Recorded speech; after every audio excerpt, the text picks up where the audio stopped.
Hey, what's up, everybody? Welcome to the Shake Up. Oh, shit. I am still fucking sick. I'm irritated, but I'm gonna do a show. So fuck it.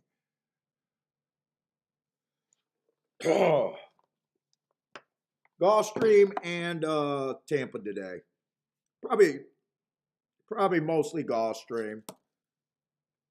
Let's get this all set up. Make sure I'm centered and everything.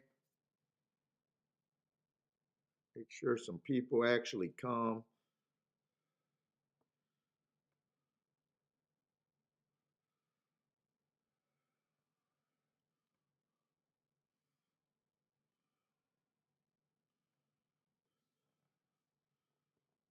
Let's see. Oh fuck. Sit. I've been waiting for a cigar. I've been sick since last week. I've been dying for a fucking cigar. I thought I was gonna be fine today. Told Kiki I don't think I'm gonna smoke a cigar today, and then I was like, fuck it. If I'm gonna be miserable and sick and trying to do a stream, I'm gonna have a cigar. Put it that way. What's up, Joshua, man?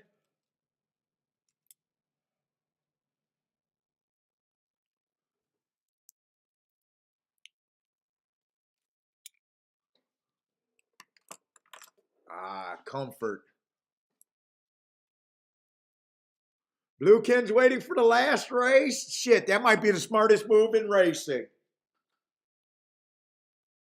That might be the smartest move in fucking racing. I talk about biases and everything. Fuck, me on the last race is fucking absolutely disgusting. And we only got 4 years of live data to prove it. If you're new to the show and say prove it, fuck it, don't be an asshole. Go look at the 500 episodes. How about that?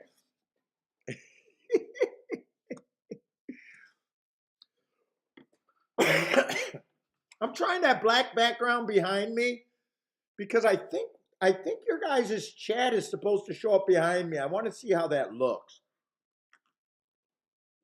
I don't know if I'll be able to see it or if it's just useless, but that's why all of a sudden I got a black background back there.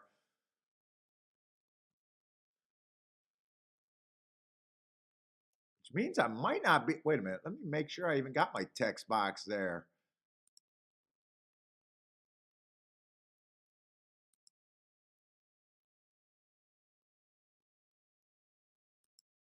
No, that's not it. Did I used to have a chat box?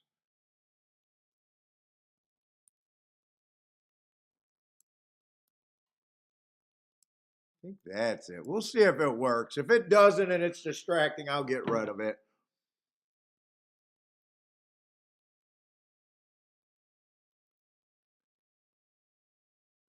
Around 70%. Oh, last race? Oh, yeah, last race is disgusting. It's probably would be the most profitable thing in horse racing. I'd put my last 2 races against anyone's full card almost.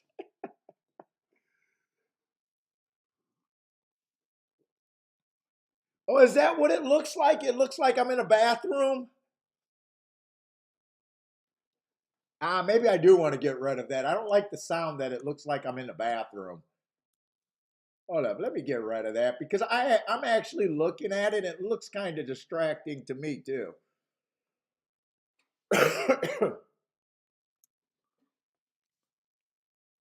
Attila, what's up, Attila?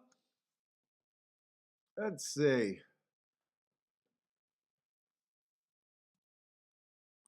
Yeah, forgive me if I'm just still under the weather, like always, dude. It's I go to a track when I'm sick or feeling well. I have no stats on do I handicap worse?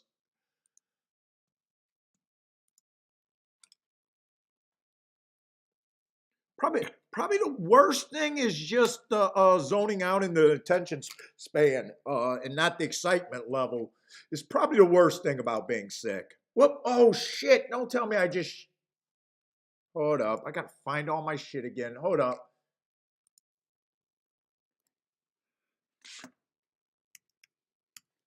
And I think they're off the turf today, by the way.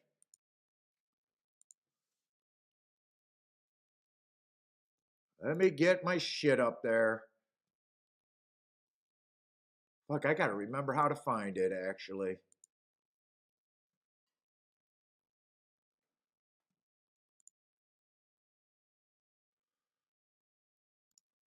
Let's see. Is that? Yeah, that's it right there. It is much better with the white background? Okay. Yeah, I don't want it to look like shit, so. Boulder, what's up, Boulder? Oh, by the way, I'm going to send you guys that stuff. I forgot to send the people my stuff that I send them. I'm late getting set up, Boulder, so give me a minute and I'll send you some stuff. And I guess last week I sent you some of the wrong shit. Hopefully that didn't make a difference. Hopefully you realized it.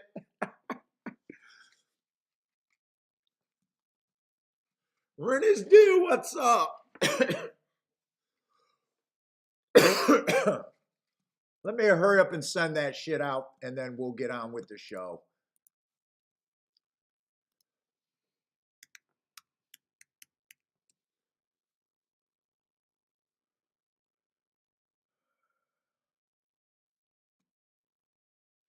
And by the way, Boulder, I did send out Oaklawn.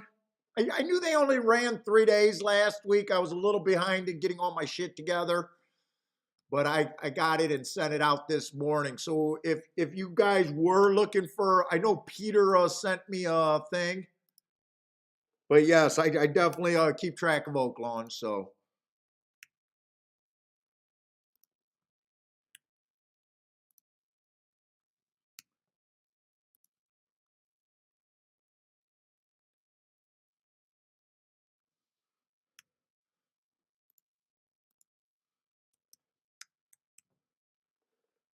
Probably going to try to play play a little bit of Oaklawn, but we'll have to see where I can fit it in. Because you guys know that I'm not that interested in Tampa on the dirt right now.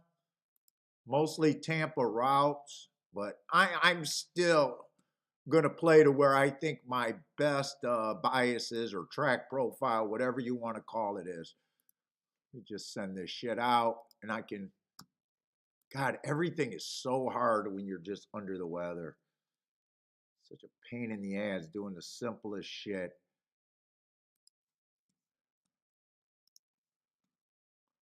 Let's see, send that. And we want to send this.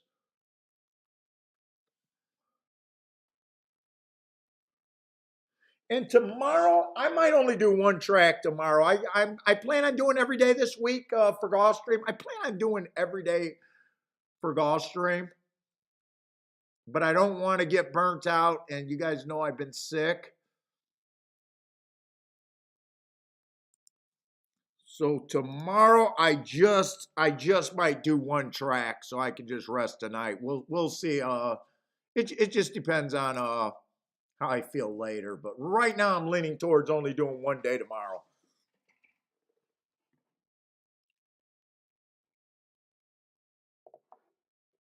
I got to start to feel better. All right. Should be all set up. All I need is the ADW and get going. I think that's all I need.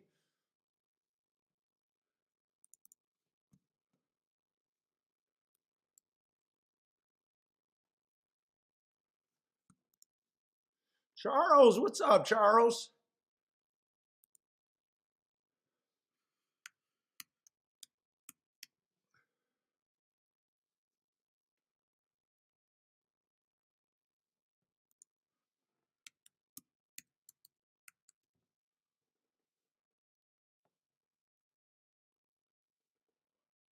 Ooh, they got expert picks over there at Tampa Bay for me today. I expect to have a good day with the expert picks to help me out.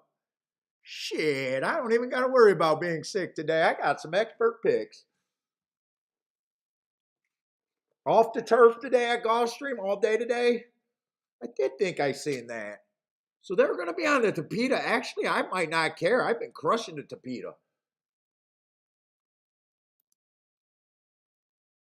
That's where a lot of magic been happening. On the Tapeta.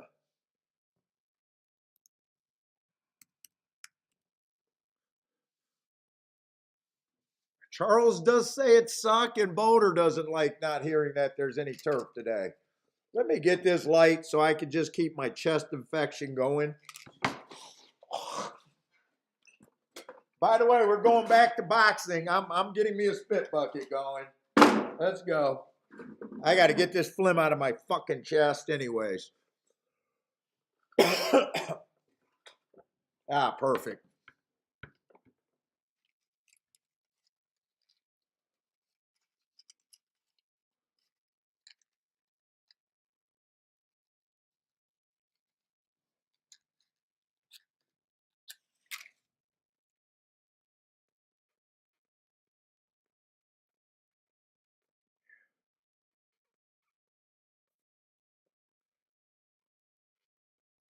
I got a question today about betting boards and betting yesterday, but I'm waiting to see if I can see the person that sent that. I answered them a little bit, but it's always easier for me to talk about it on the thing than me be a writer. I can't write worth fuck.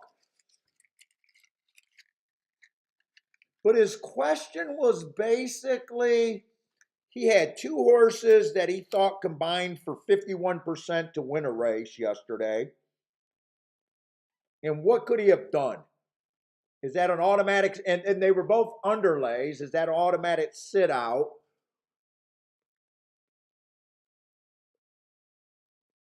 And for me, that's not a right answer one way or another. So, my answer is it depends. You could look for doubles and exacta was another thing that he thought he could do. You could look for doubles and exactas and only pay the ones that are overpaying. You got to be stricter. If they're underlays, you definitely don't want to play into some other underlays. The two horses, obviously, that wouldn't be a good exacta. You could do that. You could sit out. And then the third option, which we don't talk about, and a lot of times I don't express, if two horses combine to a 51% chance to win that race, there's another group of horses that combine to a 50% chance to win that race too.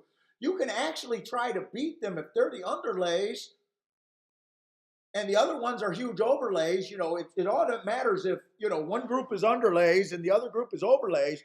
You could try to win by committee, in that situation too, because if you say this group of horses have a 50% chance to win, you're also saying that another group of horses have a 50% chance to win. There's really no right or wrong long-term answer. It's just being aware is if you're ahead of the math. It's almost like when I write down multiple ways to go in a bet, it's almost like you pick one and go, and there's no right answer at any particular time. The underlays can get beat. Your odds board says that, and you could have had a score that way. They could win, and you could have bet them. You could even bet them to win, but you would have been behind the math. It would have been right that time, but it would have been one of those bets that I say you're winning that time, but you're losing because you think it's acceptable to do that long term. So there's a lot of times when betting, there's no right. It's almost like when you come to handicapping and you say, "Hey, I missed that winner. What did you do wrong?" A lot of times you didn't do anything wrong. You just couldn't get to that particular horse, and that's normal to lose races. So I don't know why I said I was going to wait until I seen his name, then say what I thought the true answer was, and then I just went through with my fucking answer.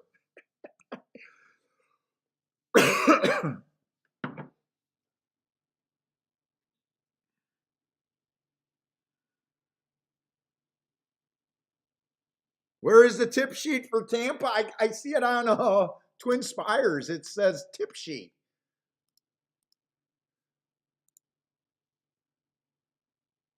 I don't know why it said tip sheet.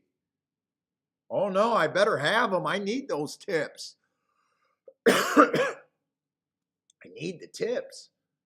All right, let's look at Gulfstream. We know what we're looking for at Gulfstream at the very least. You guys know that I'm anti-speed there unless they get that 25.50 at the first call. First two calls. What's up, Disco? Good morning to you, man. Coming in loud and clear with that. Good morning. I'm gonna be a miserable prick today because I'm still sick, Disco. But you know what? I'm gonna be a miserable prick betting on horses. So how sucky is life? Life does not suck.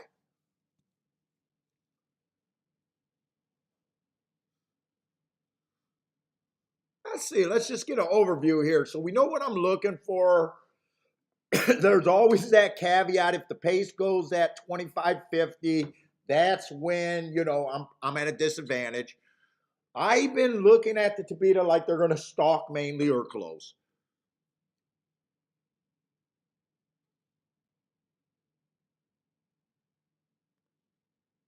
Yeah, Disco's in the house. Hopefully we got some new people in the house too, because I threw it out on Twitter. I've been trying to advertise on Twitter. I know you pricks won't, because you guys understand that we're playing in the par mutual game, and if you like something, you don't share or you say you hate it. If you hate something, you share. So I know when someone asked, who are your best podcast hosts, very few people mentioned me.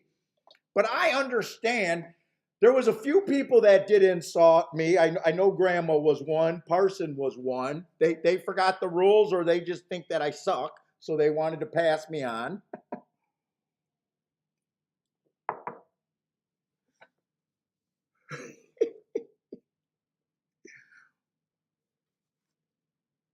So if you're new to the channel, jump in, man. Jump in the chat room. Let us know you're there. I'm hoping to get some new people. What's up, Coach?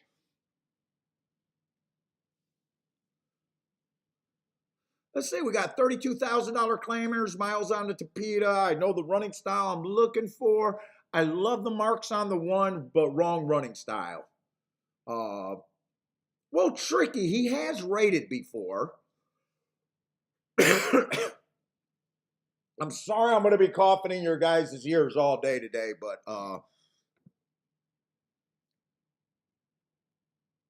Charles, tell everyone to come here.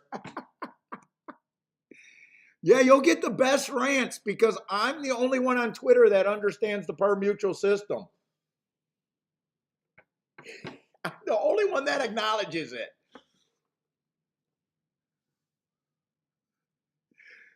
What's up, Kathy? Bluekin says to tell them that I'm great with first-time starters. Yeah, that's what I don't know, man. If you understand the par mutual world, you should be living in opposite land. If you're brand new, I know your brain's gonna hurt thinking about what I'm saying, but think about it for a while.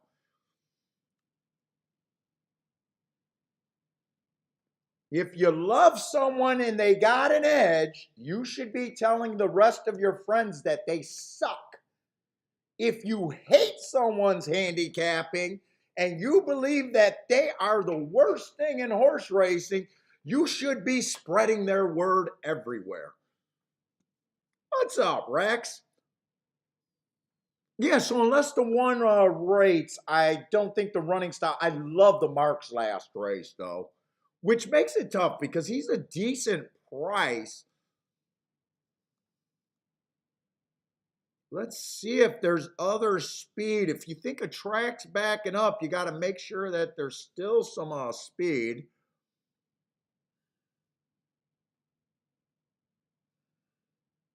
Maybe the 3 goes to the lead, but I'm not sure on that. I'm going to say the 2 probably doesn't. He was closer to the pace last race. But I think it was just because it was a slower pace and someone had to go there and he found himself there. For the most part, he's stalking or closing.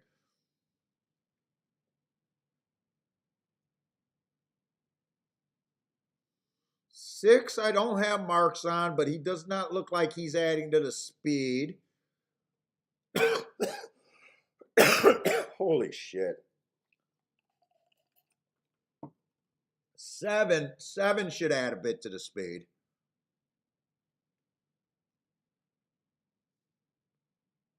And eight should not add to the speed. Let's see, we got 7 horses in this race, so they all start at 17%. I do my betting lines at 120 points.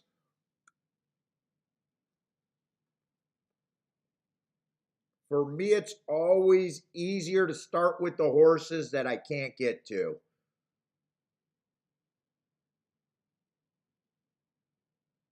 It's always easier for me to put a number on horses that I hate. Let's see, I think everyone in this race is a bit of a player, though.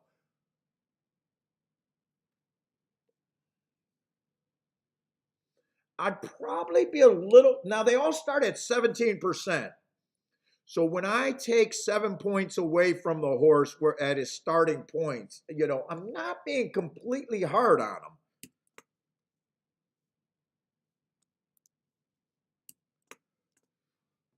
So I'm going to give the 1 and the 7 a 10% chance to win, and that's mainly because I'm anti-speed. Like, I got to do somewhere to have an opinion. Let's see, that means I got about 5 horses left, and they all should be at about 20%.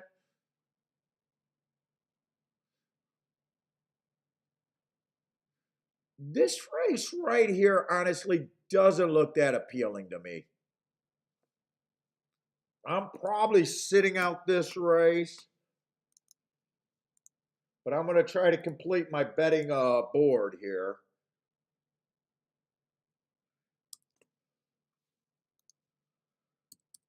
I'm not breaking it down any more than that. I upgraded the front runners.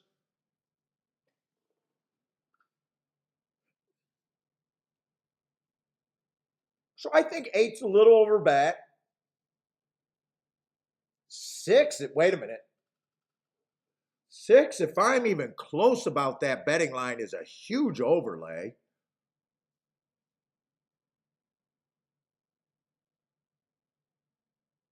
I'm priced in on the six. If they're giving me 18-1 on a horse that I think should be around 3-4-1, I got to play regardless. I don't even know any marks on him. I just gave him the right amount of points for the right running style. That's good enough. Let's see. The four's at 9-2. He's only about a point overlay. I can live with him winning and not having any money.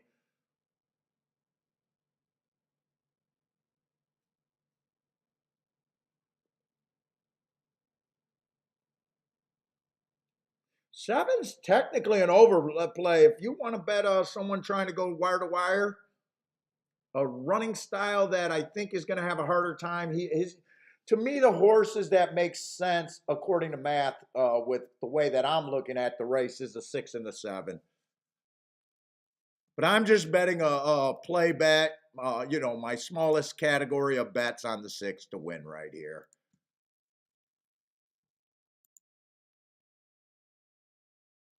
Yeah, Kathy, I got some hot coffee. I'm gonna have some tea in a little bit. I keep thinking I'm feeling better, and then fuck. Every morning, it's like every time I get up and do something, all of a sudden I feel sick again. Mo knows what's up, man. Rex says it's so hard to play horses and teach middle school at the same time.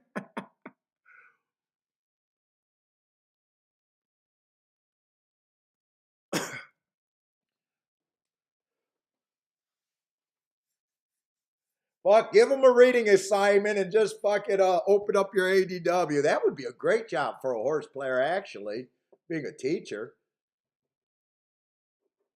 Dude, I remember fucking my teachers didn't do shit.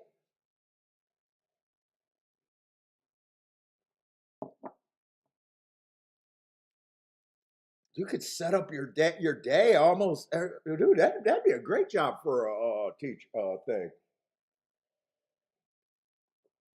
The smart teachers get other students to grade the papers. Well, that's just for right or wrong shit. You can't have them grade the essays and writing assignments, but you can math homework and that sort of stuff.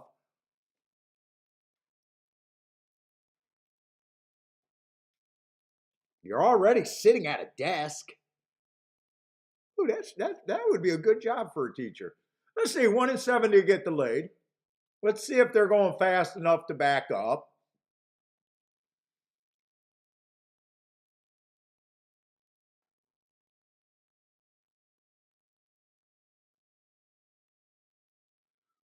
Mo's practicing his race calls over there still. Let's see if this six got a little bit of something. I was just priced in on the six. If I even think that he has a 15% chance, I could bet him, even a 10% chance.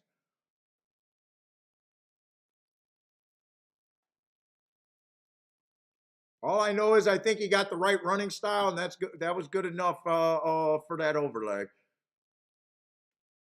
Right now, he definitely doesn't look like he's coming though. 2 looks interested in coming. 4 still in position. 3 still in position, and so is 8 starting to come. This does look like it's probably going to fall apart. 7's running well, and so is the 1, but I still think they're going to get caught by the back runners.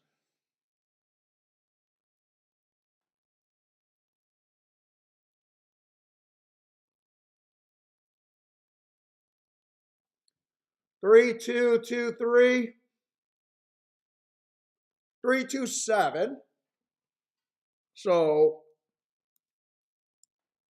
that's why it was a minimum bet for me.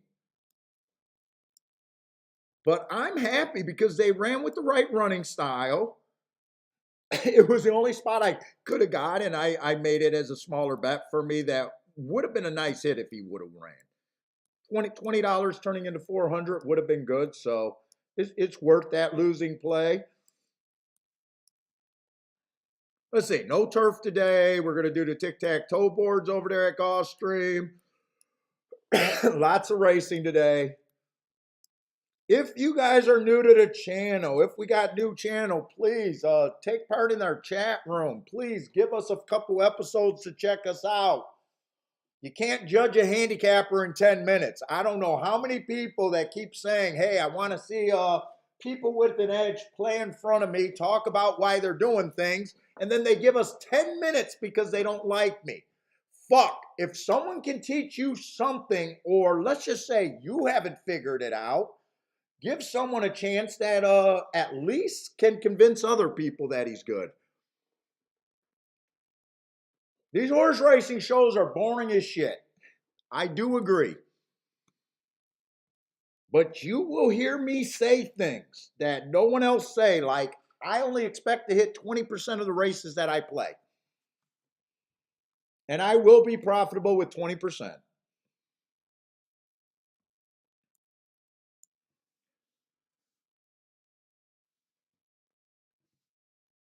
John Johnson, what's up, man? Thank you, John Johnson. Best horse racing show on YouTube. Thank you very much. I hate to say that the standard is pretty low. Hey, Disco, I will be the first to say we need Bill or we need someone funny as fuck because I think all of these horse racing shows are boring as fuck. 5 hours waiting to hit a race or two to make a difference in the day is pretty long. That's a pretty long commitment. You know what I'm saying? They are boring shows. They just are.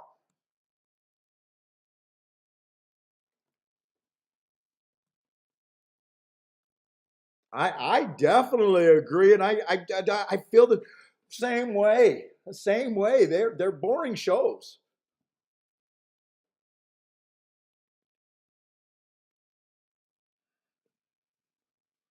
But the chat room's fun, and watching people's action is fun. You know, a lot of us are playing at home, so it feels like we got a decent community. But a lot of these shows, they're pretty dry.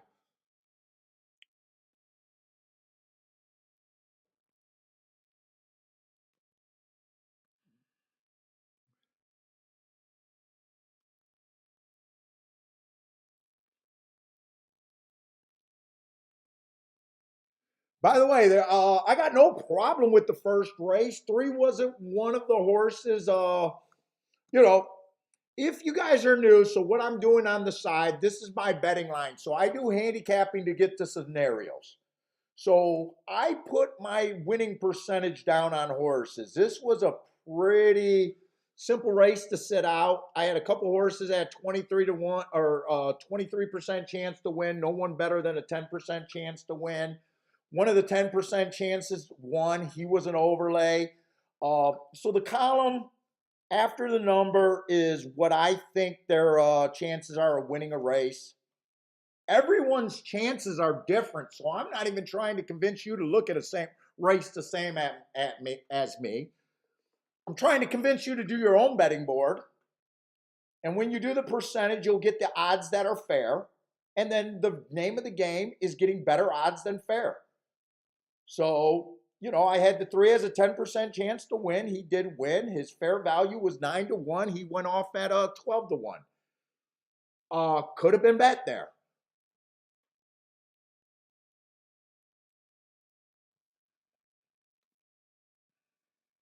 I went with the 6, who I thought had a 23% chance to win. I thought fair value was about 3.5 to 1. He didn't run.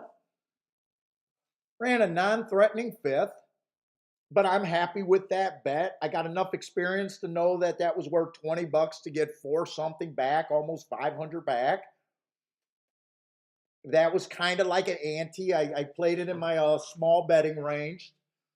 And, you know, I think that's a good bet on a losing ticket.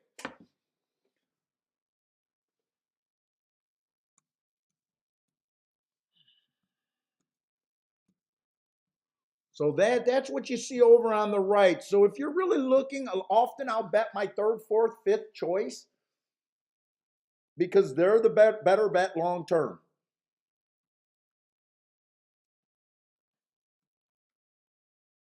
So 2 right there, I had 2 as one of the top choices, you know, but he was a over bet. So all right, let's look at Tampa. Tampa, I'm not that interested in the dirt races. I'm mostly there for the turf. I don't even know if they're on the turf today. Turf is firm, so it looks like they're running on the turf. Let's see what we got. A 5-horse race in the first race. And the 4 is scratched.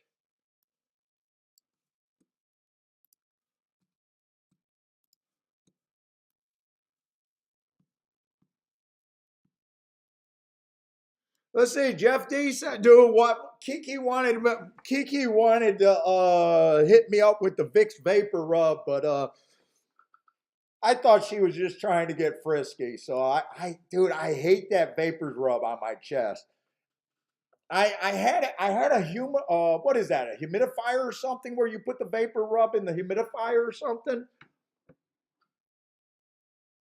But I had it next to my bed and I knocked it over because I'm such a freaking restless sleeper and I never replaced it.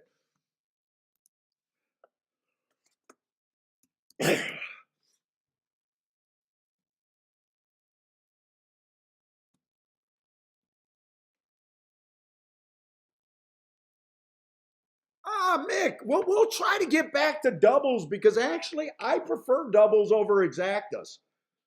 But Mick, guy, thank you for jumping in and letting us know you're out there. That's the first time I seen your name, but you watched the show before. I always like hearing from you guys that are on the sidelines. Charles says it works when you put the vapor rub on your feet.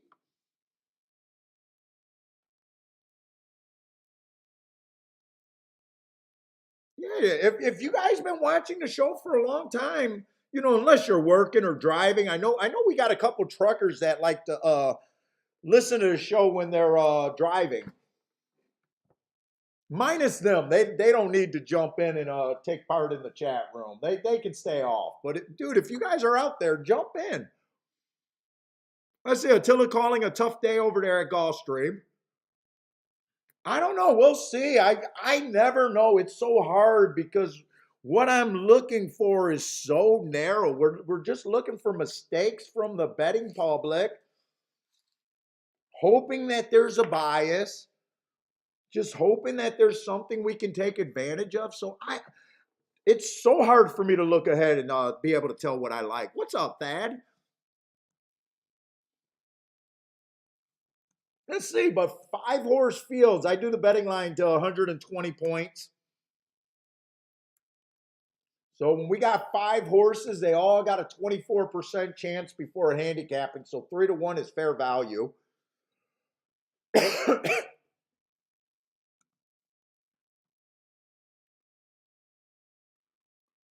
Let's see, this is going to be a dirt sprint.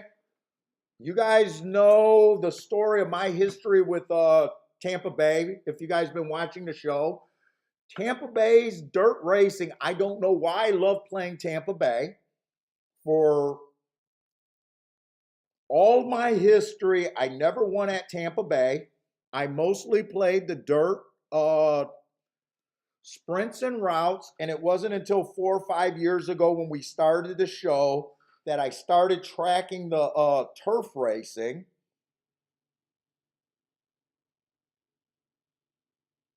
And found a huge bias on the turf. And for the last, I don't know, 3 years on the turf, I've been winning at Tampa Bay and been ignoring the dirt racing.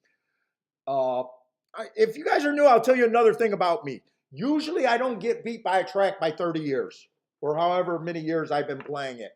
I don't know why Tampa Bay is the exception of the rule, why I kept banging my head against the wall, that I just enjoyed that track. I don't know why I kept playing it for so long. But ever since those 3 years, you know, we've been winning on the turf there. But it's only the turf route races, and for the most part, I've been ignoring the dirt racing. I guess I'll say those 20 or 30 years of me fucking around at Tampa Bay on the dirt was just a guilty pleasure.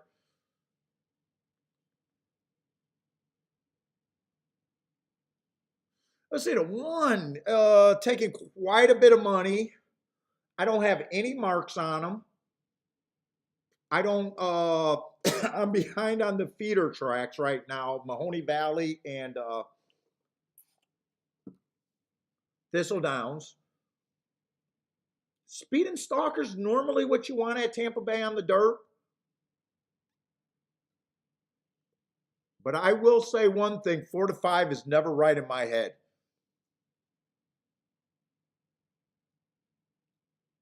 I'll say the horse definitely looks like a contender from what I see, but I have no extra insight there. I have no extra notes there.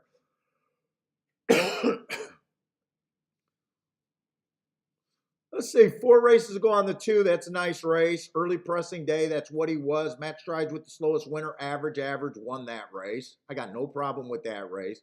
Comes back, average. That race was just flat. And then his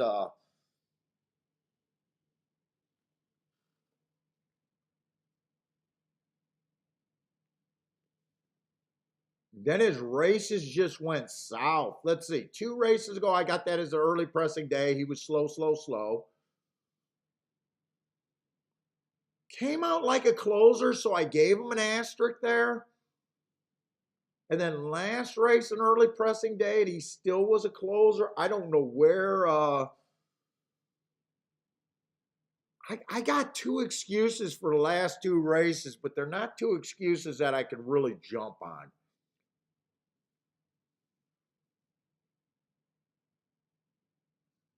Let's see, 3's coming from Delaware and Thistledown, so I don't have marks on him. He looks fine.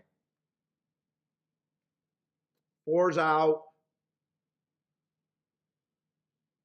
5's coming from Mountaineer. Don't have any marks on him. Mahoney Valley, minor circuits, got speed, fits there.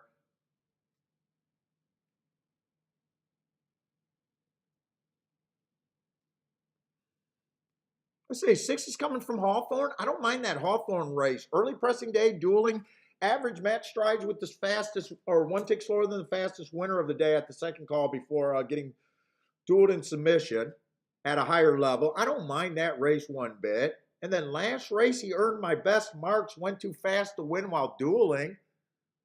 He has some upside, but at 6-5, who the hell's the buyer at 6-5? Not me.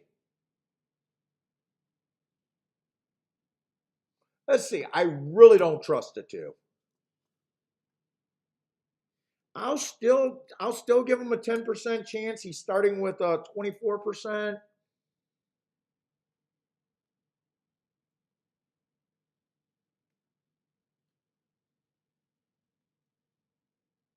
I'll say the 5 looks the weakest of the speed horses.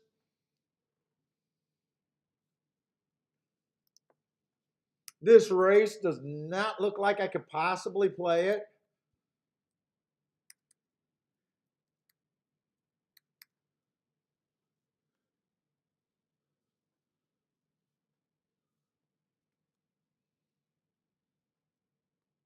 I'm probably somewhere around there. The top 3 horses that they're betting should be the favorites.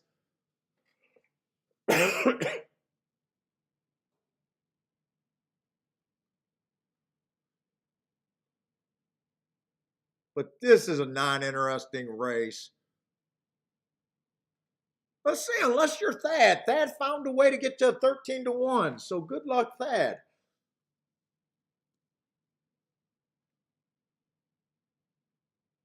And we're supposed to see a value in races different. I'm interested in what Thad likes on the 5. Looks like he got some speed. Nice price on him.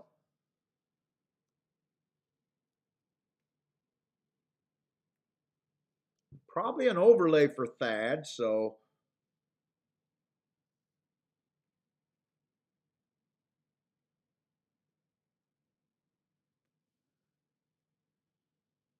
Really, the only way I could be in this race if I found a reason to figure out how to get to 2 or the 5 first or second.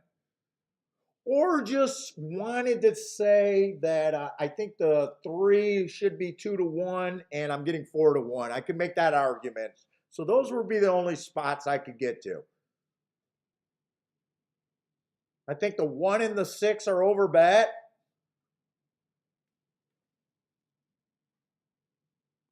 Woo! Thad's going for a beautiful ticket if he's right there. There's a ticket right there for Thad that if he's right.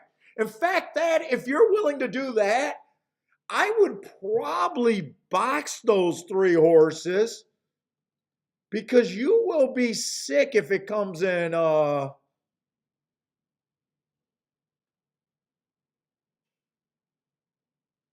no, wait. I thought you had all the long shots. 6 is a favorite. You are king box. I would play a smaller 2-5 just in case because that's the ticket that would make you sick.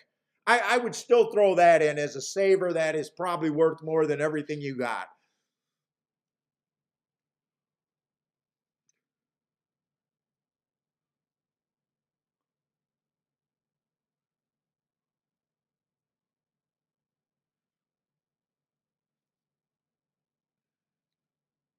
Yeah, for some reason I thought you had the 2, the 3, and the 5 there, and I was like, fuck, I'd just box that because everything's good in any direction. But you got 6 with the 2-5 and 2-5 over to 6. I see anyone else got to play over here other than Thad. I think Charles got to play.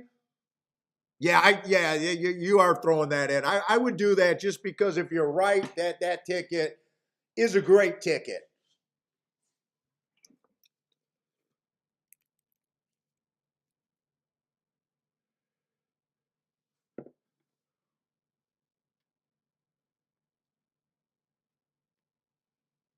Let's see. Oh, Charles got to play here. One with the 5-3-6. He needs a 5 to get first or second to make that ticket good, I think. 6 got the lead there over the 1. 5 broke out pretty good. If 5 can rate, 3's in good position. 2's the only horse that kind of got left behind. What's up, C.R. Reed?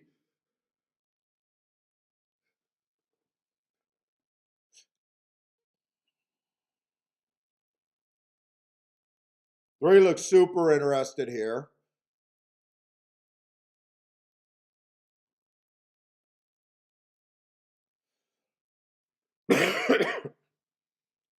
Three looks like the biggest threat. There he goes.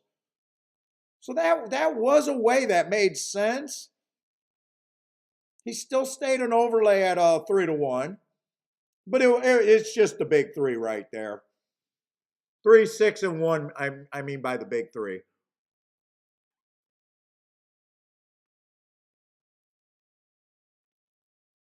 All right, we got synthetic and yeah, so I got no problem with that race.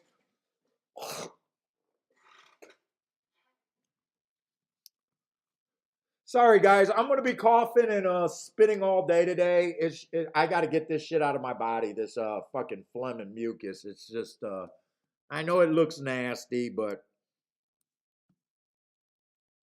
hopefully we just hit some big ass tickets today, and no one cares how disgusting the host is.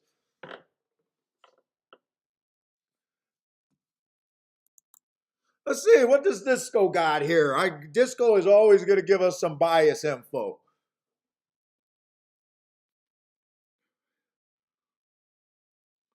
I am agreeing with that stat for Disco. 78% of the winners are coming from 1.5 lengths or farther out. That's my stalking definition.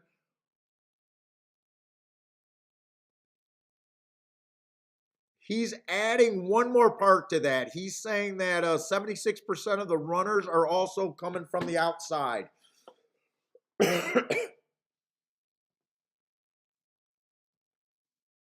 And last time I used that on the show, I had a really big day. I'm more of a believer with the stalking closing part of it, but I know Disco does his work, so I do trust that.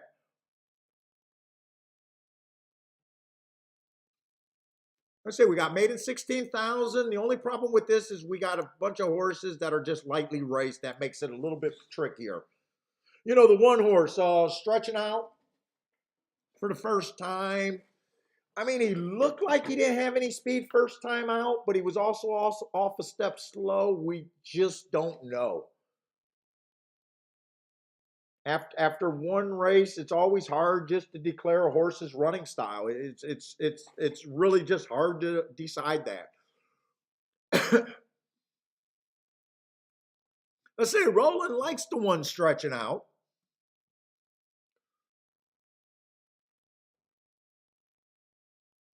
Two's another horse. Other than Two has a lot more races. They were all sprints. He's stretching out for the first time. Now, I would be willing to say at a sprint, he has no speed.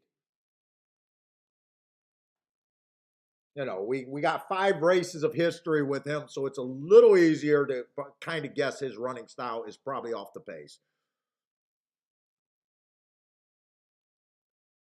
5 stretching out also. So this is a race that in fact, everyone's stretching out here.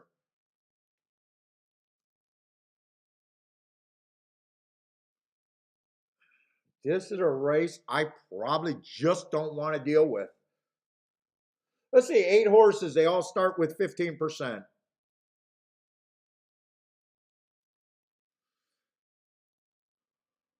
I'm going to use Disco, and I'm just going to assume that the rail's bad today. It's the first race. I don't mind because I trust Disco, and I know Disco does his work. So I'm going to be hard on post 1 and 2 just because of Disco stat that it's 4 and out.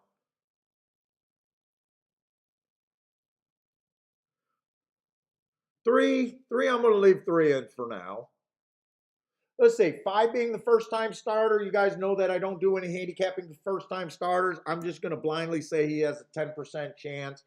I get it if you guys don't like the way I'm doing my betting line, but you guys should be doing your own, so it really doesn't matter.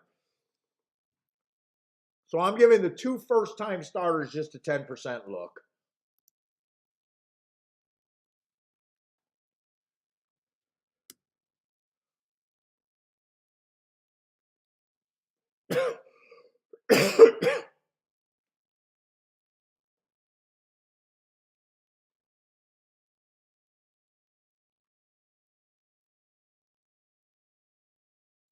Four probably looks like the best horse from what I see so far, but ooh, 10 to 1.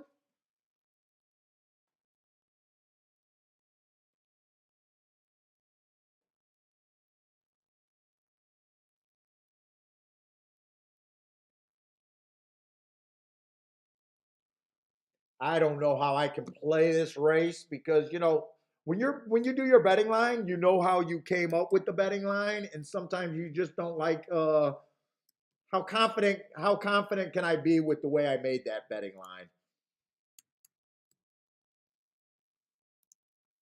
That's where I'd be.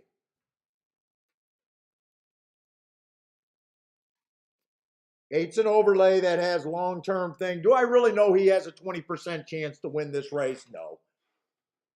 But the way I'm looking at it, I can make that play there. 6 at 5 to 1 is a decent overlay. 4 at 10 to 1 is a decent overlay. And fuck, 3 at 11 to 1 is a decent overlay.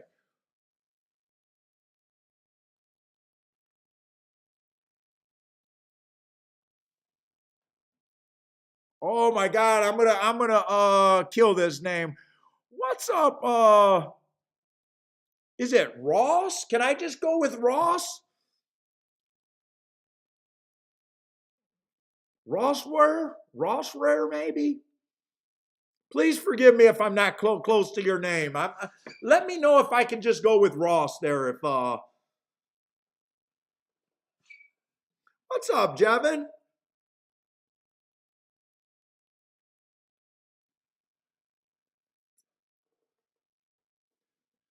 Jevin had a nice. I was hanging out on doing my work yesterday, marking up some forms, doing the my data. I seen Jevin had a nice 22 to 1 winner. He thought the horse had a 10% chance and got a nice win yesterday. Checking out all horse racing all the time.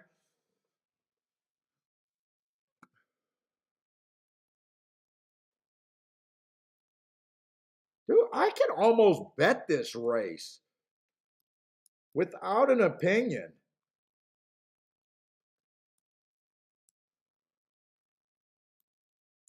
That's what I would use. I think Charles had some nice hits yesterday, too. What's up, Anthony? Now, I would touch this in my smallest category.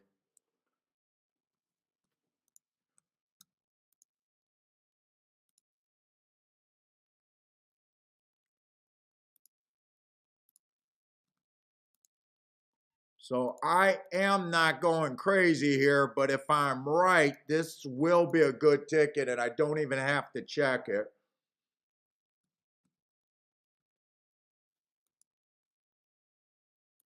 I'm even going to do a win Dutch.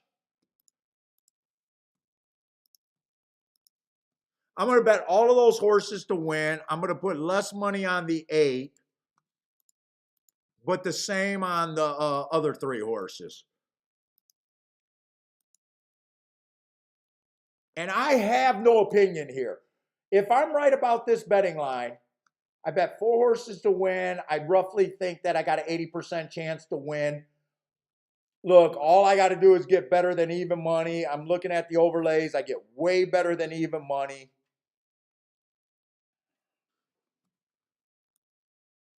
Let me write down my win bets. You can't force this bet very often.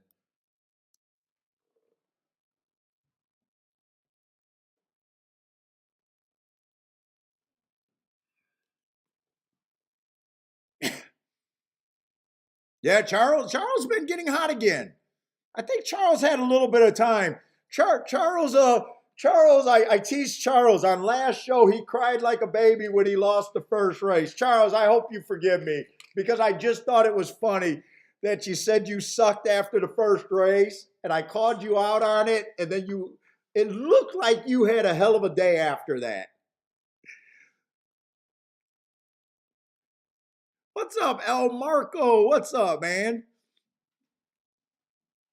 And Charles here all the time. I hope I'm not taking advantage of teasing him a little bit.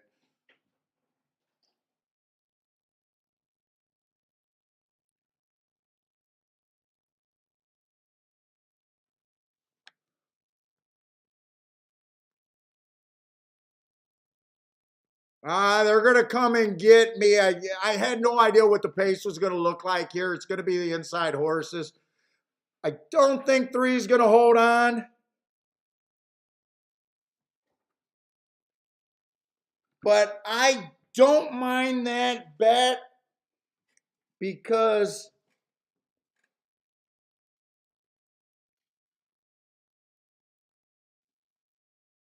it doesn't look like a great bet, but I think it was an okay bet.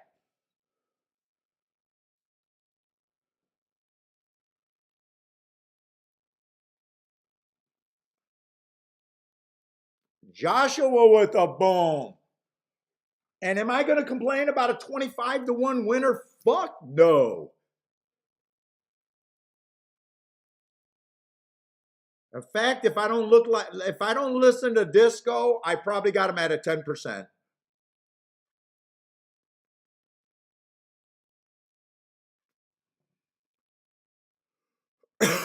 Not that I'm blaming Disco either.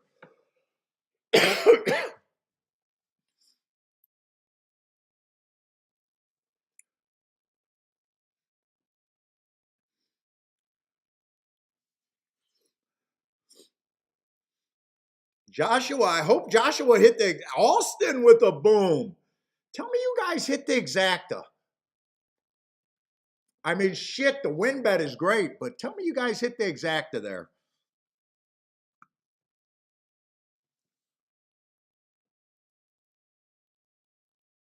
I made two bets and lost them both, but they were both tickets that I'm okay with.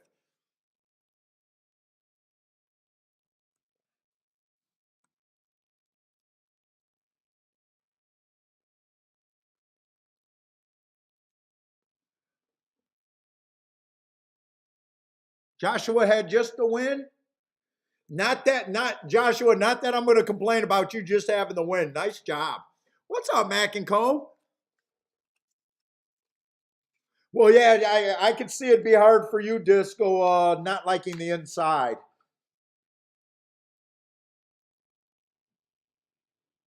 You know, if you throw out the stat that their winners are coming from post four on out, it would be hard for me to get to the inside too.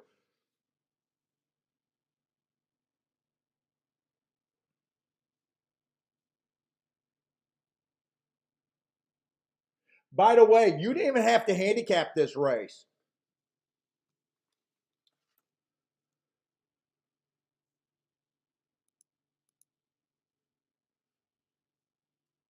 There's 8 horses in this race. They all started at 15%. You could have played a random betting line here and just took every horse that was overpaying over 6-1. That would have left you with the 2, the 3, the 8, and the 4. And maybe you drop the 4 horse because you don't want to bet 4 horses. Maybe you say, hey, I just want to do a 3 horse Dutch there.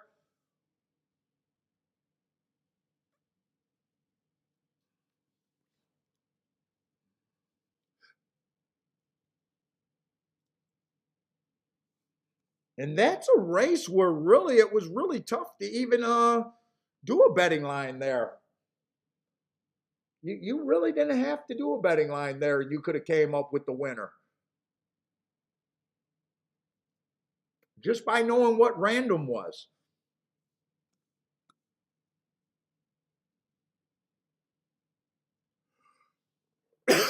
Oh, Austin did hit the exacta 5 times. Nice, Austin.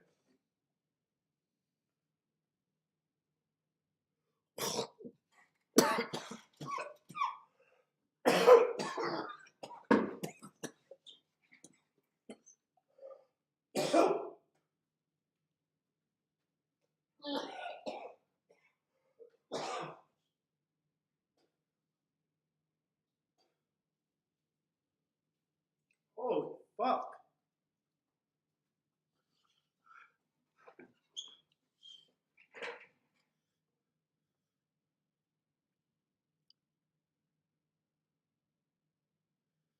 Yeah, oh, Disco, I'm with you on that. 2 races doesn't change it. I completely agree with you. If you think there's a bias there, I need to get beat a few more times than twice.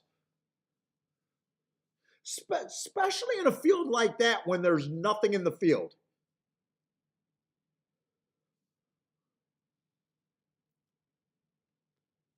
In fact, if you were a speed figure player and did your betting line, you could have been harder on the 8. You could have been harder on the 6. If you're like me and don't make reasons for first-time starters, you get rid of both of them. You're looking at the 4, you're looking at the 3, and you're looking at the 2 and the 1 off the last 2 races on the 2.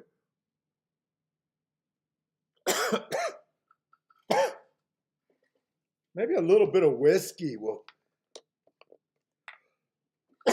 I just got that tickle in my throat that just.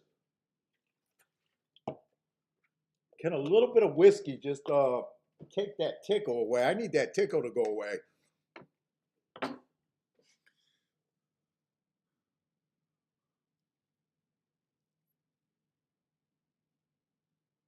Joshua plays the opposite of the shake-up for value.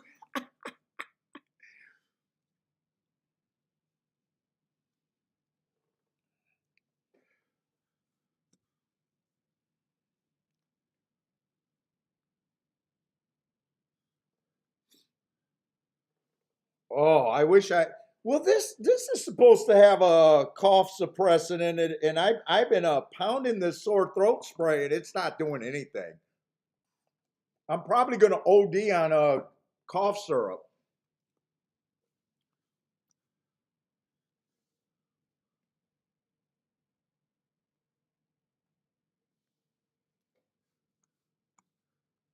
Austin, what you start off with, $1,000 day already? That exacta got to pay about 200 to 1, right? Almost 250 to 1. Congratulations. Nice hit, Austin.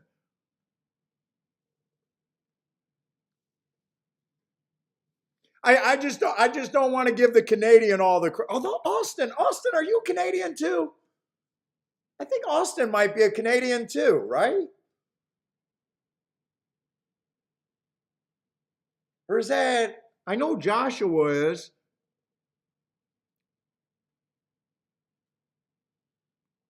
Yeah, 250 to 1, 5 times. There's $1,000 day right off the bat. Nice job.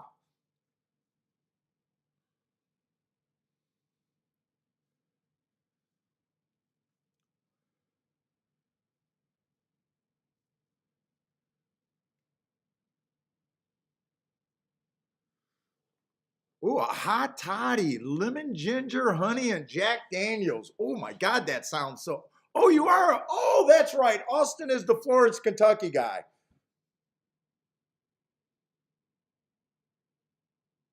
There's another Canadian dude that's here all the time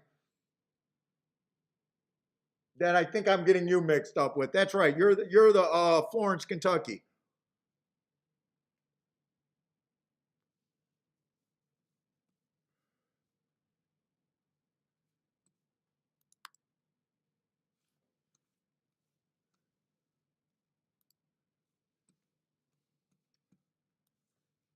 right, not bad.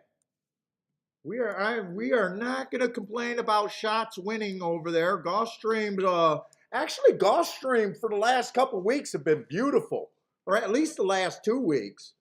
If you guys remember last week at Wednesday, it started out 15 to 1, 25 to 1, 20 to 1, 20 to 1, or something like that. First 3 or 4 races were insane.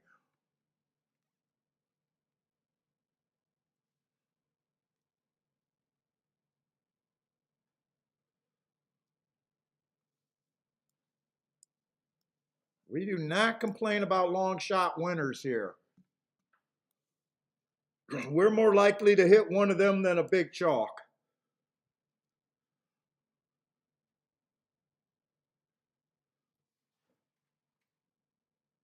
Yes, I know Brother Man's a Canadian. There was someone else who's here all the time that I didn't realize that he was Canadian until he said that he couldn't get in the tournament. That we had on the shakeup. Dude's here all the time, and I'm shocked that he's not giving me the thing. But yeah, I know Joshua's a Canadian, Brother Man's a Canadian over there.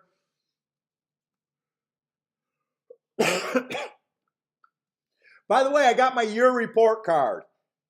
The people that watch the shakeup the most are Americans, Venezuelans, and Canadians are the third. I never knew that Venezuelans were horse racing crazy over there. What's up, Timothy?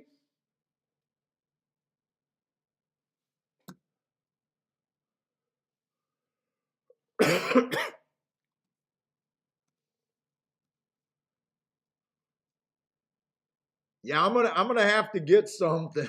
I want to go upstairs and make a tea, but I don't want to disappear for 5-10 minutes.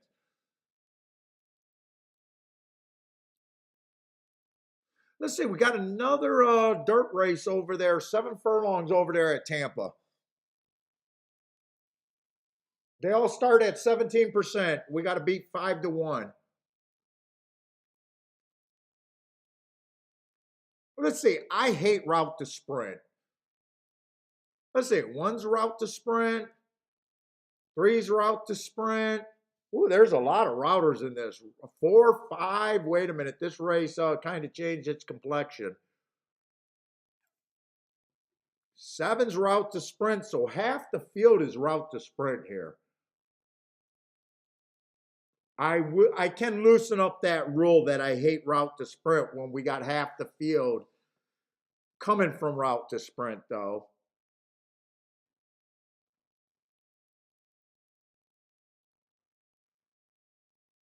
Is there anyone I hate? Let's see, one's taking a drop. Went too fast to win 3 races ago.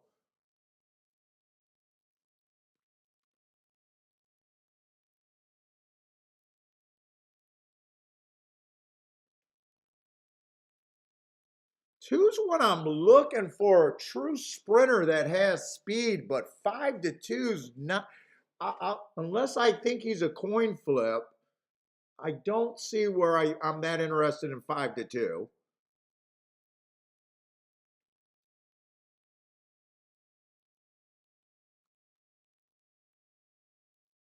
Everyone's 1 through 3 are all dropping or recently dropped.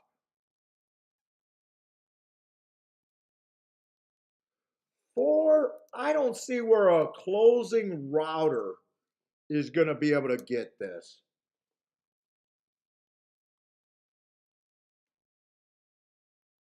5, I like the marks on his races. He ran against the inside stalking closing bias last race. The race before that went too fast to win. 6 has the right running style, but hasn't raced since January. I think 4 is the only horse that I'm against. I don't really hate anyone. I'm not that interested in this race myself. I'm not doing a bet here. Tampa, I am avoiding the dirt for the most part.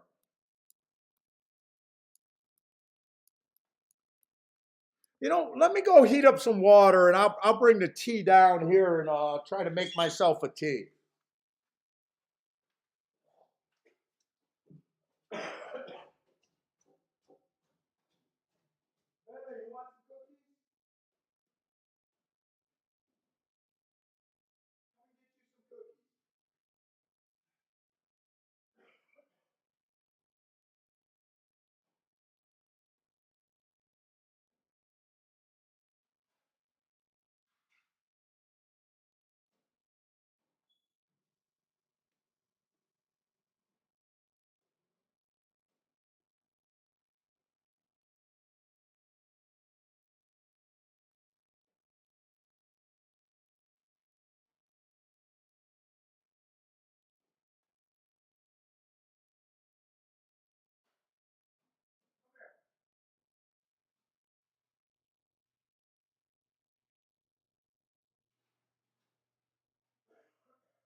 Let's try to get some tea.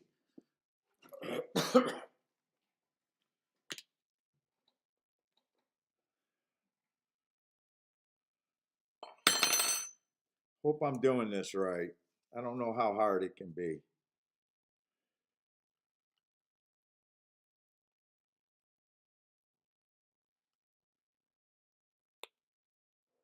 Hopefully that'd be good.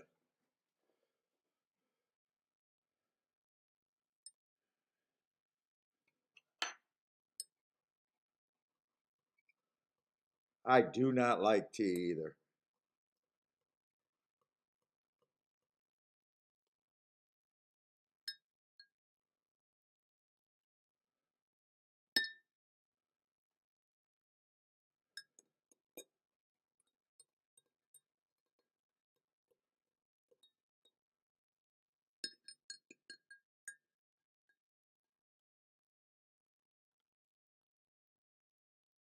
What's up, Lloyd?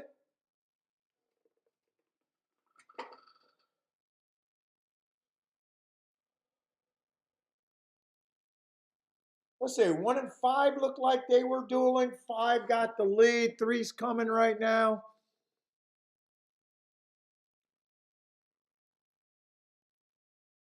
Who's that on the rail? Is that the favorite, the 6 horse?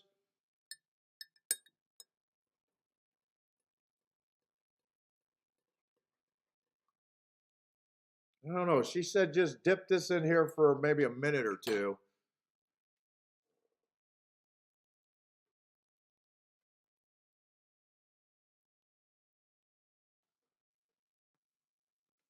Thank you, Joshua. Truth be told, his game has improved so much since joining the group.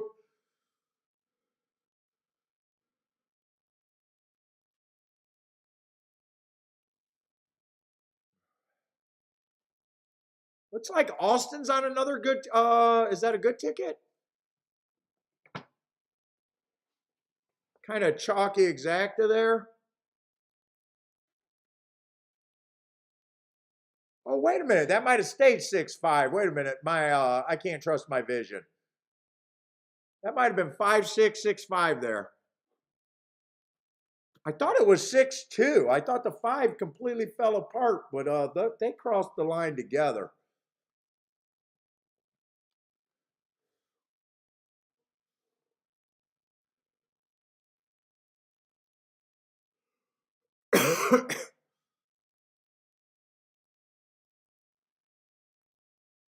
Fact, they got 5. There's an inquiry over there. And I want to go to Gulfstream. I didn't do any betting there, so no opinion there. Haven't had a real opinion yet today. Made a couple play bets. That's it.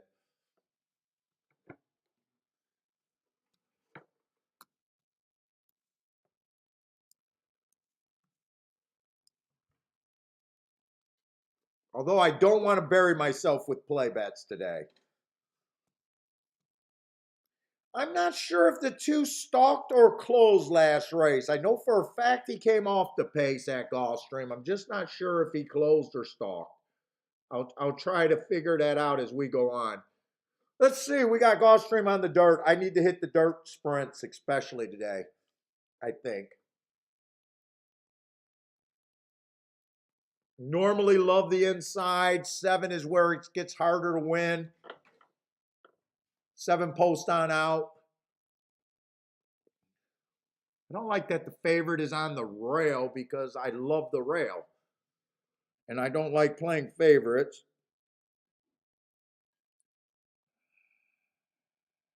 I don't know. Is that good?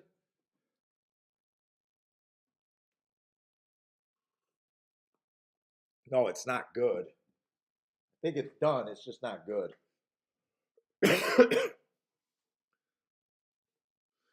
Let's see. The one 4 races ago ran against early pressing day, came out like a closer, bumped and checked early. That's the excuse. So I gave him an asterisk. Comes back, runs a nice second, average, 1 tick slower than, or match strides with the fastest winner, average, second best, no problem with that race. 2 races ago, early pressing day, close to the lead, match strides with the fastest winner, average slow, no problem with that race, dropping a level, was running against better. Last race, inside of the track was good, had the inside, but went too fast to win. Hearts, you guys know about Hearts.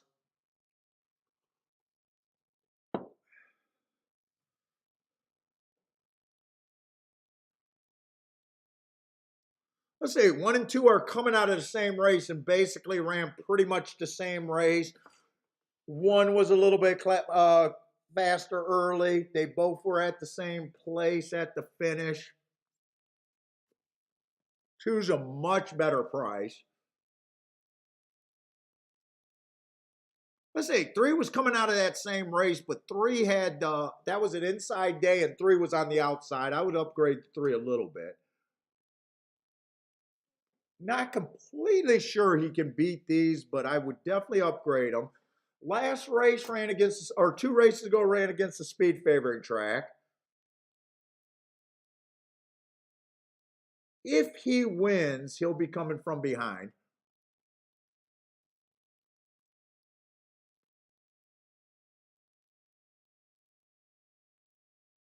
Two's making a big, or 4's making big drops also. Last race was nice at a higher level. Match strides with the fastest winner against better. 1 tick slower than the fastest winner against better.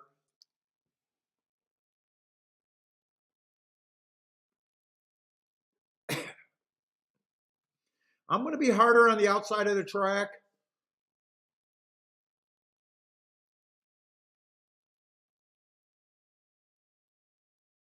I'll tell you what, 7's a favorite, and I don't like 7.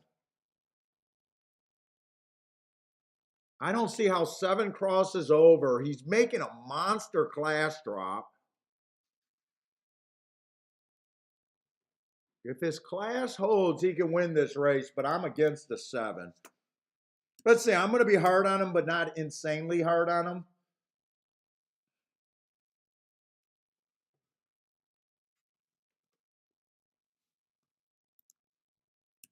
Same with the 6.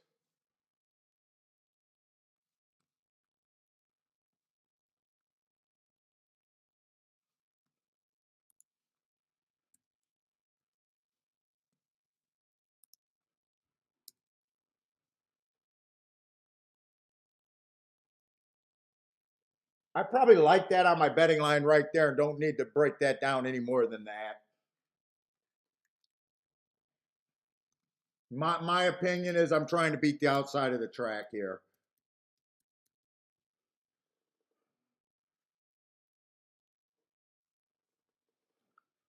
Let's see, 1 on top. I don't know if I can do anything with the 1. Yeah, 1 on top of the 2 is paying 14 to 1. 1 on top of the 3 is paying 11 to 1.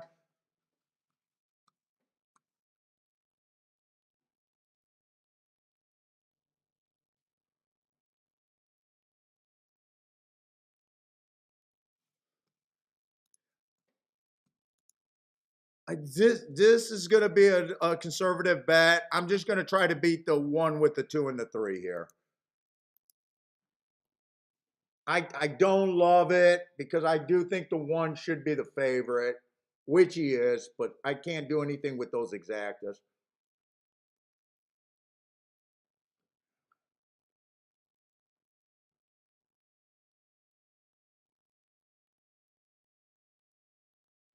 I could possibly do tries here, but I don't have enough time to think out the tries.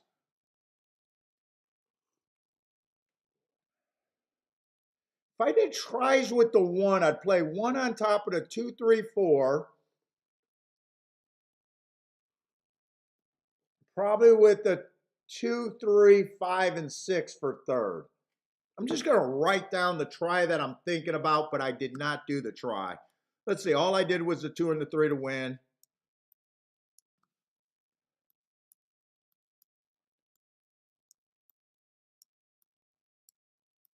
This is a try where I think could be okay.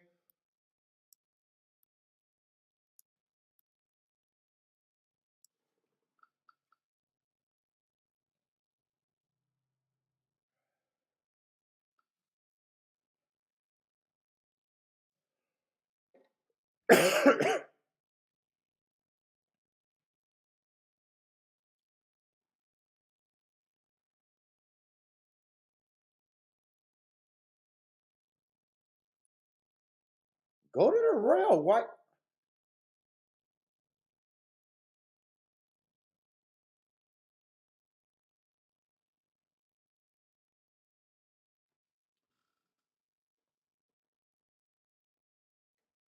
This does not look good.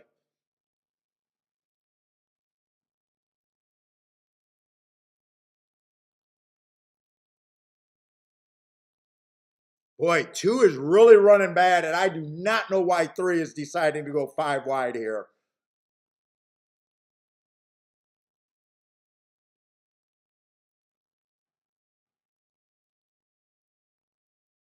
Come on, 3. This is Gulfstream. Come on, 3.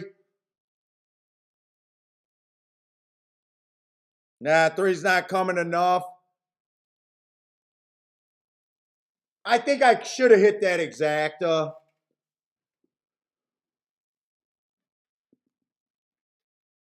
I should have probably backdoored that exacta.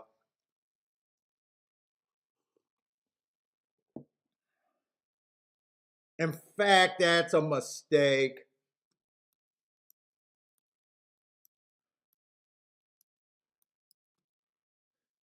I would probably only be able to play the 1. in second.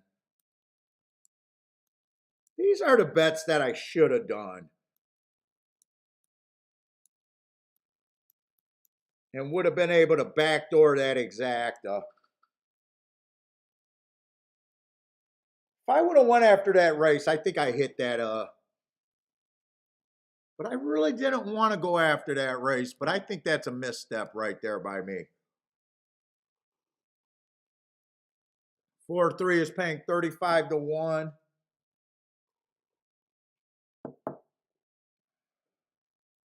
That's the exact same opinion as my betting board, too. That's a misstep right there. All right, let me erase the bets that I didn't do.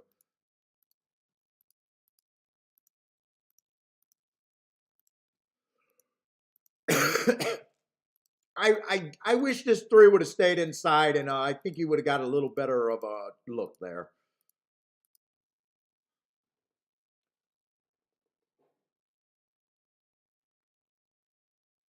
Joshua already hit his grand for today. Nice. Joshua and Austin, hot today. Joshua hit the exacta for 20 bucks. Nice.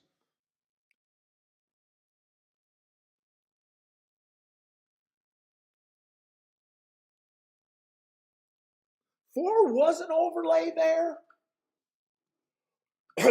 But I'm going to play to the bigger overlays there.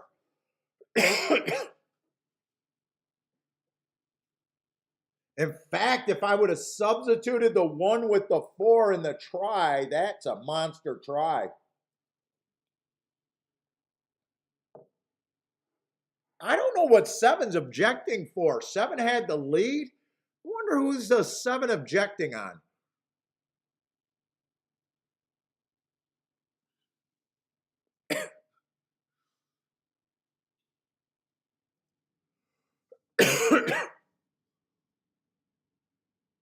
Let's see. Charles says 6 was a oh, really? 6 was a non-starter over there at Tampa.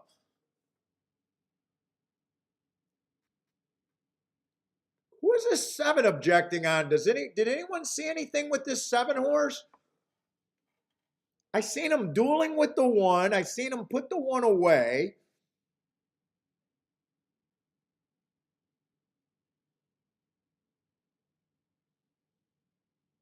If he had the lead, I don't know why his objection would hold up here.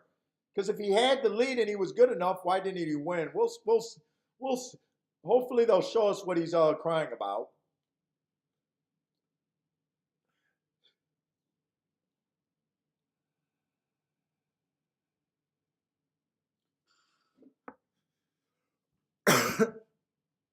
If he's objecting against the 1, that doesn't make sense because the 1 ran behind him. He has to be objecting against the 4, right? He has no objection against the 4. Who is he objecting against? Does he want to move behind the 1? The fuck is he objecting against? Oh, the 1's objecting against the 7. You know what, 1? You ran last or second to last. Why are you trying to win an extra $2? This is only looking to object to super. This is the 1 objecting against the 7.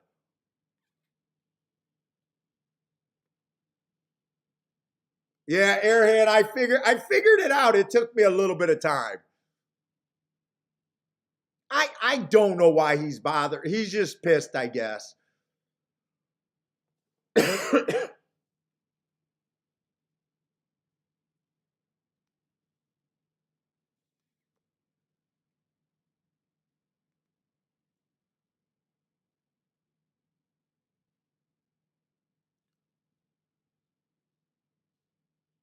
Gulfstream is Joshua's piggy bank.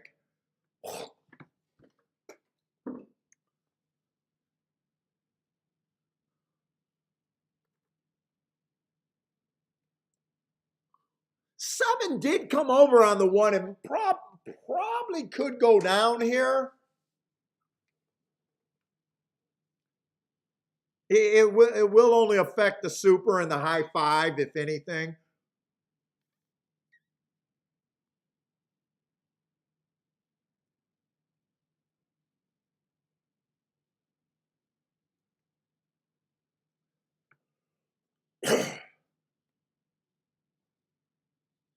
Although you guys know that I don't like helping out 7 to 5 shots that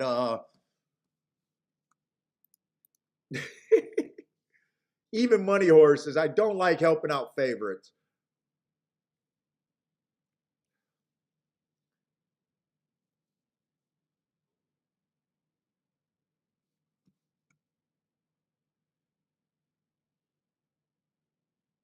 Yeah, Rick, you're right. 7 definitely cut off the 1. I don't think the 1 would have won that race, but he might have. Probably would have held on for something underneath, like 3rd or 4th, maybe.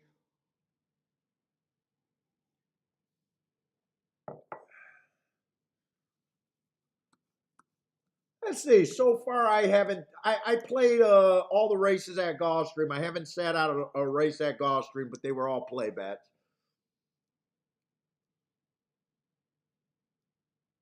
I don't mind losing play bets. I just don't want to bury myself with play bets.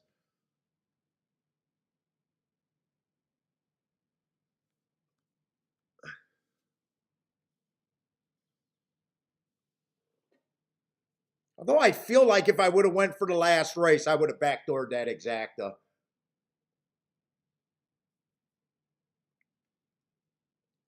And I probably would have wanted that exacta.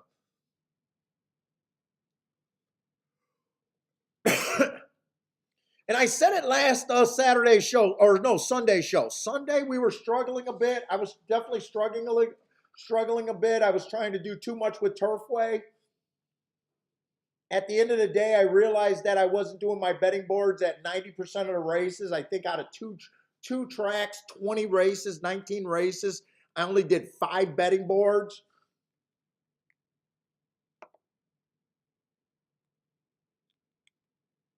And the races that I did the betting boards, I hit 2 of them.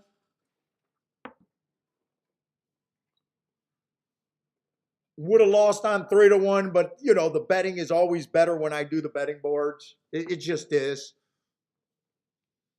So I definitely said at the end of the show, remind me when you guys notice that I'm not doing betting boards and I'm just throwing bets up there.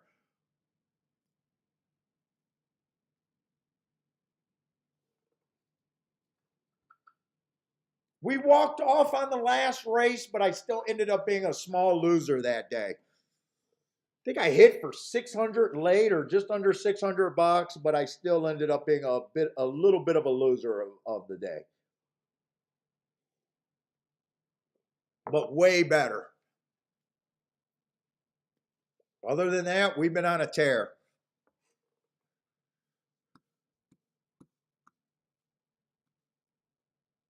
Let's see, did they take them down or leave them up?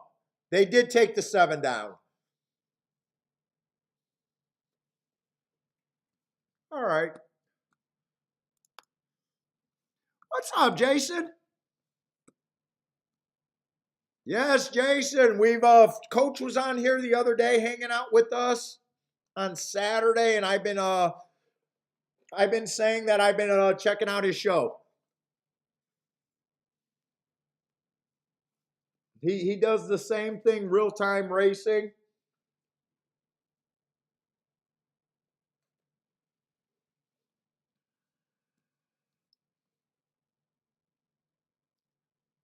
He's probably on right now. I think he's probably doing Gulfstream today.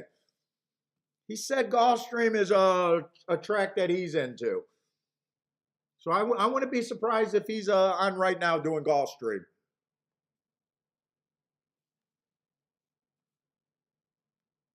I watched him Monday and Tuesday. So when I'm not streaming, I hang out on his show.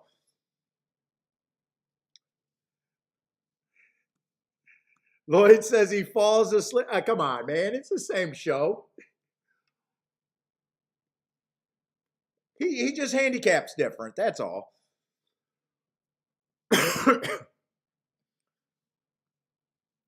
He went out on a pick three yesterday. He hit the late pick three that helped him out.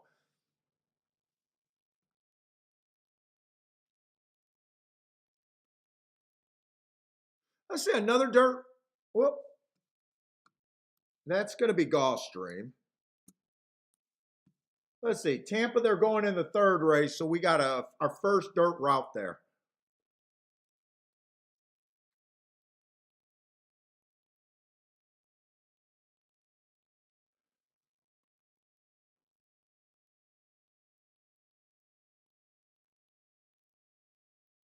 I don't have any marks on the 1 and the 2. The race 2 back on this 3 definitely catches my eye. I got a bad rail stalking day.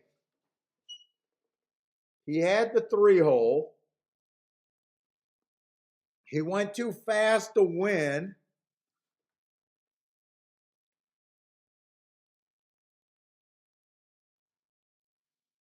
Last race, I don't have an excuse on him. Other than allowance 1X is probably where he shouldn't have been. Let's say 11-1. I will be willing to play that hard.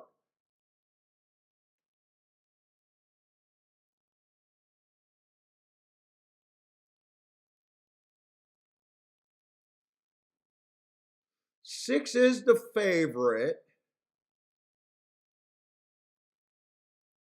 4 races go stalking closing day. Nice race. Comes back. Average Matt strides with the fastest winner of the day before getting tired. That's a nice race 3 races ago. He wins last race at maiden claiming a 12.5 average.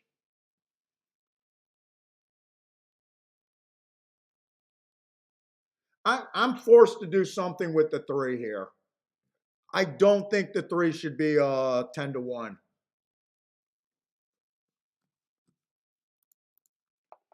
I probably think the 3 should be about 5-6-1.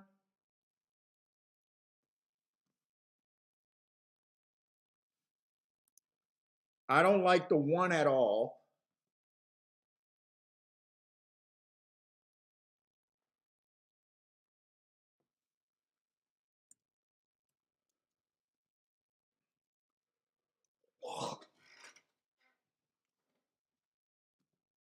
God, they got me doing a lot of action bets today.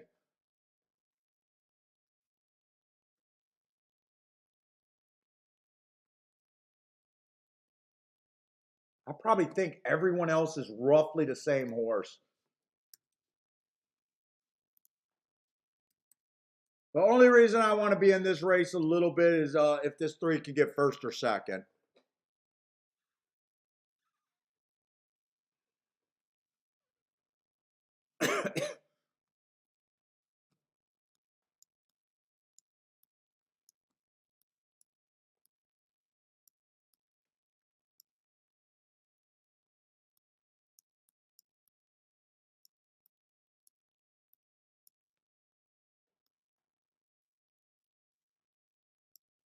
Let me just make sure if the 3 runs second to the 7 and the 6, I still want it though.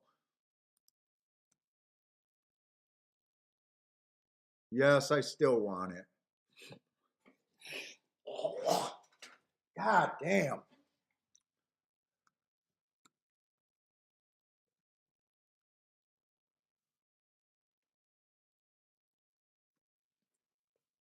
Attila says, "Oh, yeah, he's." I will say he's not that out the box kind of. Even though he hit a nice 12-1 yesterday, he's like a lot of handicappers though. I will say that. You know the guy that I'm talking about. Whenever they hit a long shot, they did an amazing job handicapping. And whenever a long shot beats their horses, their first thought is, what the hell's going on? Are they cheating? I don't like that for people that are broadcasting. I don't care if you think that. It's almost the same thing about when I say it wasn't takeout that drove horse players away from being horse players. It's it's grumpy bad handicappers that ran new people off. Now I get it. If you think you got a bad ride, if you pay your money, you're allowed to complain. But I just wish handicappers would realize the same handicappers that say they want the game to grow. I believe that they're the biggest influence on young people not playing the game. Whenever a young person goes to the game, they try to learn from old people, or they look at the old people and all they do is hear everyone complain every time a long shot wins, and they think the game can't be beat. That's the only, but I do get it. So I don't want to go like on Twitter say stop complaining.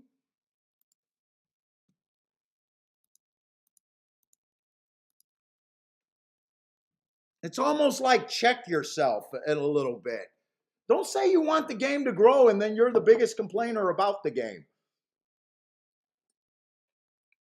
But I get it. If you spent your money and you don't like your rides and you think they're cheating, and every sports bettor, they complain about every play, every play. I get it.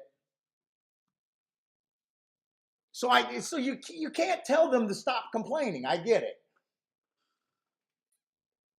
But if you think about what makes people leave horse racing and why we can't get young new people, fuck, it's the old people fucking belly aching all the time.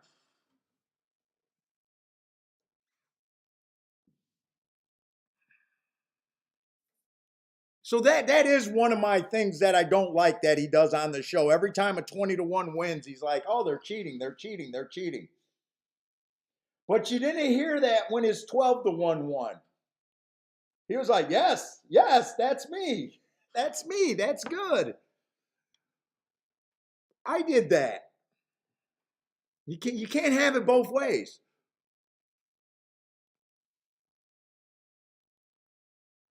Why weren't they cheating when the 12-1 won?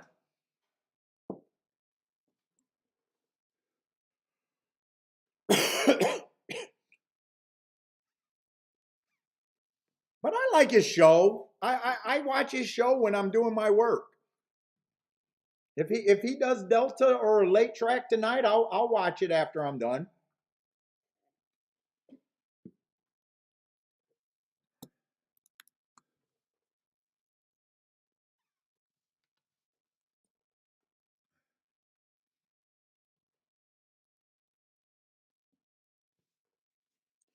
Let's see. I need the three to get first or second here.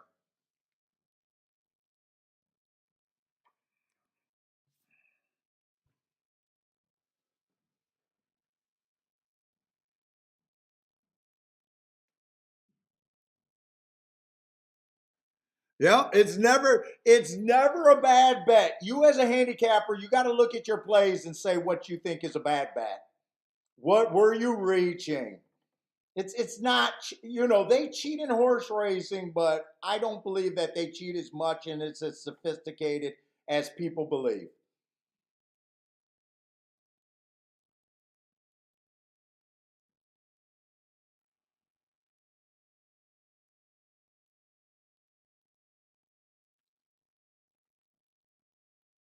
I got what I wanted out of the three. I just need them to hold on first or second here.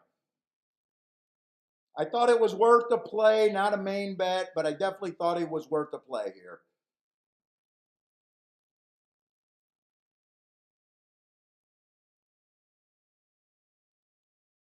I probably don't like this much pressure. I probably don't feel like he can hold up here though.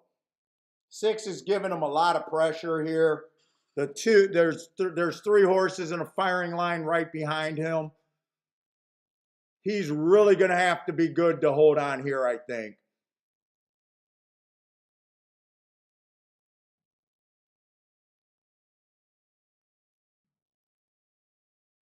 It's just going to be another ticket that I like, but I'm not sure it's a winning ticket.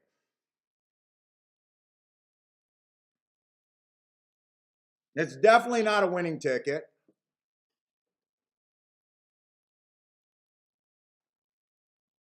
He dueled with the eventual winner. It looks like he's still going to be fourth.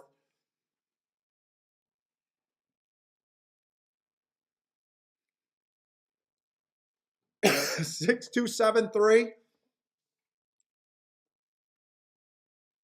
Yeah, long shots are always welcome. And you should be able to see the difference. That's why I always tell you guys to watch the other shows. When I get beat by a long shot, I'm nothing but positive and excited about it. And I want to see if I missed anything, not necessarily, did they cheat?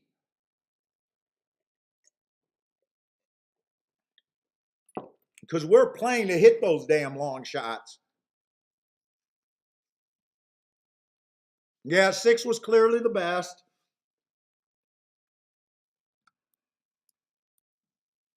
And if I would have broke these percentages down more, 6 was already the horse that I was going to give more. But I knew that 6 at 9-5, I wasn't going to bet him to win. And I thought if anyone other than the 3 getting second probably wasn't going to have that much upside. Let's see, what is the 6-2 paying? 16-1.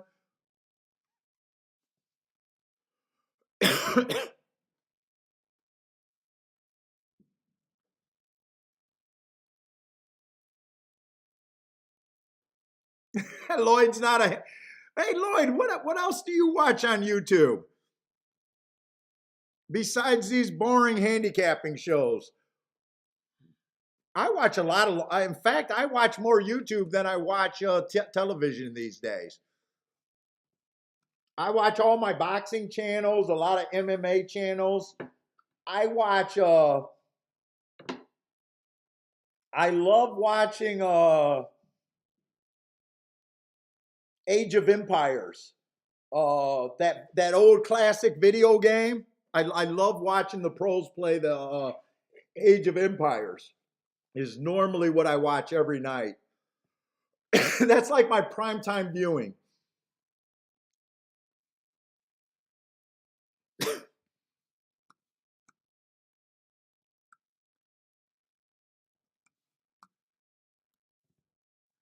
What's up, Gregory? Oh, and at night, Kathy, every night I love listening to audiobooks on YouTube when I go to sleep. I like the Sherlock Holmes. I like Agatha Christie.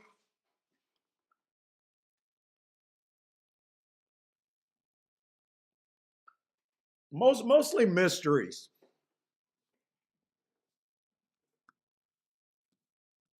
Oh, you're still in. I used to love watching Storage Wars until they said that half of that shit was plants. Oh, and the DIY shows, I fucking absolutely hate them because I know they're fake. Dude, because I flip houses every now and then, I used to love the flipping shows. But dude, if you ever did a remodel and flipped a house, you know that they're working with phony math there.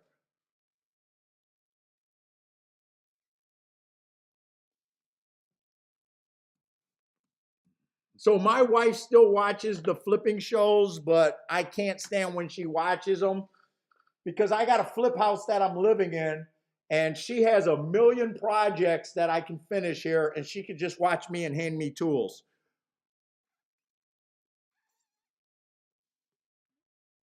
So I don't understand. She's like living the dream if she wants to watch flipping shows.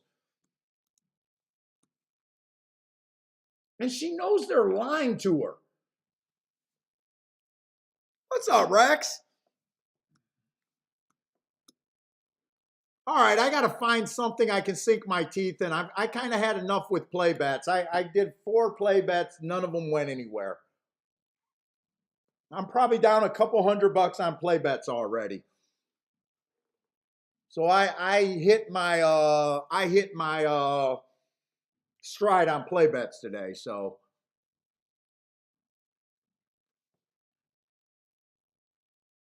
even though I don't regret any bet that I did today, I got to differentiate if I'm just trying to make shit happen. That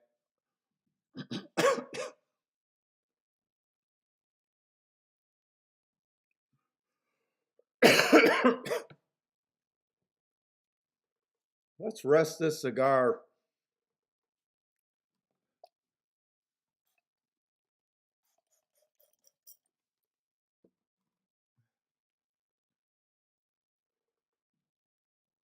Well, I don't know what either of those two shows are, the Tulsa King or the Yellowstone.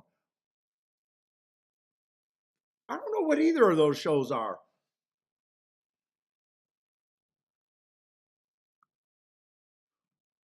Let's see, the 2-4 races ago ran on a bad rail. One tick slower than the fastest winner all the way around the track. Very nice race. Then he tried a Tapeta route. Last race he ran against the inside bias. I think there's some upside on the one. I don't know about 7-2 is that big of good of a price on him though.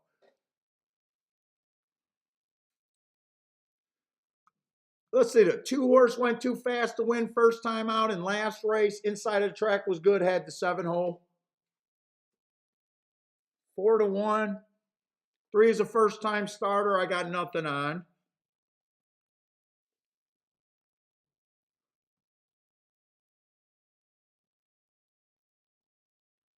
Let's see, 3 races ago on this 4-horse, nice race. Comes back, runs, tries to go wire to wire on a stalking day. And then last race, inside the track was good, had the 5 hole. God, this is another tough race. 6 and 7, I'm going to be against both of them.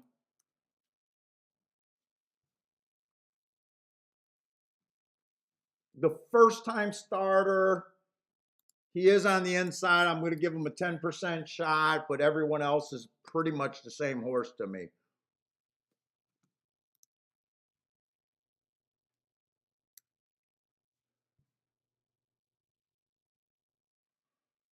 That means no one's really an overlay here. Well, one's and two's a little bit of an overlay.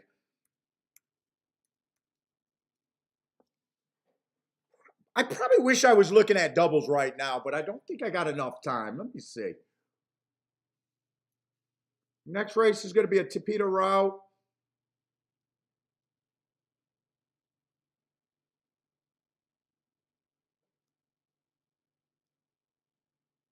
I think there's upside on the 1 and the 2. But 4's probably the fastest horse early.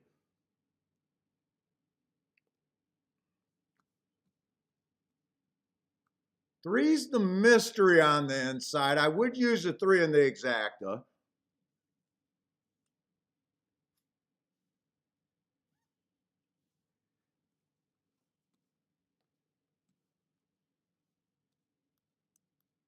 I don't mind, let's see, I don't mind a 1, 2, 3 exacta box.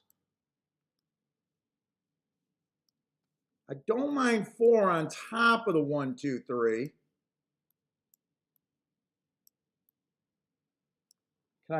Can I go both of those directions is the question.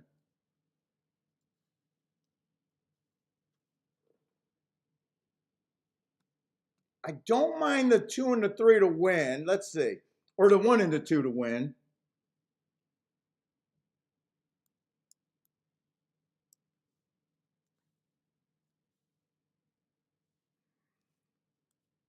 I might even want to key that if I'm going to do the win bets. Can I do all of that and still be, let's see, I got 3 in the exactas both ways. If 3 wins, I don't need a win ticket, and I think I still hit the exacta, unless the 5 gets second.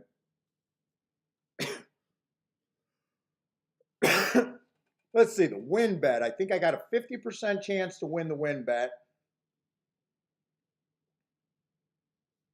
For every $4, I get 12 back. That would be better than even money.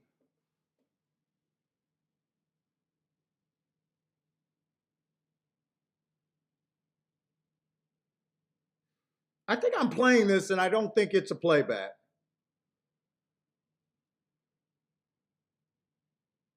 The only thing I'm worried about, let's see, I'm going to bet this.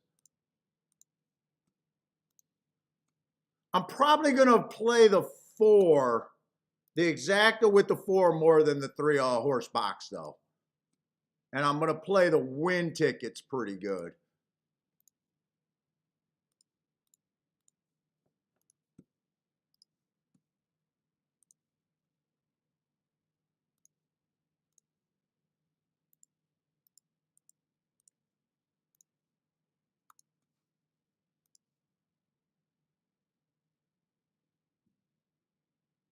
Let's say Kathy's looking at the 6, 7, 8. God, Kathy, I hate to say it, but I hope you're completely wrong for my sake.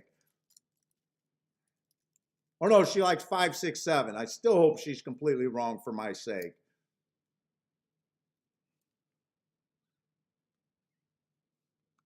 I actually hope the 3 can win here, and I backdoor an exacta with the 3. 3 misses a break completely. I need the 4, 1, 2.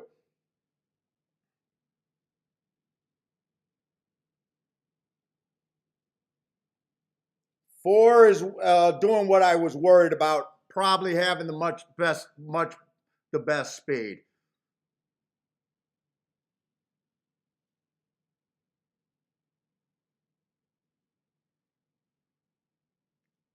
Keep this 1 super interested for me.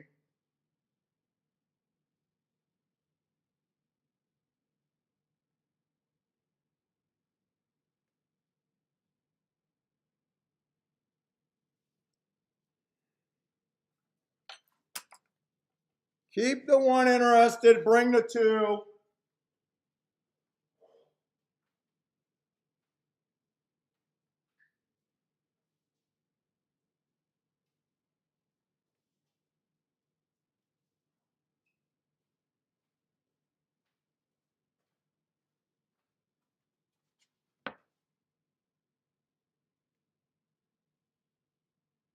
I played the exacta with the 4 the most.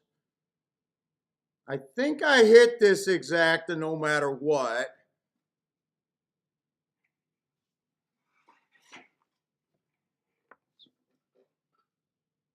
I probably shouldn't have key boxed that, but I thought because I was betting the win that I wanted it.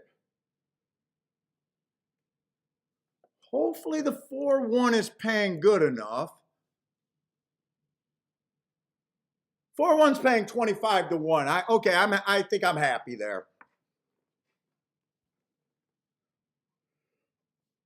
I'm happy there.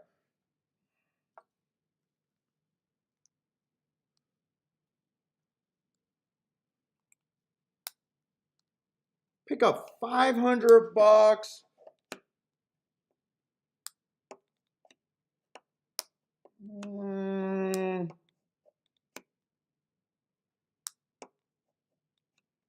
I'll make a couple hundred on the play. Few hundred. Probably close to 300 there. So I'm probably sitting roughly about even or something on the day right now.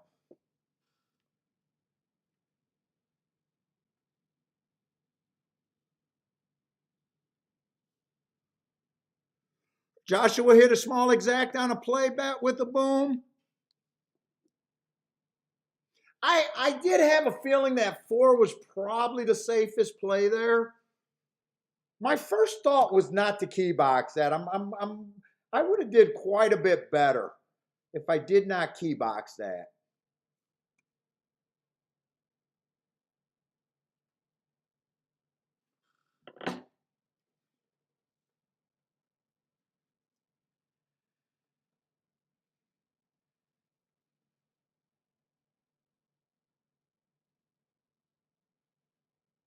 Try might have been better, but I didn't even think to do tries there.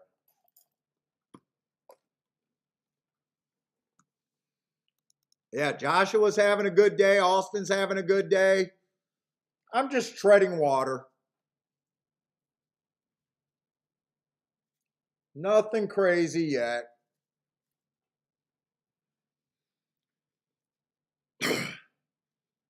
Oh, Rex is a Fraser fan. I used to like Fraser.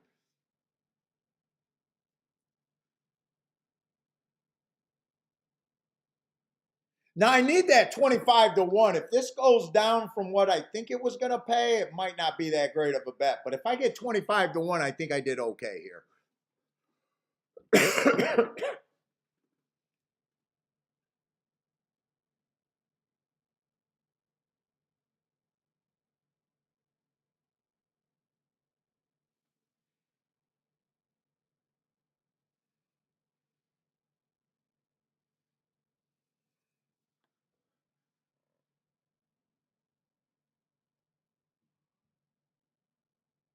Yeah, well, that's horse racing, man.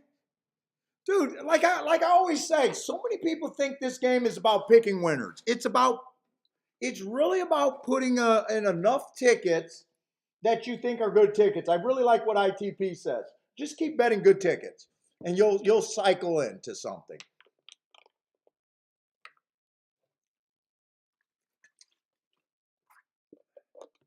What's up, Parsons?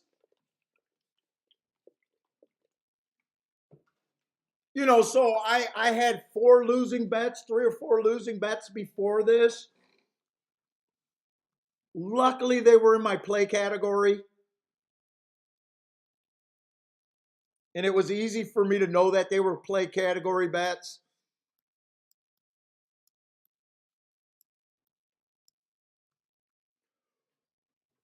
But they're bets that after you watch a race, you want to really see if you stand behind your losing bets. And for the most part, I felt like those were bets that would have definitely moved the bankroll. I ran second to a 25-1. That would have been a little bit of a profit. That 10-1 horse. I wanted to play that 3 at Tampa Bay at like 11-1. If I was right about him getting first or second, that would have been a decent hit.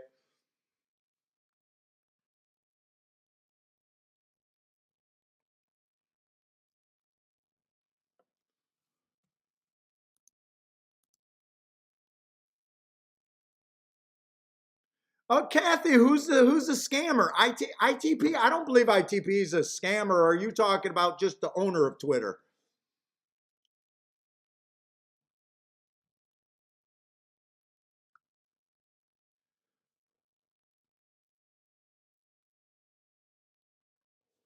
I seen ITPs. Every once in a while, he'll release what he did for a month. He doesn't post winning tickets because he knows that winning tickets don't matter. I've seen him twice where he released his month's play, and he's been at like 160,000 in handle, and I think $200,000 in handle the other time. He basically won a car both months. He does get a big rebate, but his rebate can't be, I'm guessing 10%, maybe 11, maybe 12 at the most. I don't know. But he was profitable even if you back the rebates out of it. In fact, even if he broke even, being able to put 100 and something, 160 and 200,000 through the window is fucking impressive.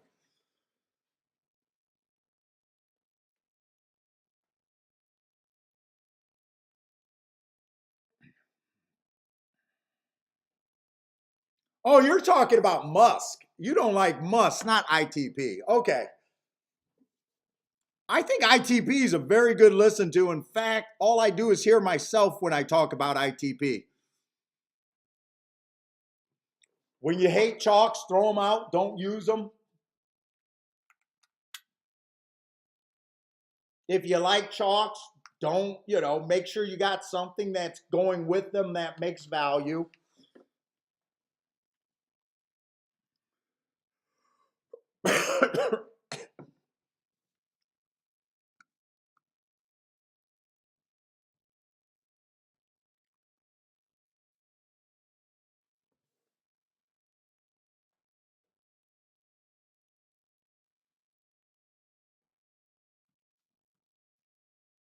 Oh, Parsons here just for lunch. Parsons, we just hit our first race, but I'm probably at roughly about even. If I'm up, it's not worth talking about, and if I'm down, it's not worth talking about. So, what's up, BJ?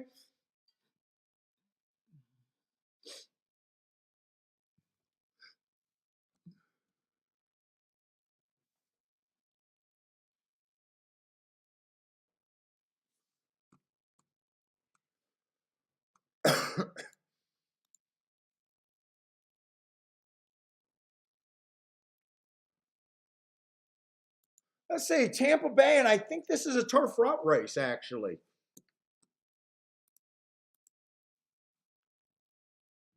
Fourth race at Tampa Bay?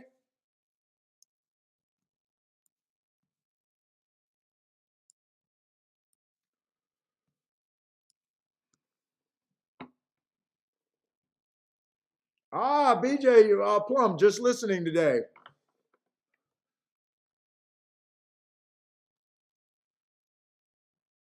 All right, we got a turf route race. And I'm not so sure if Tampa is as closing friendly on the turf lately as I think. Let me just look to make sure what they're doing over there. Because my Tampa bias reports, and the reason why I beat Tampa the last few years is just because of the turf route races. Let's see, they're only wiring 21%. So 21% going wire to wire is low, but it does get lower than that. 52% stalking, 28% closing. So I'm still looking for stalker closers, I think. 41% on the rail, 38% middle of the track, and 21% 7 on out. But I'm mostly looking at it like I want to come off the pace.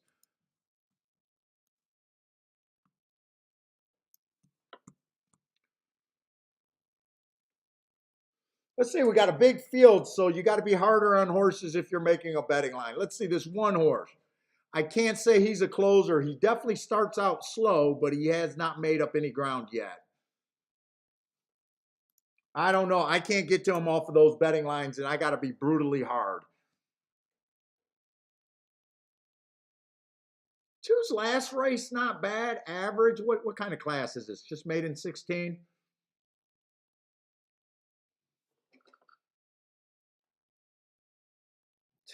Two's last race is his best race.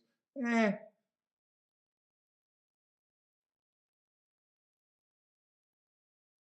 I do like the 3 horses last race, not because of the marks. I had that was a stalking day. He came out like a closer.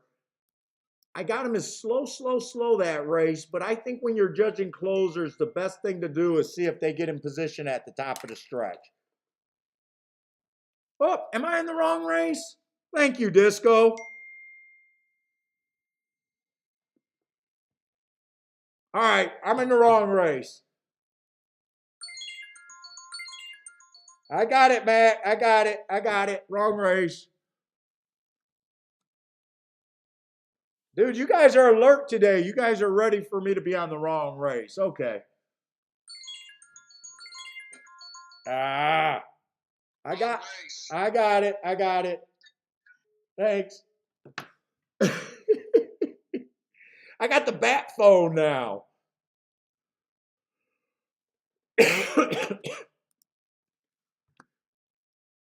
By the way, this one looks a lot better. First race out went too fast to win.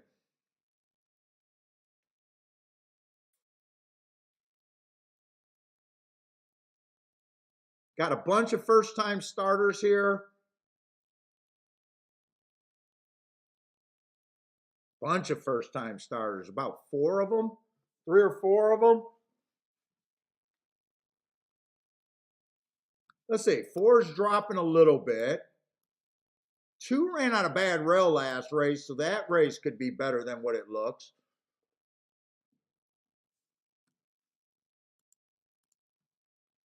4's dropping. 4 might have a little bit of upside here.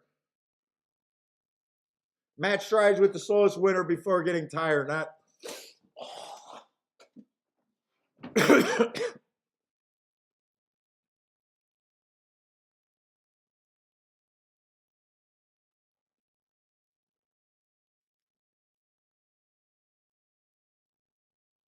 Six at 16-1. Godspeed. Ran on a good inside last race. Ran on a good inside 3 races ago. So he had the bias 2 times in the last 3 races and couldn't win. 2 races ago, he ran on a speed favoring track, and I gave him an asterisk.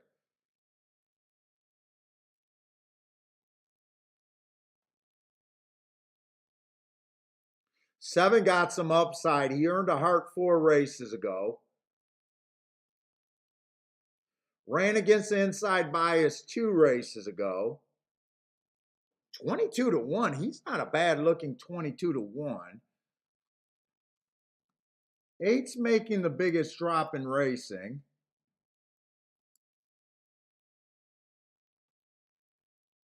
I think I can make 9's making a big drop.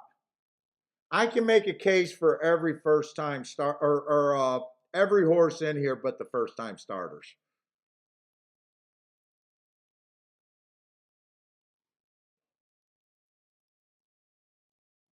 I think I sit out this race.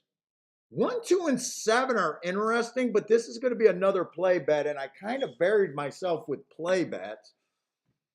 1's not a price that I'm interested in a win bet. I'm going to be rooting for the 2 and the 7, but I just have no bet here.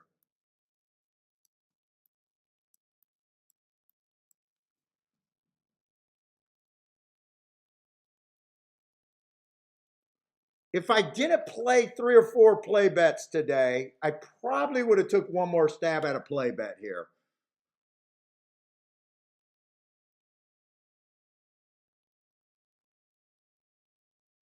I think I could just make a case for every horse that ran a few races before. 7 is the most interesting. 7's the best thing that I could get to here, though. 7 and the 2.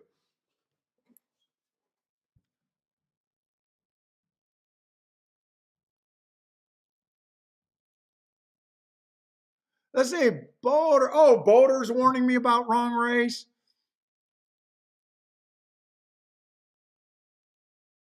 Let's see how this race plays out. I got no play here. 1 is my best marked horse, but not a great price. I don't even know if I looked at the 9. No, I looked at the 9. He was a class dropper, and 10's a first-time starter. So I did not complete a betting line here, so it's good that I did not bet this race, by the way. But this 2% is wrong.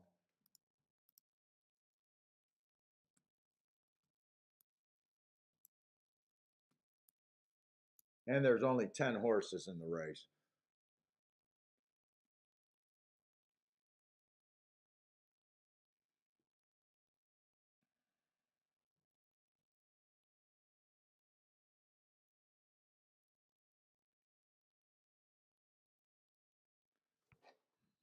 Mm.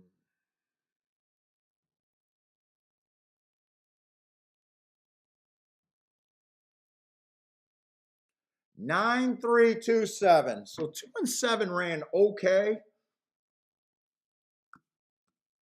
9 was the dropper, or one of the droppers. I'm pretty sure the 9 won, so I'm not sure what the cameraman's looking at. There he goes. He's going to the 9.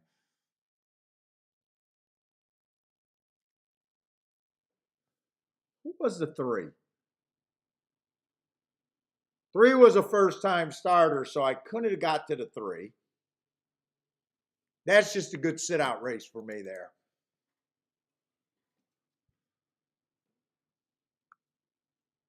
Probably a decent exacta. 24-1, useful exacta. Parsons with the boom over there. Kathy with the cash.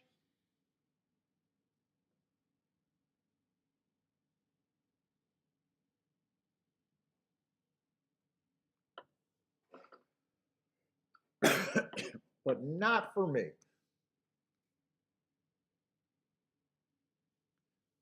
Joshua loves him some first-time starters.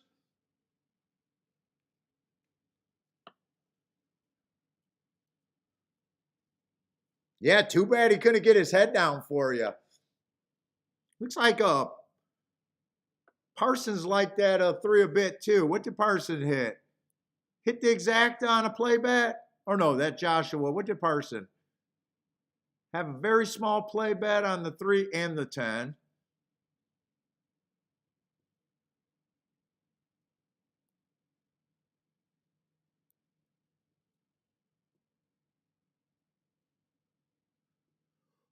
Does that mean Parsons is doing place bets, or did he think the 3-horse won that race? Austin loves him some first-time starters too. Kathy is queen over there. All right, I got to go over to Gulfstream.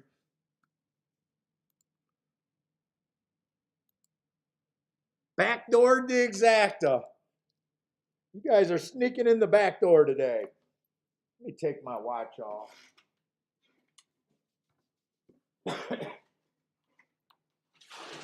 Let's see, I don't want to knock it over. Let's see, Gulfstream.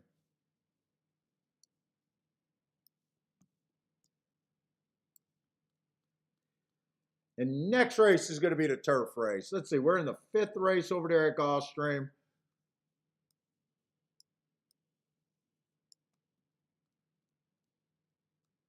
And I think I'm missing 1 horse on my tic-tac-toe board. I'm not sure that, oh no, the 4-horse went wire to wire, but the 4-horse, I'll get the tic-tac-toe board right in a minute. I don't have time to waste on that right now. Because we're going in another Tapeta route.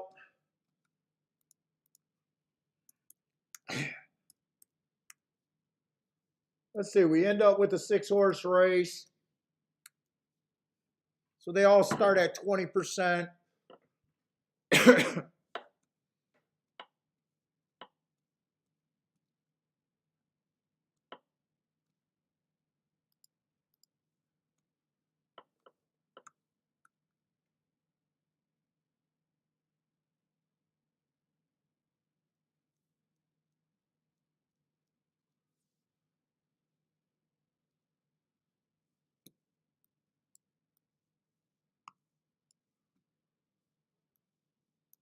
Let's see, 5 and 6 are out.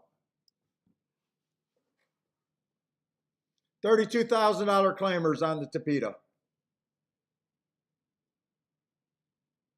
Let's see, 1 ran against the speed bias last race. Not a bad race. 1 tick slower than the fastest winner average.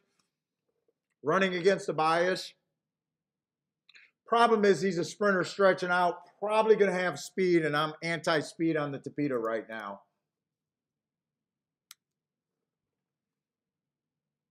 And it does look like we got speed because the 2 got tons of speed. I'm just anti-speed right now. He's the 4 to 5 favorite. Belongs at this level. Nice races at this level. I'm just anti-speed. Has won going wire to wire on the Tapeta before.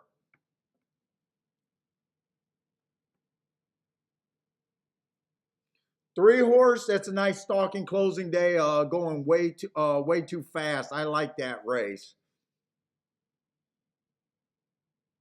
Is in danger of going to the lead, though. I'm interested in him at 5 to 1, but I need that stalking trip. If he's on the front end, I think he's a loser, but if he stalks, I think he has a fair shot.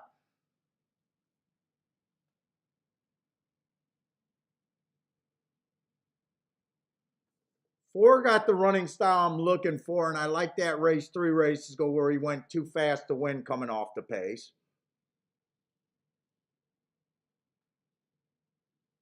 7 got the right running style.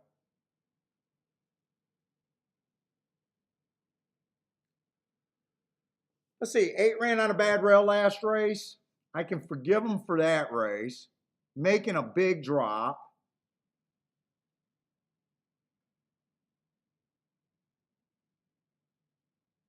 I need some pressure on this too, otherwise I don't have a shot in hell.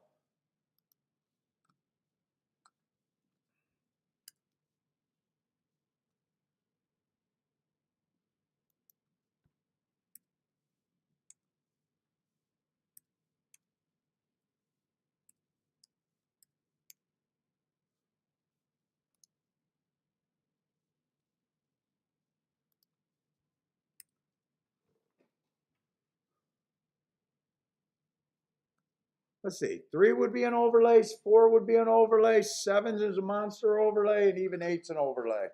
Do I want to try to beat this horse?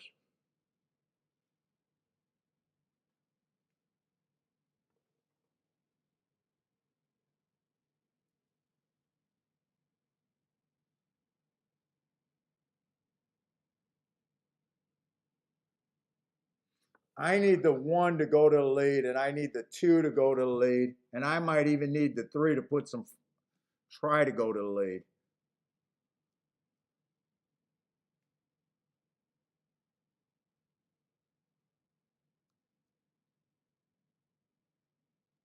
Other than that, I can't. It's just the way I think the track plays. Other than that, it's hard for me to poke a hole in a 2 horse. Other than I know 3 to 5 is not right.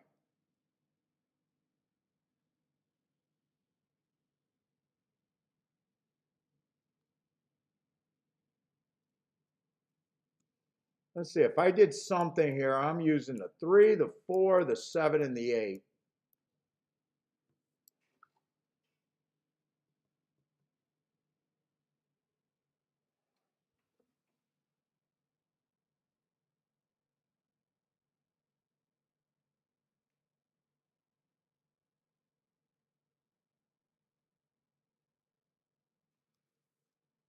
Let me write some bets that I think I can do.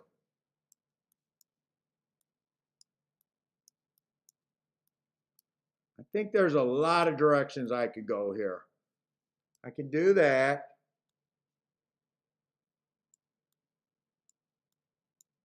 A bet to win.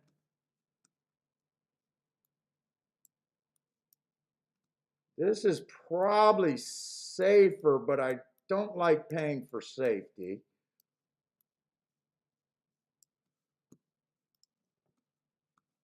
I could box these 4 horses.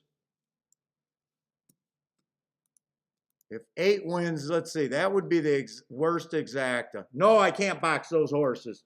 If it comes in 8-3, it's garbage. If it comes in 8-2, it's garbage. If it comes in 8-4, no, I don't want to do. I got to beat the 8 here. If I want to go to the direction of the 8, I just bet the 8 to win.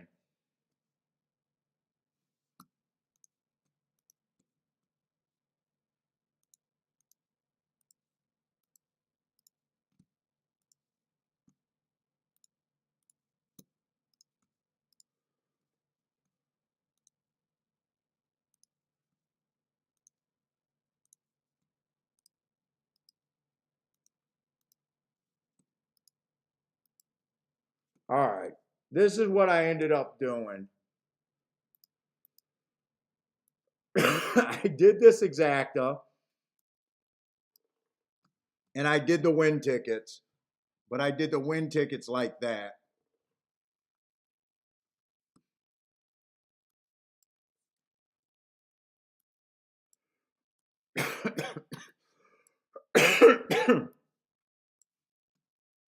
And I did not box. But I did scale this bet down.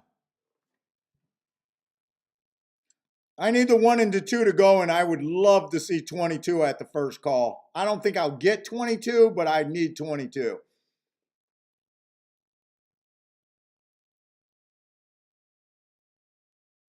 Fuck, and I shouldn't have bet the 3 to win at fucking 3 to 1.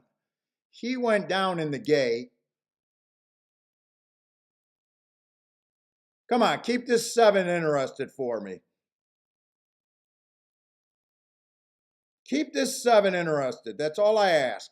23 and 4, not as fast as I need, I think.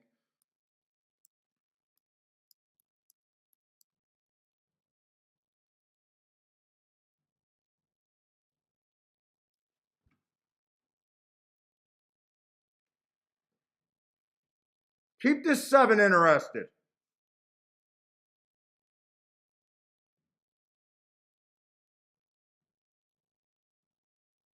Two sitting chilly as can be.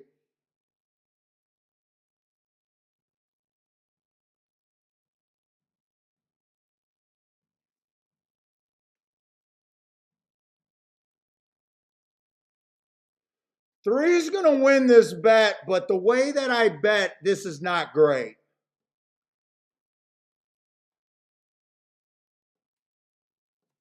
I'm going to get a win ticket with the 3, but it's not a great bet. I'll probably break even in this race.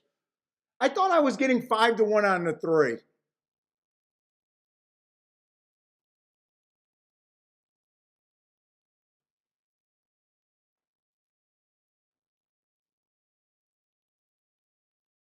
Not 3-1.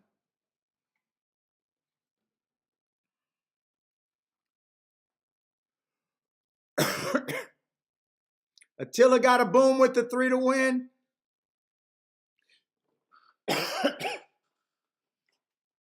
If I would have wanted just to take the 3 to win, and I knew I would get 3-1, I couldn't have done the 3-horse win bet here.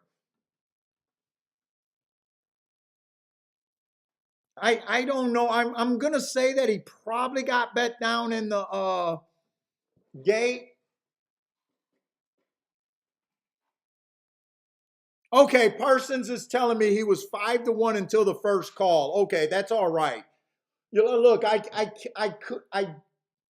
it was not reasonable for me to expect that it'll go from 5-1 to 3-1 when they were betting the 2 and the 8. So I'll walk away, probably breaking even there.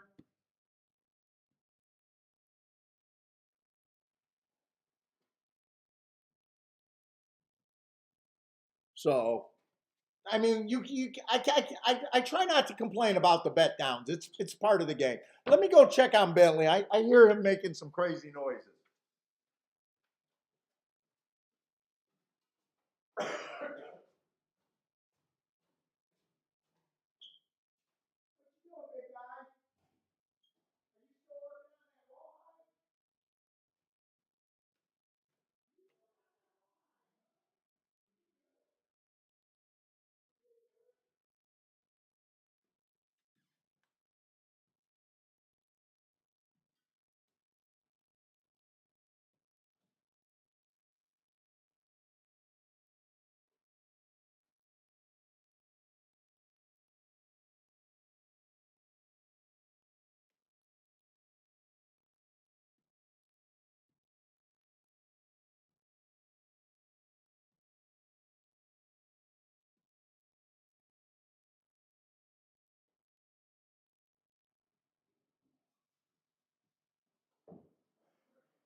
Let's see. If I would only did the win bet, the math is 28 times 3.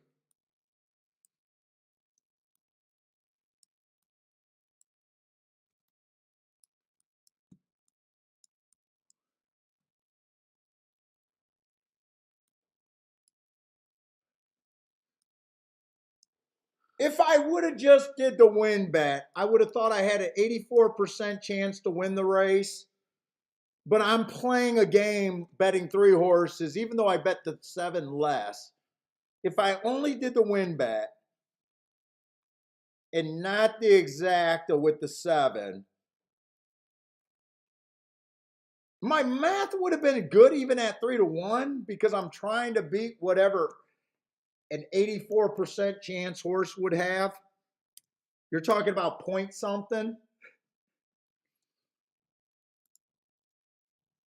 That would have been an okay bet, but I don't recommend playing horses like that where you're trying to bet a game with Dutch betting without hitting major scores. You get what I'm saying? Like, yeah, the math is okay there.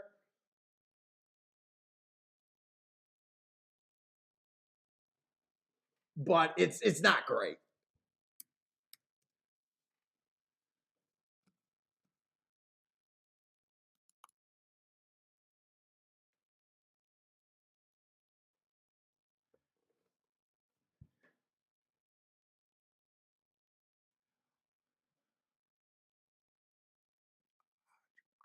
Amel?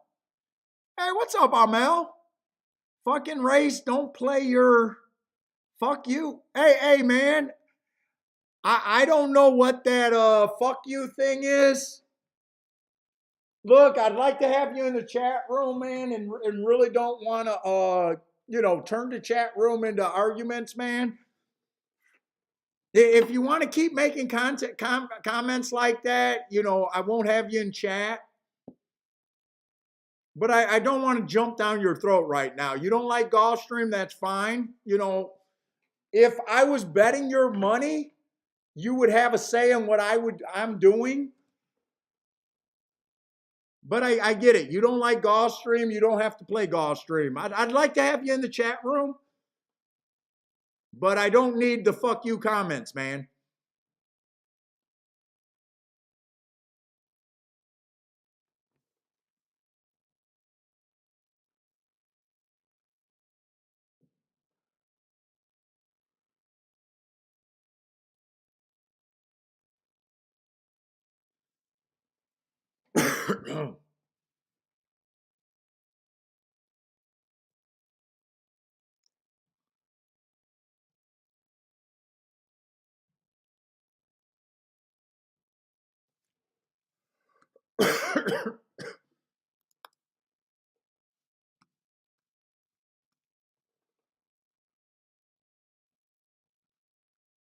What's up, JN?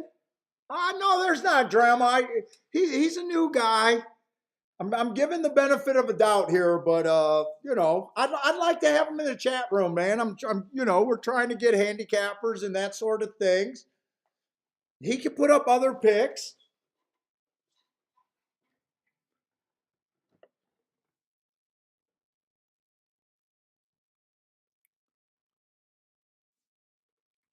I don't want to jump down anyone's throat right now or ban anyone, but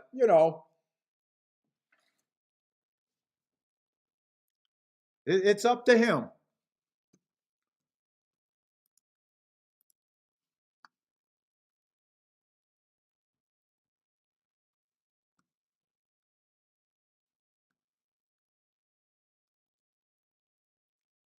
Feels like when you bet a horse that opened up at 2-5, you should have got paid off, by the way.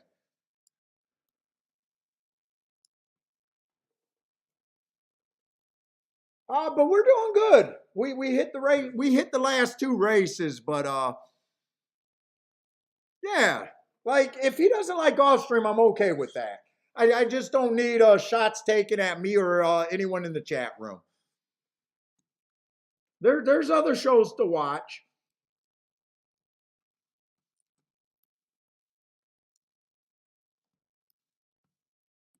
And we don't mind seeing other people's picks, so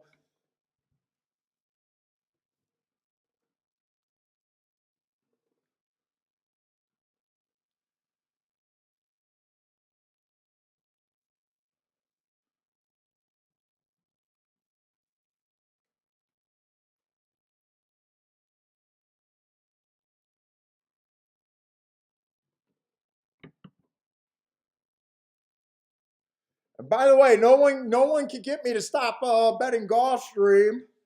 Parsons tries to get me to stop betting Gulfstream because he says he hasn't been doing good at Gulfstream. Fuck. I've been doing great at Gulfstream. So I get it. Some people don't like Gulfstream. That's fine with me. That's not a problem. All right, let's go over to Tampa Bay because we do got a turf route race.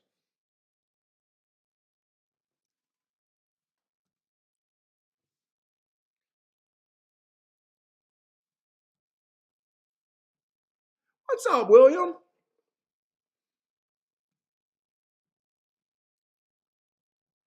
Let's see. This was the one horse that I was giving a 2% when I was in the wrong race. Let's see. Two, I was like, I don't know, one way or another.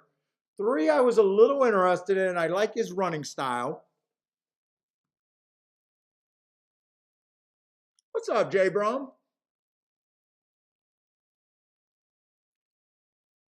Four horses recently dropping, might have the right running style. But right now, stalkers are dominant. Even though I keep calling Tampa a stalking closing track, I think it's going to end up being a stalking closing track. But I am a little worried about him being so far back.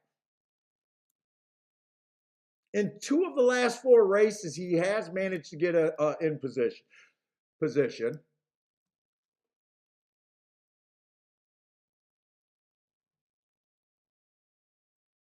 My first thought is there's not a lot of form in this race.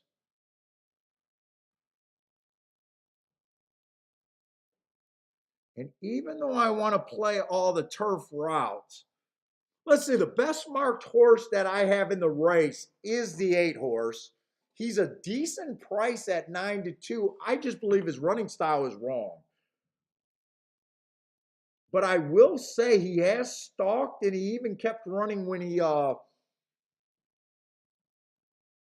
didn't get the lead.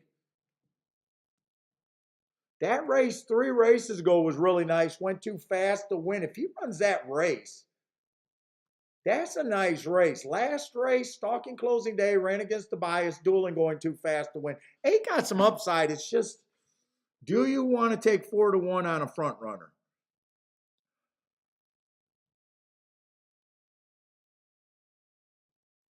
Nine can go either way.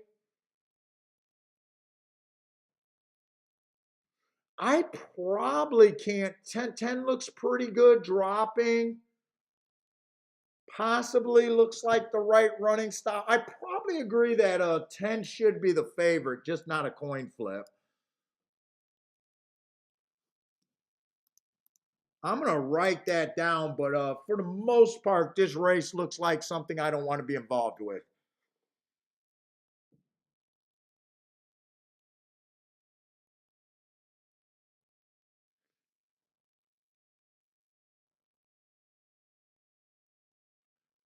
Eight, I'd probably say I think 8 is about fair value though, at about 4-1. Possibly going to the lead and possibly speed not good, but he is the best marked horse I have. And then everyone else I think is did I throw out anyone completely? 7, I'm just being hard on a first time starter.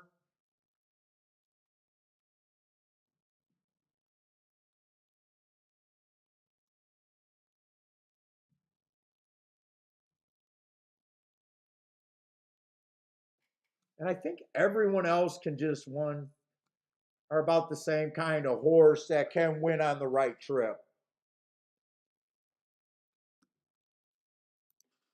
So they're all about 10 percenters.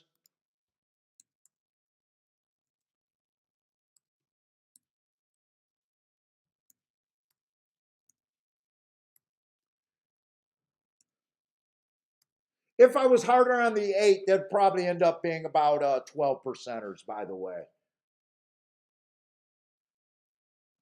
But I got no bet here.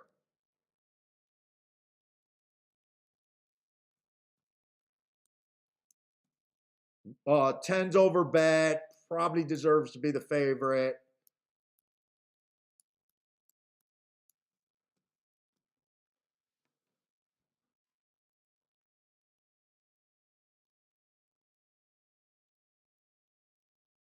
Let's see, what was your favorite shot at you? I don't get the comment, Jay Brum.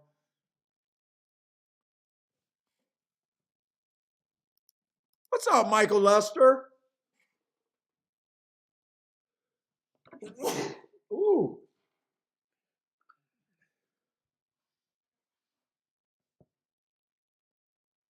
Let's see who got some plays here. William likes the 489. 489, those odds got some upside there. Kathy's doing the 8. I can see the 8. I can see a reason to be on the 8 and against the 8.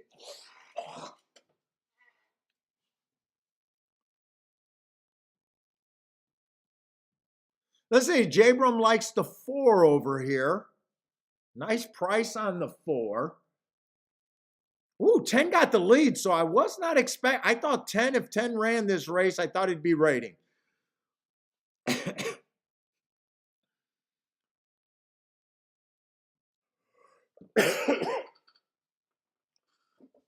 23-2 sounds decent.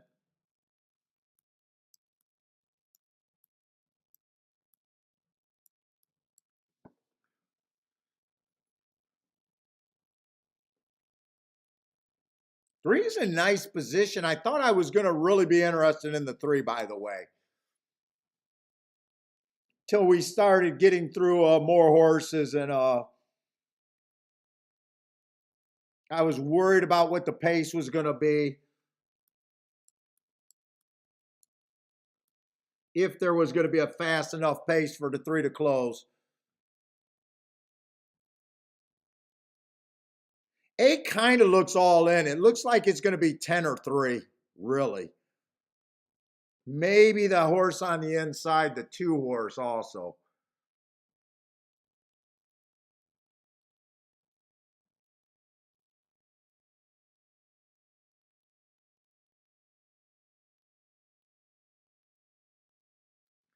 Ten, 3. It's 10, 3, 4, 8 or 10, 3, 8, 4. So I got no problem with the 3 winning. I thought he deserved to be the favorite. I just thought he was overbet at 4 to 5. Making the biggest class drop, so he makes sense to me. Him going wire to wire. I want to look at this track like the track's backing up. I said it's not as strong as I thought it's been, but with him dropping so big in class, I could see him holding up.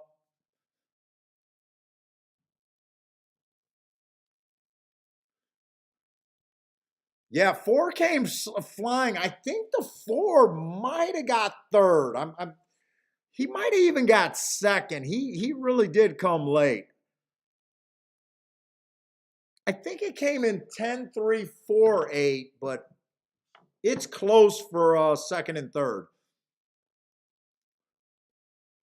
Yeah, they got 10, 3, 4, 8, 2 up there.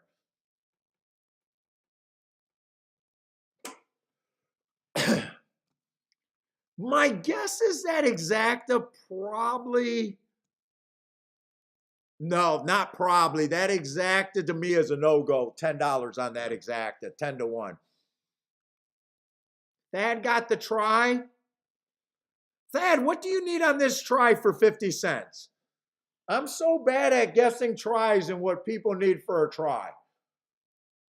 I'd say if you got $30 for 50 cents, that's probably super generous. My guess is it's probably paying like $15 to maybe $22 for 50 cents would be my guess. Thad, what do you need on this try? You got the try. What do you think you're going to get on the try? I'd say if it paid 30, I'd say 30 for 50 cents is probably really good. But I don't look at a lot of tries, so I could be underestimating that by a lot.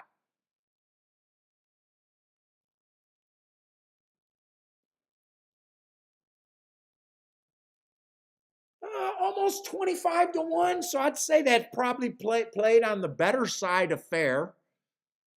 Almost 25 to 1.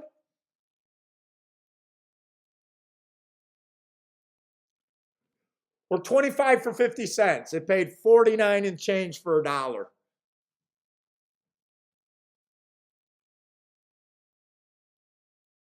Oh, not as much as you thought? I'm not trying to put you on the spot. I'm just questioning.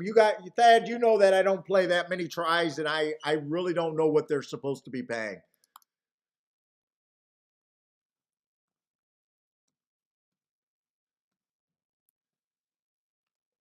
Hopefully you're happy with that price. I don't know. I guess according to what I was thinking, that paid on the higher side of fair.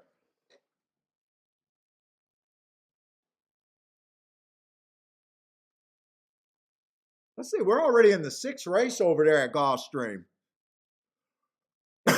That's good for you, Thad?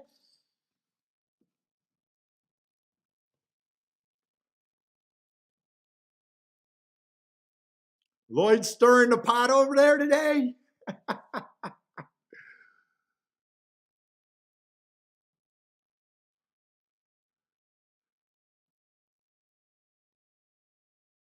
And stirring the pot. Now I got to see what his previous contest comments were. I want to see what he means by stirring the pot over there.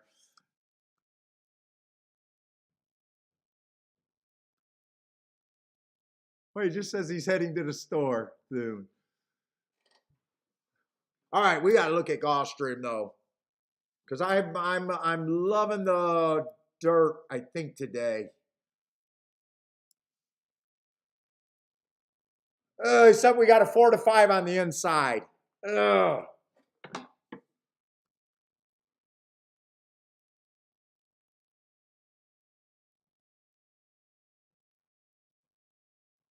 Let's see. One's making a little bit of a drop. God, I'm trying not to get drunk, but I really want that tickle to go away.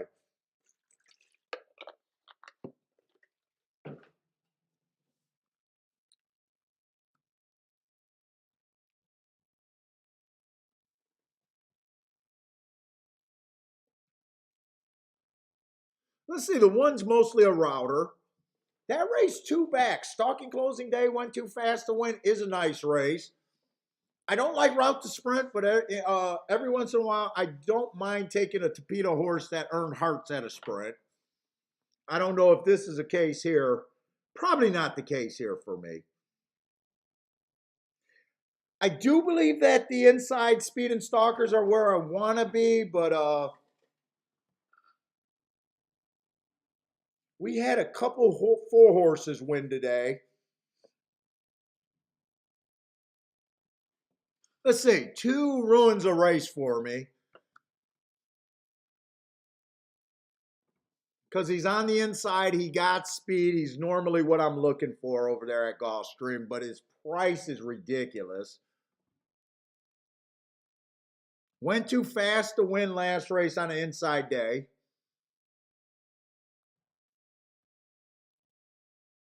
Before that, he was dropping.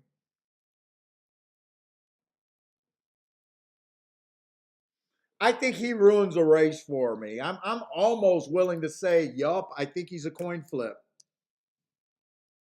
And if you guys are new to the show, when I do my betting line, the most I ever give a horse is a coin flip, 50% chance to win.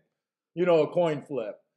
So he's overbased. He's overbet for me. Three got very nice races, but I don't like route to sprint. But he has very nice races.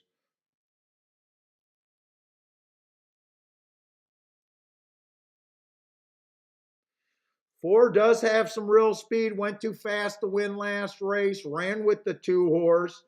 He was in the four hole and the two was on the inside. They both went to the lead. 24 to 1.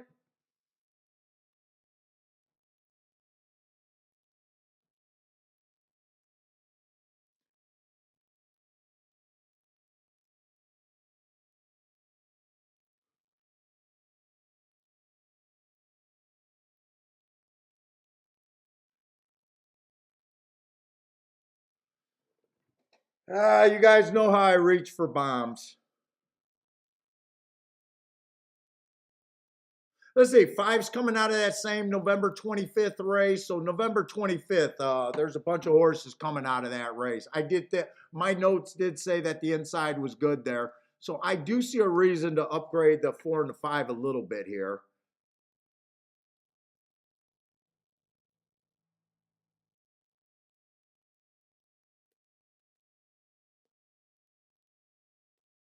8, I would like the 8 if he was on the inside, but with him being on the far outside, it gets so much harder to win from out there. Let's see, I'm going to try my betting line. I'm definitely being hard on the outside horses.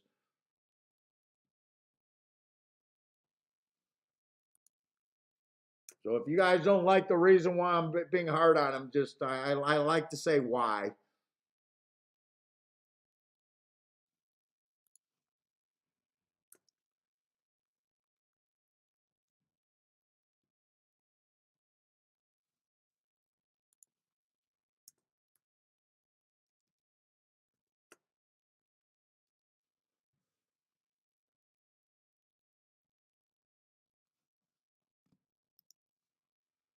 That's probably roughly how I see this race. 2 should be the favorite, just over bet.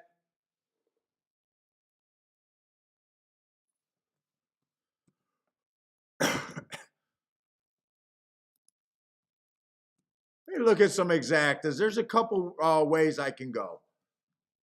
I could play 2 on top of the 4 and the 5. Those exactas are still good. In fact, I can even use the 1. I could go that direction. I can definitely bet the 4 to win.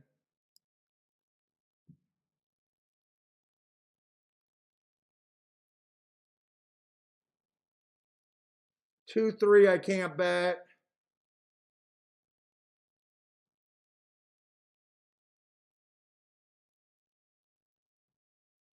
I can even bet the 5 to win.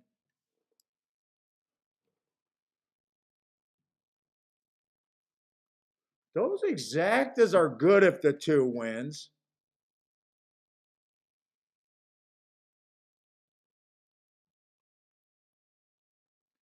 I think I can play this. What's up, gas station?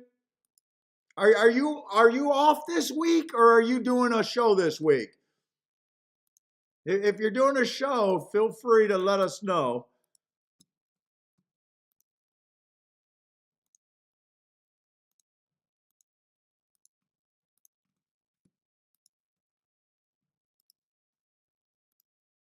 What's up, Samuel? Gerson? Let's see, Anthony likes to play tries when he thinks he's getting 50 to 1.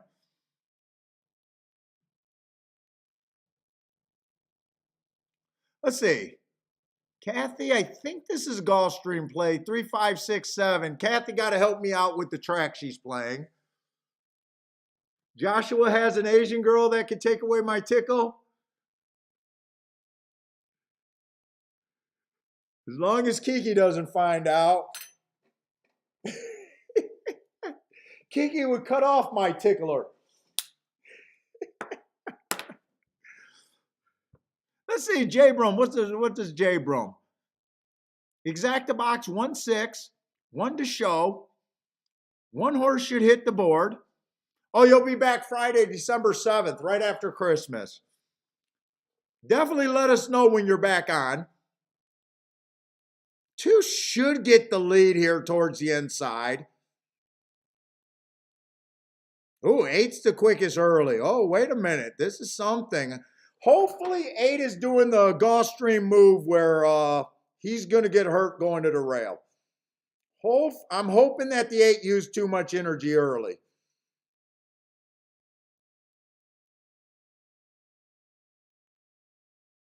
Oh, wow. He is much. I said I would love the 8 other than the post position. This does not look good for me right now. I'll say that.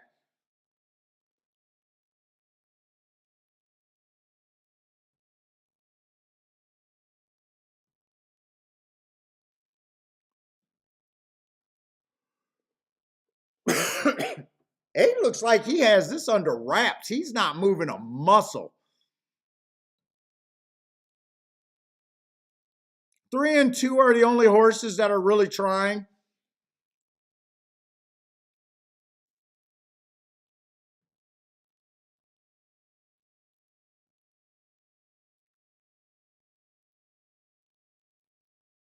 Nice price on the 8 at 8 to 1. In fact, I wish the 8 was a little bit closer towards the inside. I said I would love him if he was closer to the rail, which makes it rough because I don't want to see outside horses winning. My betting board looks bad, but I did say that disclaimer. I got no problem with the 8 horse winning, was able to cross over, got the rail. Usually that hurt horses.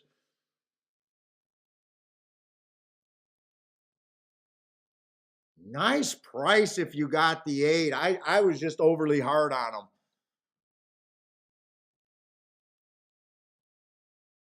J-Brum was, yeah, J-Brum, you got, like I said, I have no problem admitting when I'm wrong too.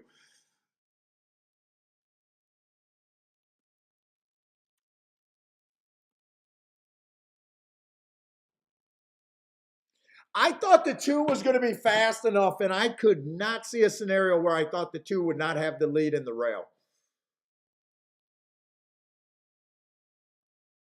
And you know what? I'm re-looking at the 2. I don't know why I was so dug in on that. Because other than the last race, oh wow. Other than the last race, 2 has never had the lead. 2 has never had the lead there. 2's a stalker.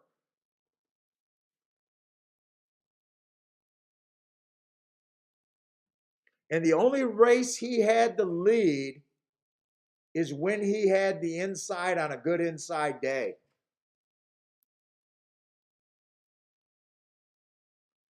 That was bad pace projection of me thinking that I don't know why I automatically thought he had got the lead.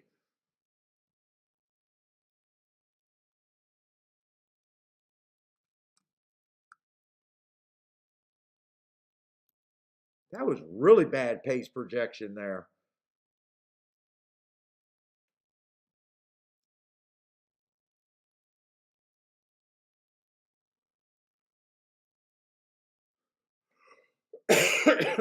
Kathy said top pace, Scotty Angle. Yeah, that was a bad call on me thinking that he automatically got the lead. Let's see, if I realize that, who do I think hits the lead? It wouldn't be the 1. 3's a router, and I don't like projecting routers to have the lead in a sprint. I thought there was a chance that the 4 horse got the lead, but the 4 is not a. He never gets the lead either.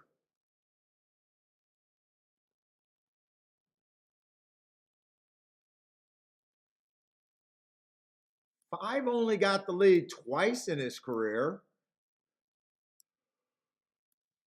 I did a bad job with the pace projection there. The only thing I did good that was saying that if the I do know that if the 8 was in the first 5 post positions, I would have liked the 8. All right, I got beat by an outside horse, so I lived and died with the bias there.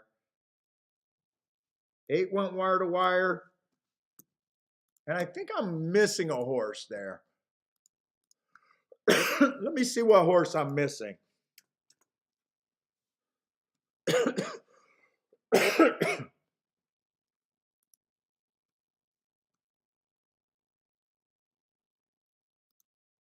That 8-3 exact, that 8-3 exact is going to be really nice too.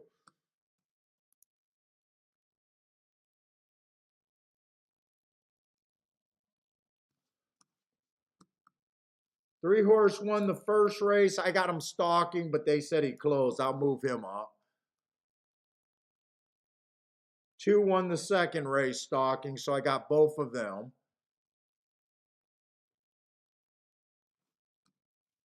4 horse won a race stalking. 4 horse went wire to wire. We just seen the 8 horse went wire to wire.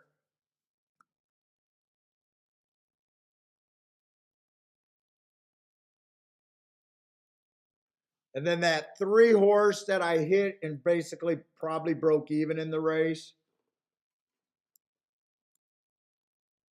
Stalked. You know what? On the Tapeta route races, inside off the pace might be where I want to be looking on the Tapeta today. We had a 25-1, a 3-1, and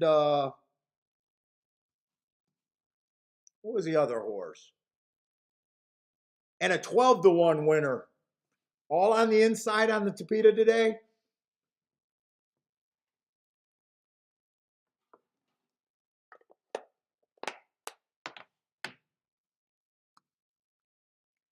It maybe the inside's not good at Gulfstream as I normally think. Kind of hard to say because these 4 horses, I liked both of them. They were both close enough to being inside. The 8 horse did get the rail. Man, I might have to think about Gulfstream's dirt races going forward too. But that's what they've been doing today so far. The inside definitely looks good on the Tapeta route so far. And the first race, it came in 3-2-6-1. That's pretty inside with the 12-1 winner. Second race, it came in 2-3-1 on the Tapeta. 28-1, 10-1, 3-1. That's pretty damn inside.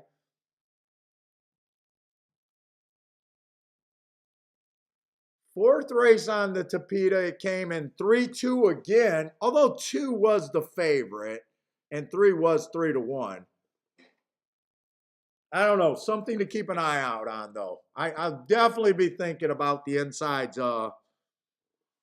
looking okay so far.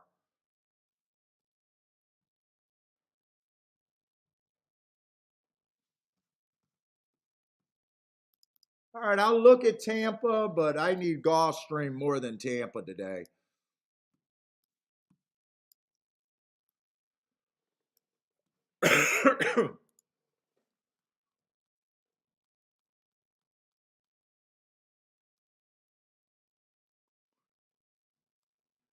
Fuck, I want to see what they're doing at Tampa today.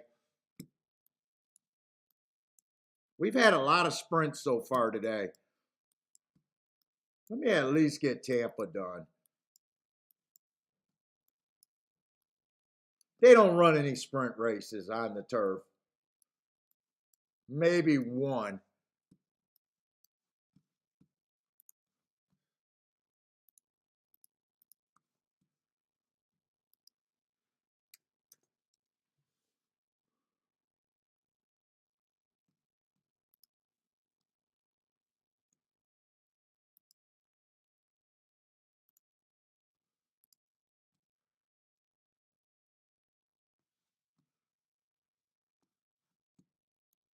Three horse stalked the first race.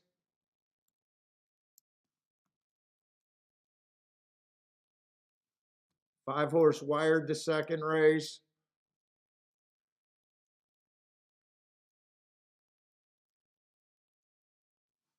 Six horse stalked the third on the dirt.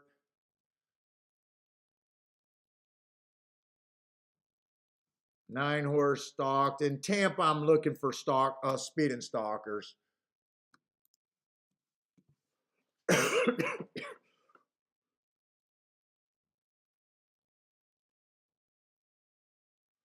Let's see. Gas likes the 5 over there.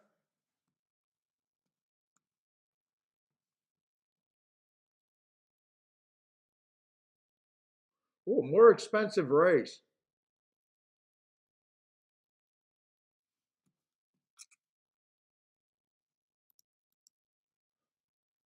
Six horse field.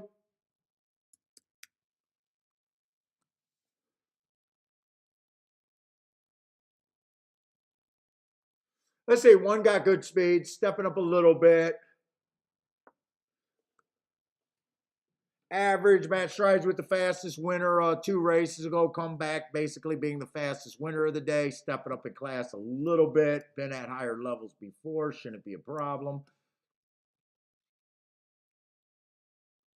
I do like the hearts on the 2. 5-1 on the 2.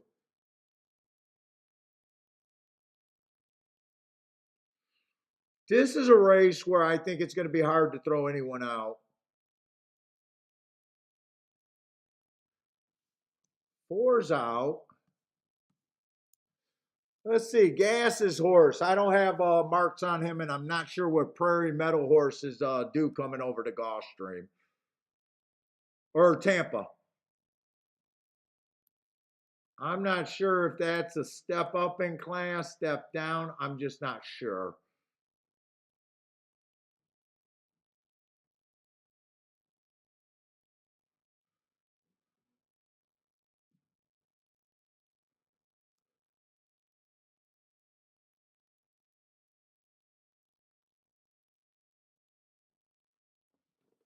I don't really think I got to play here unless I want to play the 2.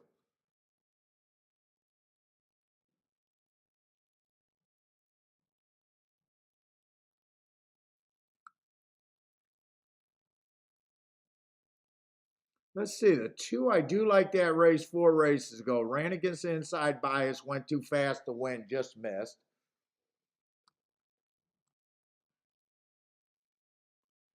Tried a stakes race. The rail was bad according to my notes. I like that race. Comes back, goes too fast to win at 60,000.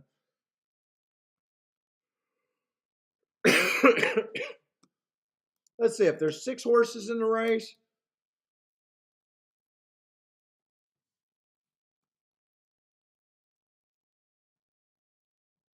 He's a little bit of overlay without being even doing a betting line at 5-1. I think 5-1 is at least fair on him.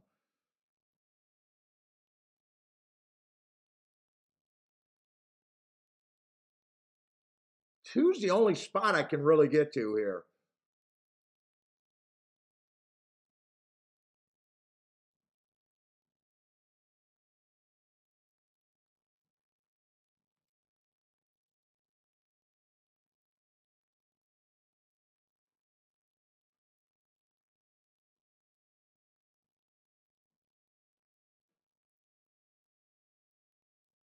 The Delaware, the 7 horse, I don't know what to do with. I'm going to take a little stab in a play bet here. I'm going to bet the 2, and I'm going to put 2 first and second with a couple horses here. He's the only horse that I'm interested in. I think if he gets first and second, this could be all right. I might have to check that exacta with the 3, except I don't have enough time to check the exacta with the 3 and the 6. Those might not be good tickets.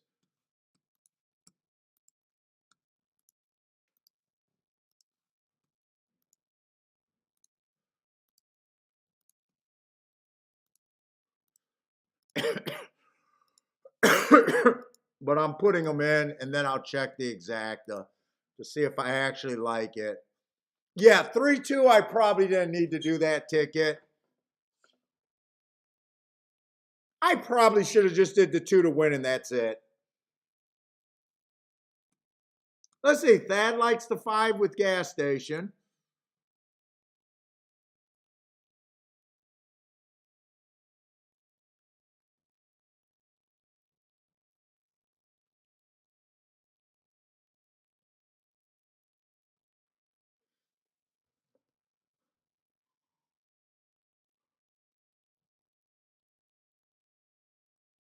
Let's see. Michael had the 368. Didn't play it. What race was that?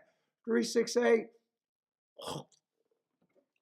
Oh, that was at Gulfstream. Oh man, that would have been a good exacta, Michael.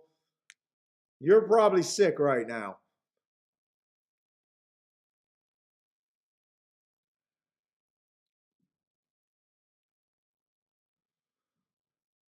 Let's see. Thad likes the 3-5 over here at Tampa. Kathy likes the 2-5-7.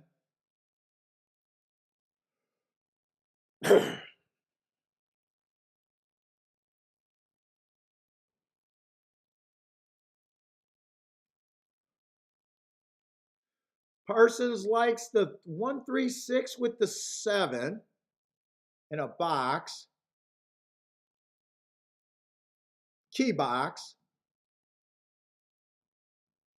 21-4. They are going fast. I do not know why I keep throwing away money on these dirt races over here at Tampa.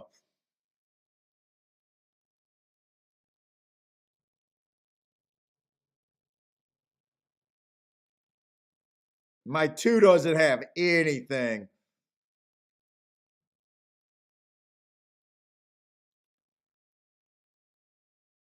Come on with this 5.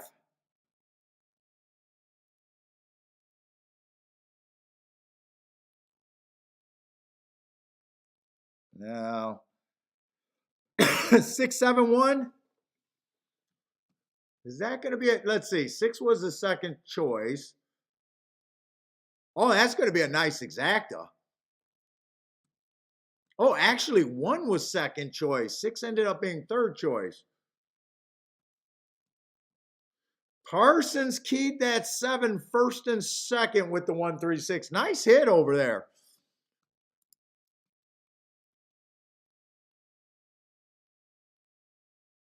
$43-1 on that exacta. Nice boom over there. Joshua with a boom.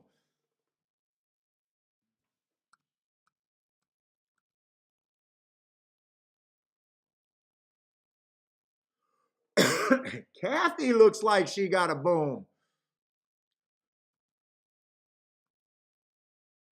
Oh, no, wait a minute. I'm not sure on Kathy. She like 257, not 6.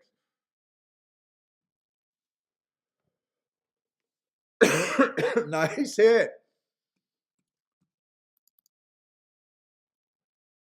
Yeah, Tampa, I got to stop playing Tampa on the dirt.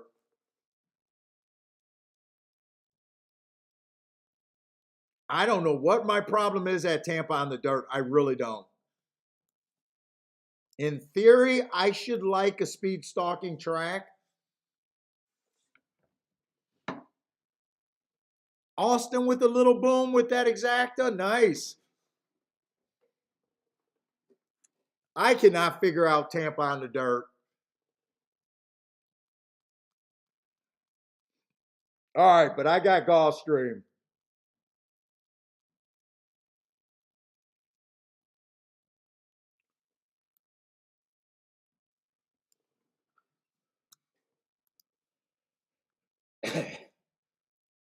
We're down to the last 3 races at Gulfstream.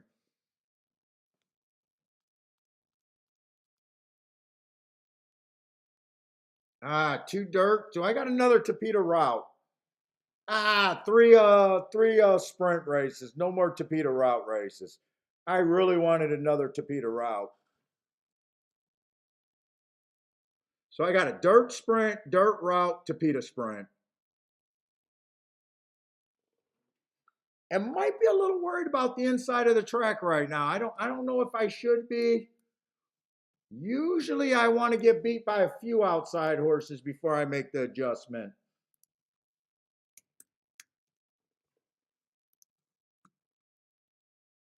We got 7 horses.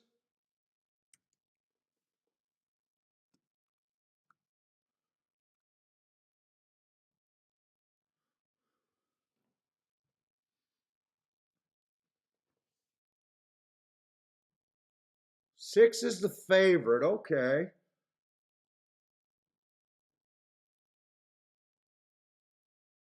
Let's see the 1. I do like that race 2 back, but I gotta say the horse mostly lightly raced, ran 3 routes, 2 sprints. Not sure what he is. Last race ran on a stalking closing day at a route. I don't mind that race, but the race that I like is 2 back where he earned that heart. He was stalking. 3-1. I don't know if 3-1's worth what I think he needs to be. Let's see. Both sprint race. So far, all the sprint races, I think they want wire to wire. No. Two want wire to wire and 1 stalked.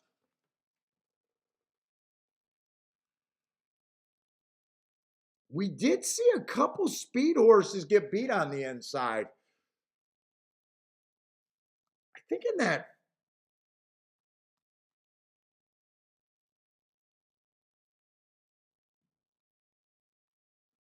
Hold up, I just want to see because it's more important if I'm right about the read of the track.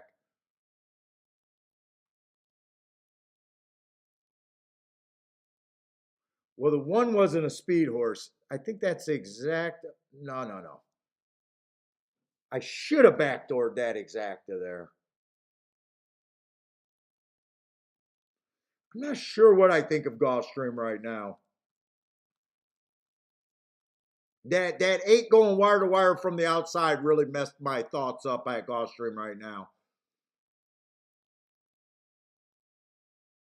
Let's see. 1 fits, 2 fits. If I'm right about the inside. If I'm not so sure.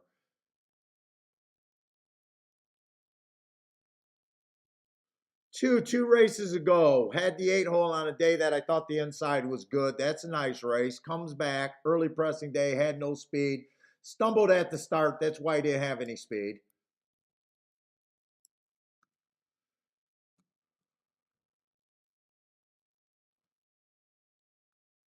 Three does not look bad. Fuck. Four only ran 1 race. Five earned a heart. Fuck. 6 earned a heart. 7's on the outside. I don't like the 7. Let's see. I will be hard on the 7, but I don't think I have much of an opinion on everyone else. That's kind of what I've been thinking of most of the races today.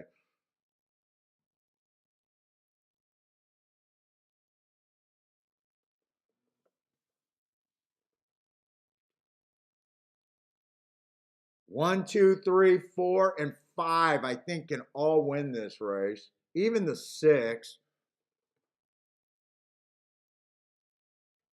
I hate doing this, but when I can't separate horses, it is what it is. I mean, I have nice hits when I do this. I don't need an opinion if I have good tickets and I just happen to be right. That would make 5 a huge overlay. 4 is a huge overlay. 3's overbet. 2. So 2, 5, and 4 are the best that I can get to.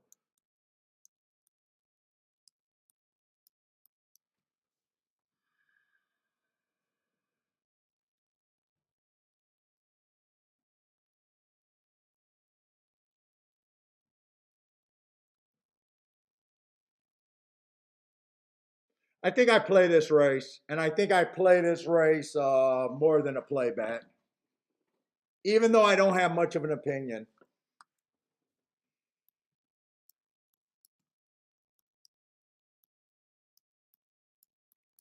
I think that's the first bet I want.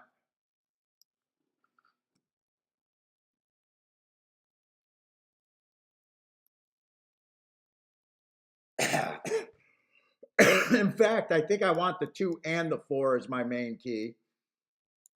And I want to key the 5 for less.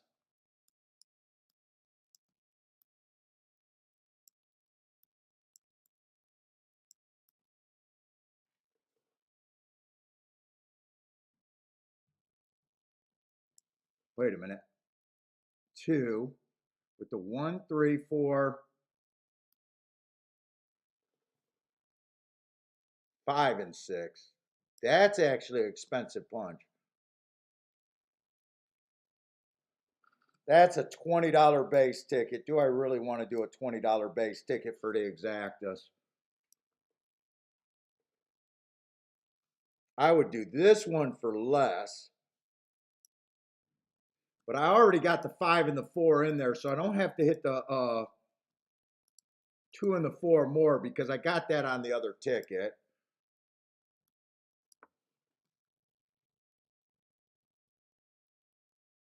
Fuck it. I think I leave out the favorite.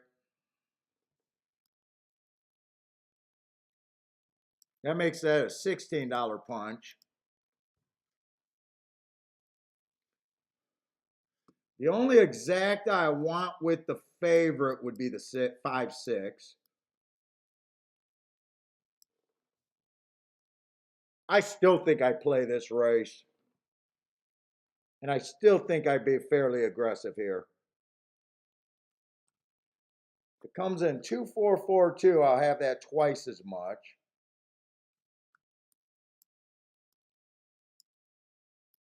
I think that's how I play this.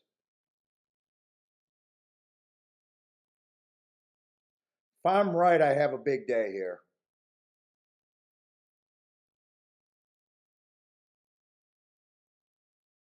Oh, I already got the 5-6 there. I don't have to hit the 5-6 again, actually. So if 5 wins, I got it here with the 2 and the 4. I got the 1-3-6 there. Whoa, whoa, whoa, whoa, whoa, whoa. Wait a minute. Wait a minute. Shit. I'm doing the win tickets first.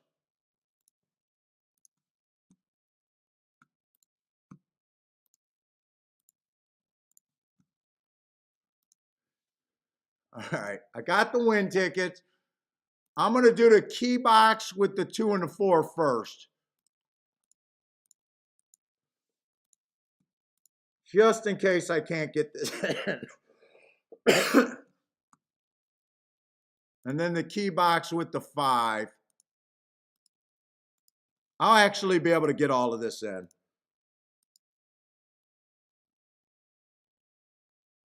Oh, and I got it all in fairly easy.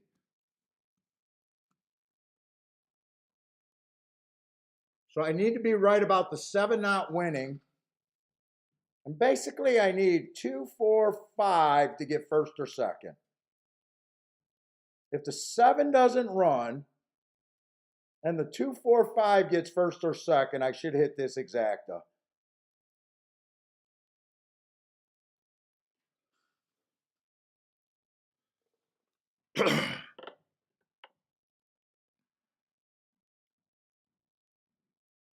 Oh shit, that's right. If the 2 or 4 wins and the 6 gets in the exact, I won't have it. That's right.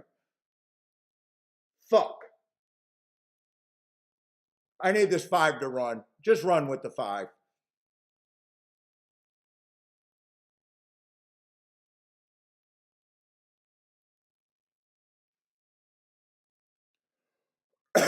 I need to be right about the 5 right now.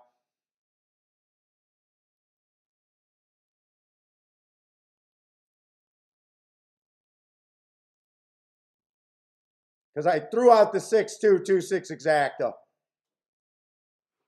Come on, 5.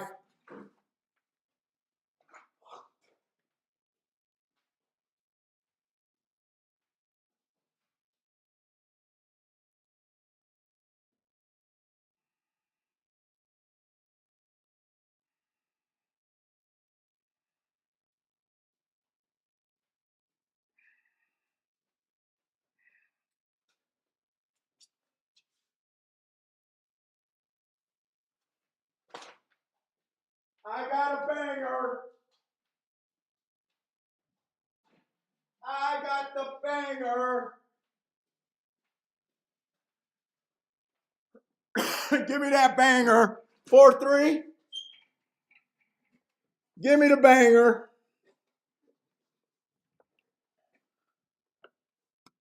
You don't got to have an opinion in horse racing. You do not have to have an opinion in horse racing. Look at that shitty opinion I got. I only got 6 horses at 19% and a horse that's a throwout.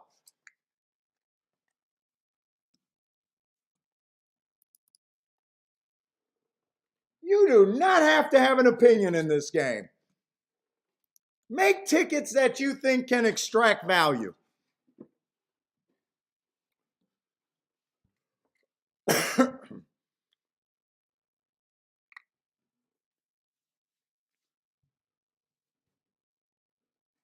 Play overlays. No matter how shitty your opinion is, play overlays.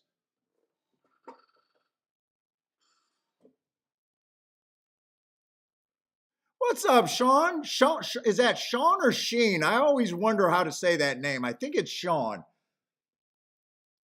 God, if the 2 gets second, I end up, because of the way that I key, if the 2 got second, I end up with that exacta twice as many times because I'm keying off the 2 and the 4. It did not happen there, but that would have been a huge hit. 5 did not embarrass me at 35-1 getting fourth. This exacta probably got to be about 35-1 at least. 47-1. All right, that's a banger. And the win tickets. You guys know that's a win ticket. I just want to put the W there for win tickets. Yeah, 47-1 actually. Yeah, I underpriced that one. Now, if it would have came in 4-2, I would have had that twice as many times, and that would have been a bigger hit. But who's going to complain? I'm not going to complain.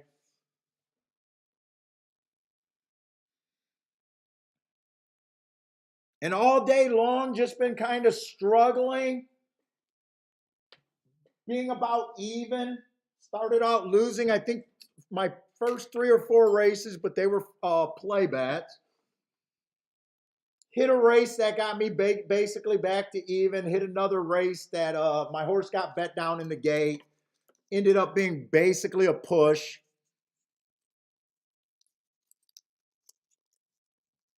Just survive and hit a nice ticket that I should have no excuse for. I probably won't be able to mess up today.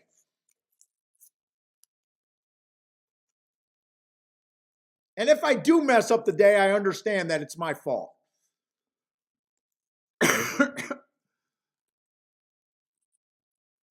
Where's no, he said prove it with 20-1s and over. So Mike, I don't have to gloat for Mike right here. This is just an 11-1 shot. Charles had 50 to win in place on the 4. Nice. Dude, this is what this is. It's a value play. Now, I don't know what Charles is a value play because Charles is a good player. I don't know if Charles does his own betting line, but we know Charles is a good player. But that's basically what this is. I don't have an opinion. Let me just play horses that I can reasonably get to. I like the inside better than the outside. Oh, Rick can complain he had the 4-2. Yeah, you would be complaining if you had the 4-2.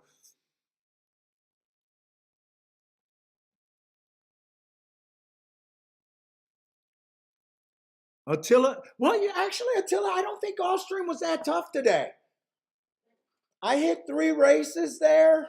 Although good handicappers will argue about how tough a card is. So I don't want to say that, but I hit 3 races there. And then the one race, I really felt like I did a play bet, but I felt like if I would have went after that race, I think the 3 ran second to the 4. And I keyed off of the 2 and the 3 that race. I felt like I should have, if I would have went after that race, I think I would have backdoored the exacta. But I can never judge a track just by looking at it. Oh, Charles always does do a betting line. Okay, I wasn't sure on that. Now, the only thing I don't like saying is value plays. I know that one handicapper that does the black magic, and I like that dude. He's a big guy about value capping and value plays. I don't like saying value plays because I know a lot of new handicappers or even some older handicappers think that we're betting scenarios and horses that we don't really believe in. I remember I had that talk with Michael Lester. And I know that at one time Michael Lester had a problem with betting his 3rd and 4th choice. And I don't remember exactly what I said, but I said something that he gave me credit for it clicking in his head finally.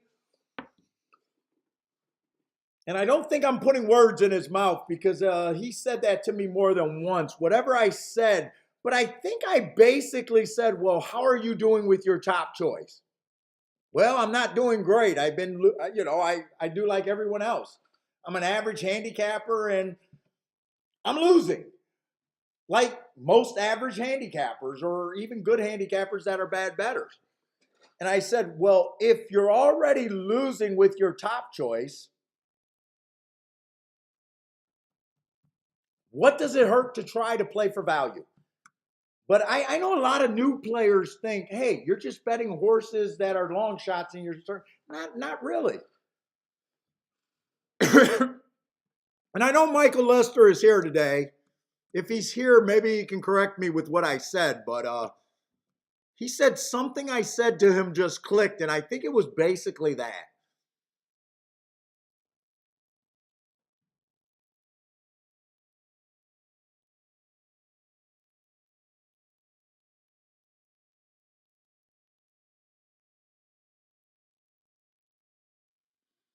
And I am a little worried about Gulfstream. Luckily, I hit that bet, but I'm just now watching the replay. The 4 coming from a closing running style, circling the field, is not normal what I see at Gulfstream. That just caught my eye. So you know how we were doing the tic-tac-toe board and I was trying to say that, you guys know that I keep trying to force bets on the inside. I'm wondering if Gulfstream on the dirt right now for at least the sprints was middle to outside of the track.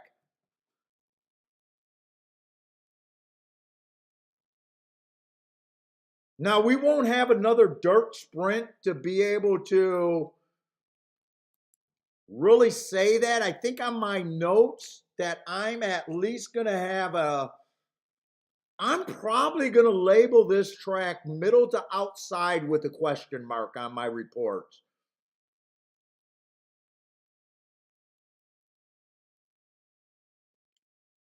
Because even though the 4 horse has been winning, we've seen that 8 horse win. We've seen a horse close. We normally don't see closers at Gulfstream on the dirt sprints. But you know what? I don't mind getting lucky.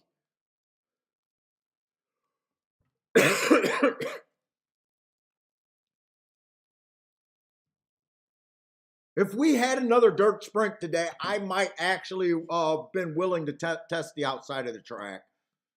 But since we don't, I just think I put that in my notes.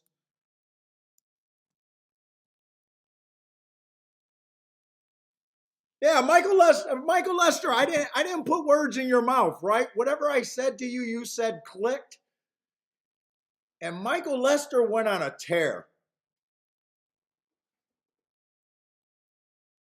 But a lot of you guys that can't wrap your head around value betting, just look at your ADW because I know a lot of people are following me are probably playing at home and not the track, so you should have the data. Just look and see how you're doing with your top choice. you know,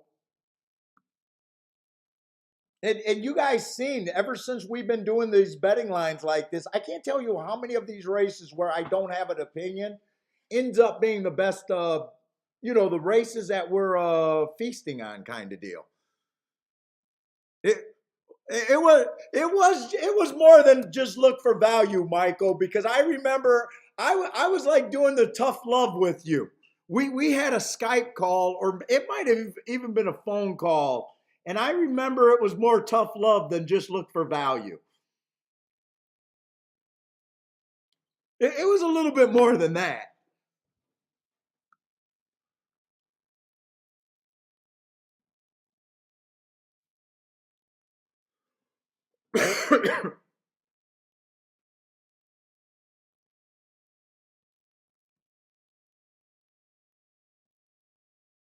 Really, Jay, and TVG and the daily racing form bet will not let you do 2 horses in an exacta key box?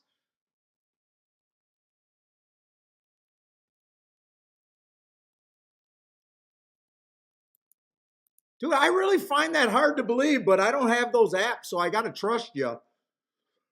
But that sounds crazy that they would not have that on their app.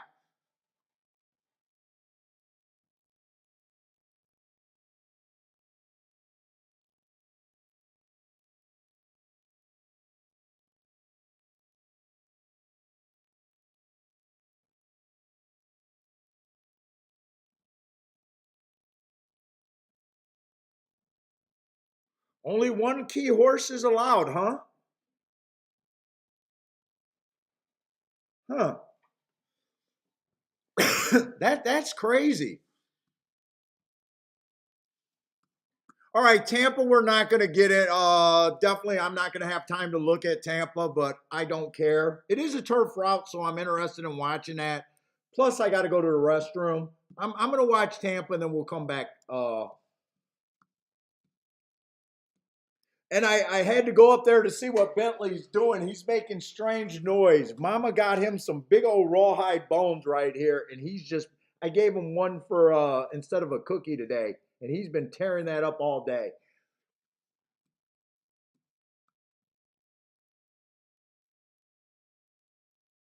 Let's see. Jabram says you can do it.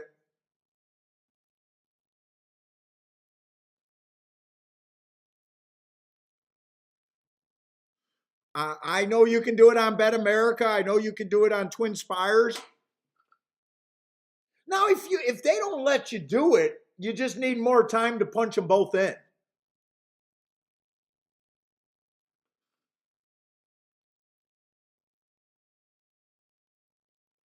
When I click a second key horse, the first one gets unchecked. I would do multiple tickets then, JN. I never came across that on a betting app. So if you got a problem there, you would have to do multiple tickets.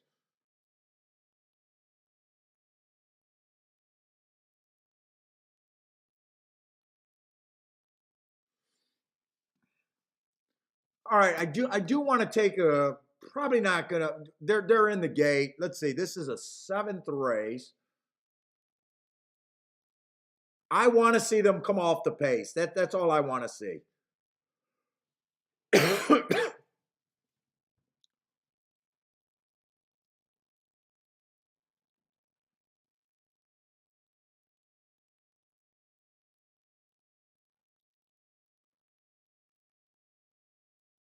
Yeah, Michael, you said you had that what was that? That 8 at 9 to 1 with the 3 at 8 to 1 exacta, but you didn't play it. That was value.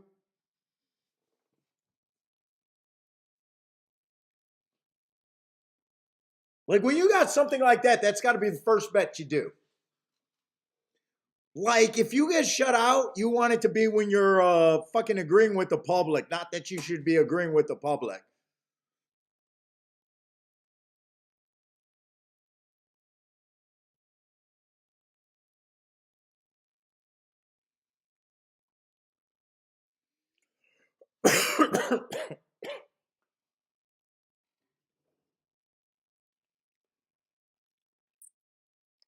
I just do some straight honey.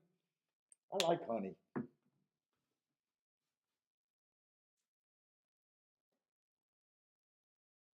Let's see. Sean says he likes the 3 over here at Tampa. Who else got to play here? They looks like they're going fast enough for them to come off the pace. That's all I'm rooting for here.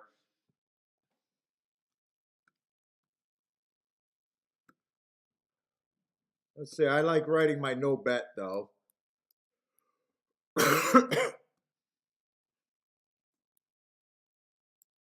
Yeah.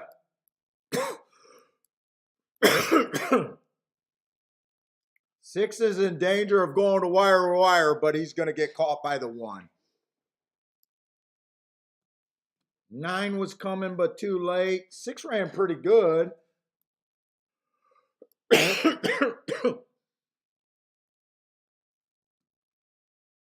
1 did come off the pace.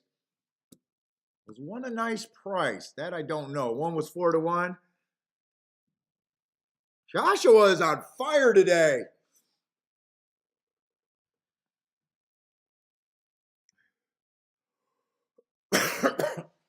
me go to the bathroom. I'll be right back.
He's been killing that rawhide.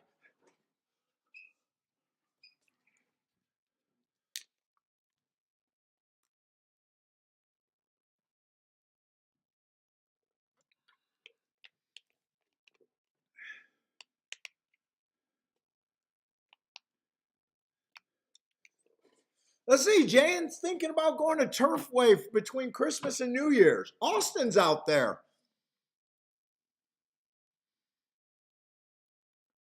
What's up, Buy Stocks?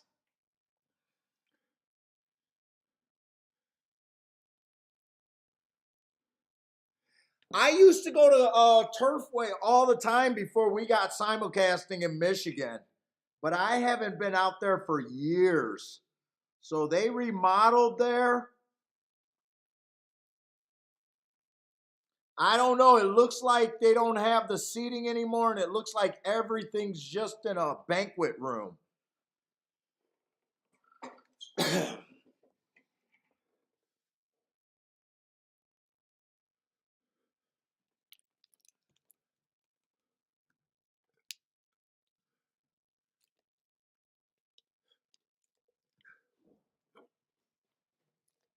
I might try to go off.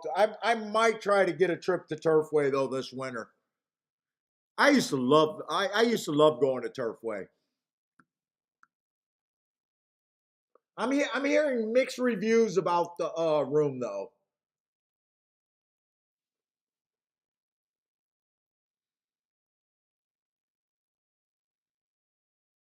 Yeah, they don't have a grandstand from what I understand anymore. So I've seen some pictures on Twitter is all I've seen. So it looks like they put you in a big old banquet room with a whole bunch of round tables. It almost looks like you're going to a big tournament. They got a giant TV and a big old glass wall. People are saying that the glass wall looking at the track has such a glare that unless your face is against the windows, it looks like it sucks. I don't know. So they got some big TVs in there, but the big TVs just got Turfway on it, from what I understand. And then on the ends of the room, it looks like they got some other tracks going. So if you're looking for like the whole simulcasting experience, it probably sucks. You know, if you're sat in the middle of the room, you'll be straining to see the TVs that are far away. And then they got a VIP room that just looks like a closet, and then they got a simulcasting room that looks like the size of a closet.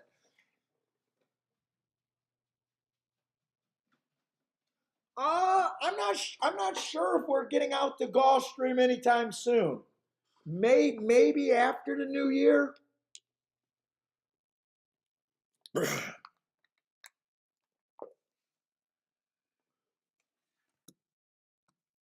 Oh, Austin is saying yes. The only issues are the windows. So how is it? How is it if you now Turfway at night usually runs at night except for on Saturday. So if you're playing on Saturday, Austin, how bad is it for simulcasting if you're in the banquet room?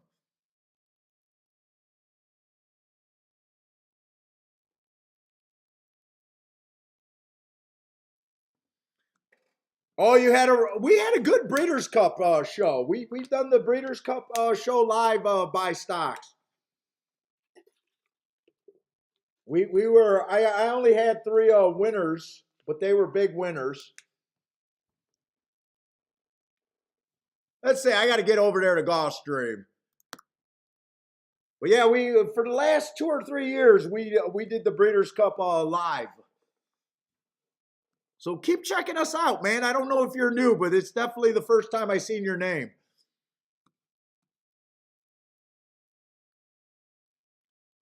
I'm not sure if you can go outside and watch at so JN, if you ever went to church or Turfway a long time ago, they used to have a nice simulcasting. It was state of the art. I think they were one of the first tracks to get it, and it used to be apron level, and it used to be really nice because you could just they had all that seating with the big TVs and personal TVs and the little cubicles.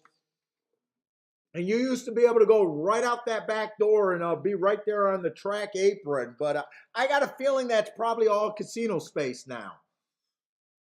I'm not even sure if they knocked Turfway down from the ground up and rebuilt completely.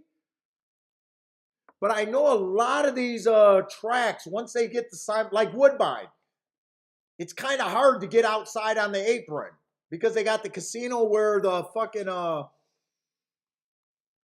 where you used to be able to get out, and I guess they don't want you coming in and robbing the casino. Oh, Austin says you can go outside. It's super nice.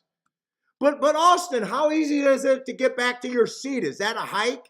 Where it's a 5-minute hike every time you want to go watch a race, and then you got to go back to the banquet room? Is that kind of a pain in the ass?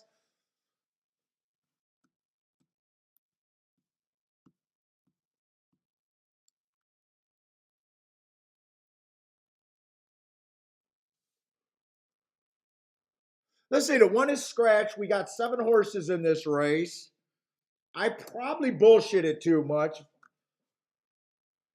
It is a dirt route race, and you guys remember, even though if I think the inside is bad for the dirt sprints, it doesn't necessarily mean that the inside is bad for the dirt routes.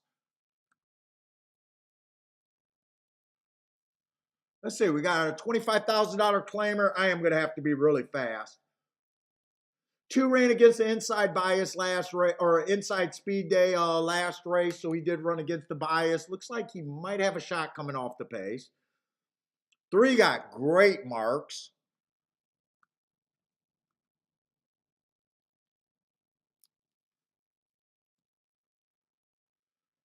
4 races ago, ran on a bad rail stalking closing day, tried to go wire to wire, going too fast to win, comes right back, wins, being the fastest winner of the day. Comes back after that, 2 races ago, went too fast to win. Every time I see a heart, I love. And then last race, inside speed favoring day, had the outside on the inside day, still went too fast to win. I think 3's a player.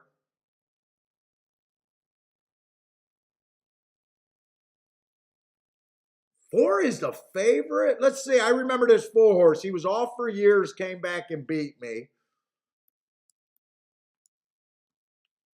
And did it impressive. Let's see. 3's the most interesting. 5's off a year.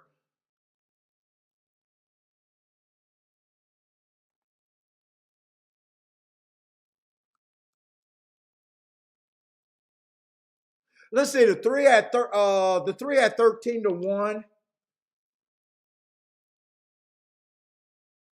I gotta believe that he has a better chance to win than that. They're at the gate. I'm not going to be able to get much more creative. I'm just doing a minimum win bet here for me. But three's my only play in a race that I just barely looked at. No betting line here for me. Three just looked like a spot. I probably think the three probably deserves to be like 5-1, 6-1, maybe like a 15% chance to win this race.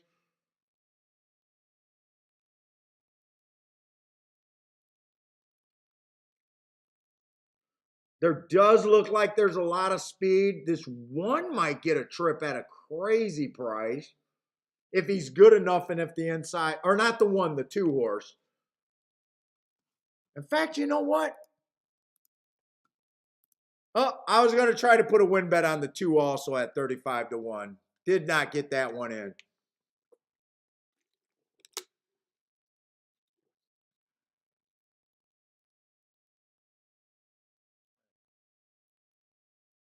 They look like they're going quick right now.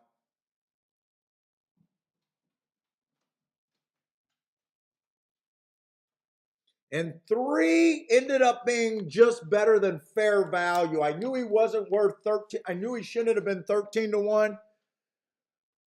It wasn't my $20 that turned him into 7-1. I guarantee you it wasn't my $20. If I would have seen him at 7-1, I probably would have just sat out here. And he's going faster than shit. I don't know how he holds up unless the inside is gold right now. I don't think he can hold up on that pace right there. 22-3, 44 and change.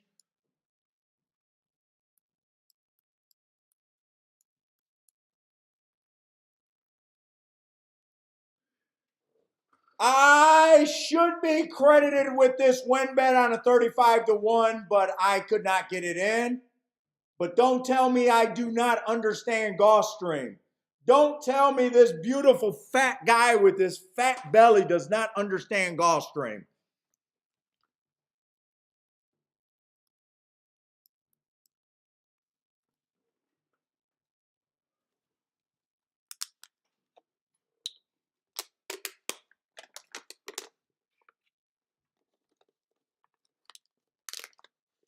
That's a $700. My mind just did not click fast enough.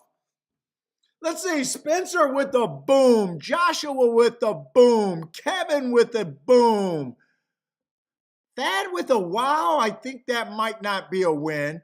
Grandma, tell me you put in this win bet. Grandma better have a bet here.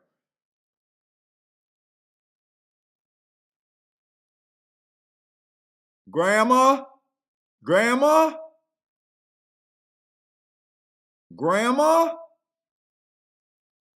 don't tell me to look at the 2 and you did not get a 2 bet in. You're supposed to put the bet in first. Tell me you got a win bet here.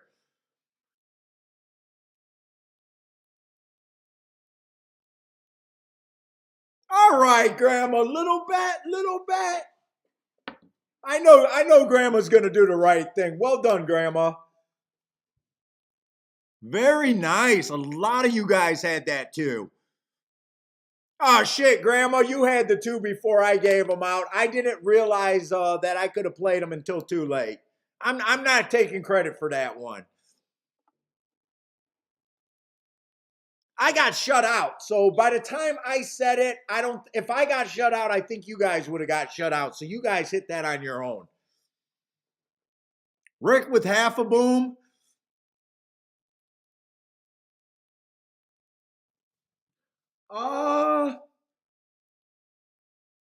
Ran against the inside speed favoring track was the mark. Ran against the inside track 3 races ago and had the rail today. Belonged at the level. When I thought to do the 2, I seen that the 3 had a ton of speed. I thought the 4 was going to show speed, which he didn't. 5's coming off a year layoff, might have speed. 6 looked like he had a ton of speed. I don't know who else that I could have made of a case to come off. 7 looks like he had speed. It was kind of paced with him being on the inside, running against the inside speed day or last race.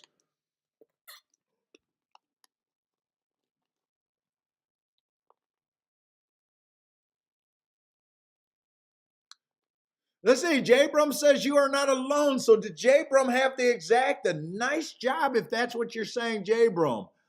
Looks like J. Brum says you are not alone. Oh, you got shut out too on the 2-4. Oh man. Oh, you don't. Hey, J. Brum, you don't want to be with me because I feel like that's a mistake.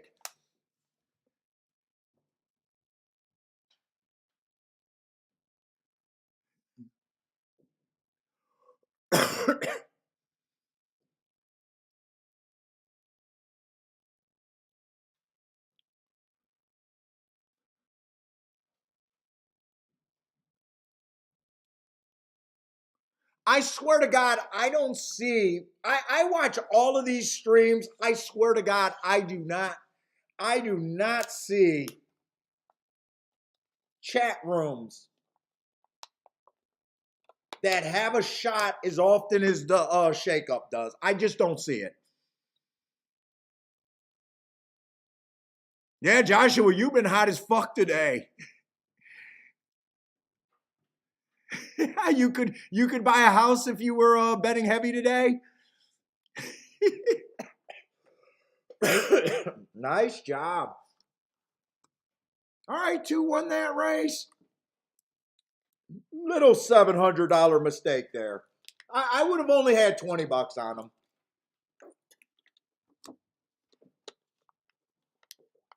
20 bucks is $700.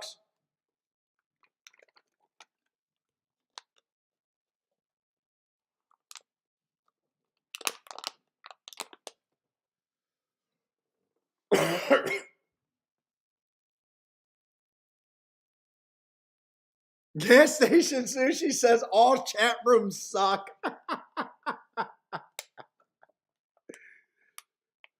Now I know Gas on his show never been afraid to. I know. Gas Station Sushi gives out long shots and plays long shots.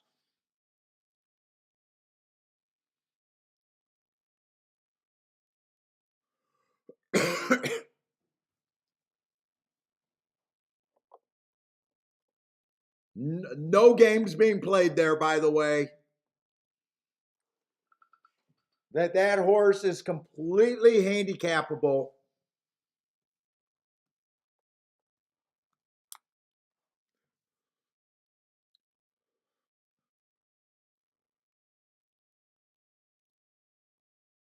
All right, let's look at Tampa Bay, but unless it's a turf race, I'm already ready to sit out on my hands on the dirt race, but I will handicap to the best of my ability all the time. Having a nice day after a slow start with only one race. It would be hard to improve on today and feeling like that 2-horse got away from me.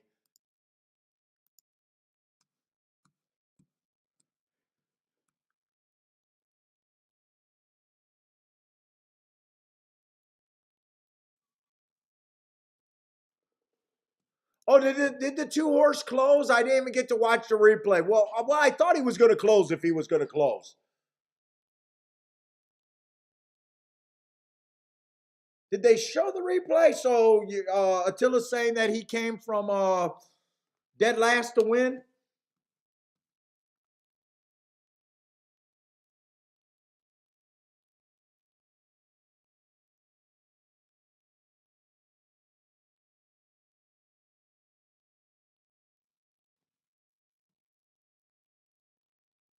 Oh, Kathy, take it easy, Kathy.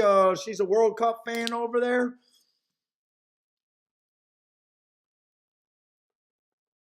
I know, and how could that person be telling us that Gulfstream sucks? I get it. You don't like Gulfstream, but fuck it. Don't tell us Gulfstream sucks. Not day in and day out on this show. We might have a bad day or two in between, but There is no mystery for us at Gulfstream.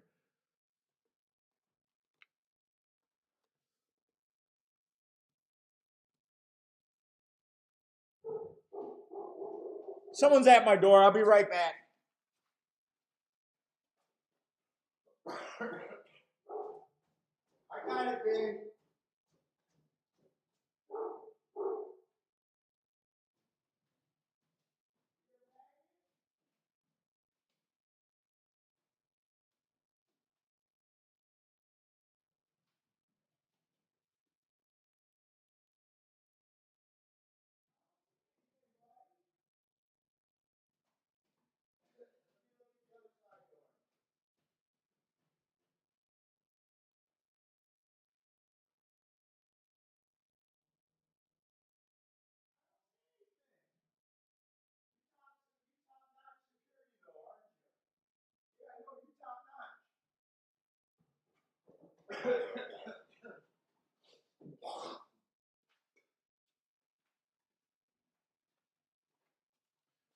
All right. Joshua's upgrading. Gulfstream is not his piggy bank, it's his bank machine.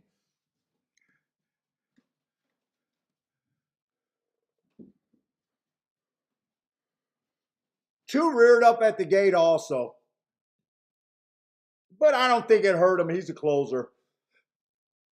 It would have hurt him if he didn't run, though. Yeah, he came from dead last. Probably, I'm guessing an inside trip all the way around.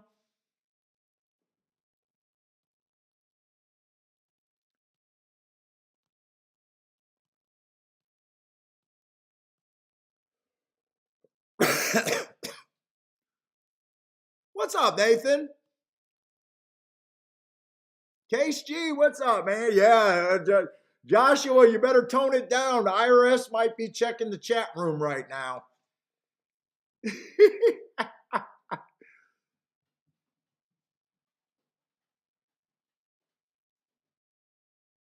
Two's on the rail. Maybe 2-3 wide. He's passing a 7. Angling out, but we get the angling out on the far turn. I got no problem with that. Even though I say it's a good inside, I explained that. Circled the field and was gone. Oh, shit. Joshua's in Canada. Joshua don't got to worry about the IRS. Actually, if you guys know anything about Canada, you know, there's a real reason if you're a gambler to play in Canada. You can win, right, Joshua? You guys don't pay tax on gambling winnings, right?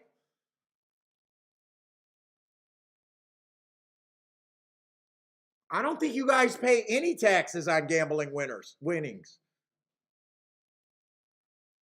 So Joshua and Brother Man has a bigger advantage than us. But I guess, hey Joshua, if you hit a ticket that they take taxes out instantly in America, do they take that money from you with you being a Canadian guy? Like if you hit a pick 6 here for $100,000, do they nail you with the taxes even because you played an American track? That I don't know.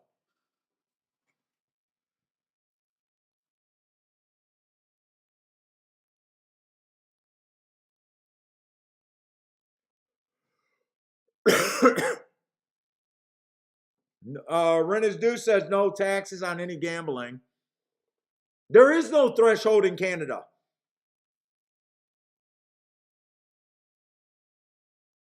So oh, you get it back when you cross the border? Maybe I should move to Canada or hey Joshua, can I use your address? No, I'm not saying that. I'm not saying that. I want to pay for my military. I'm not saying that.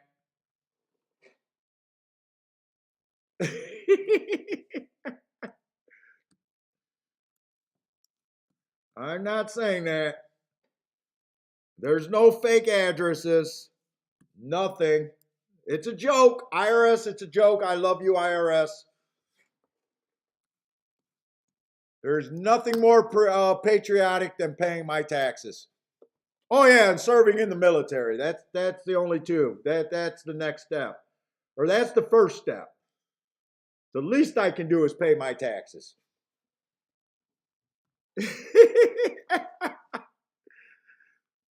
All right.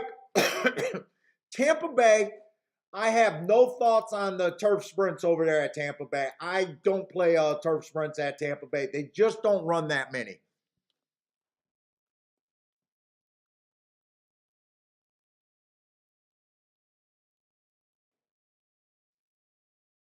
So I know I'm not interested in this race. We could go and just talk about who looks okay.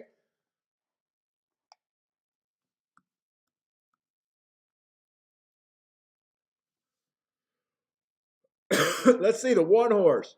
4 races ago, speed favoring track gave him an asterisk. Nice race. Comes back average.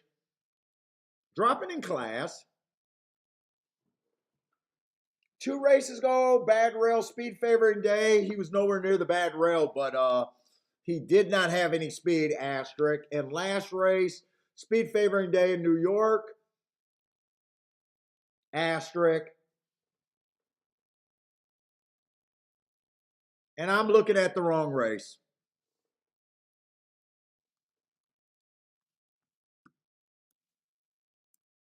I'm looking at the wrong race. I'm looking at Gulfstream, and that's going to be a Tapeta race.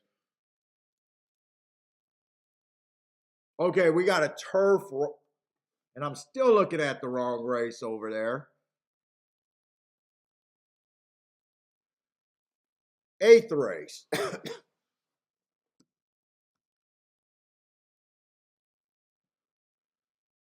12 horses. Everyone starts at 10%. I got to be harder on horses. And I'm probably going to run out of time unless they really dig around. Not that I care. It is a dirt race.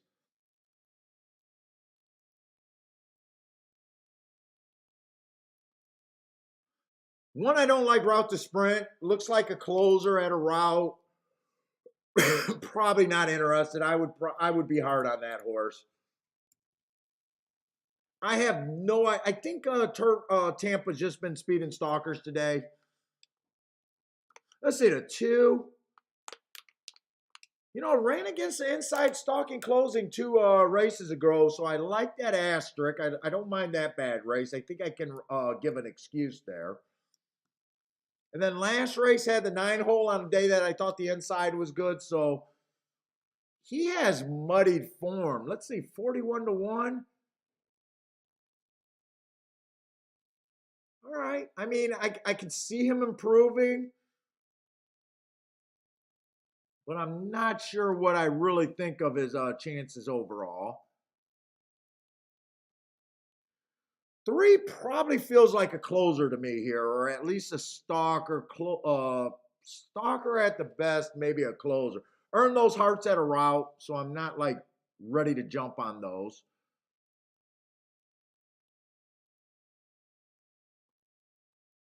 4 looks like he has absolutely no speed at a sprint.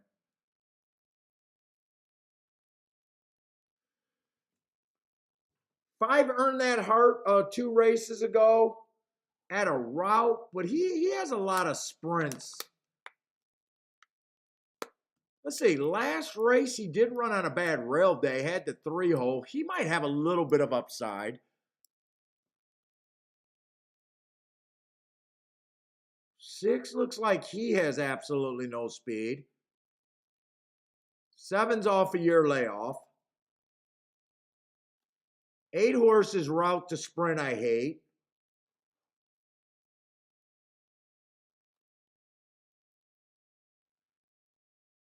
9 horse ran against the inside speed day last race. He might have a little upside.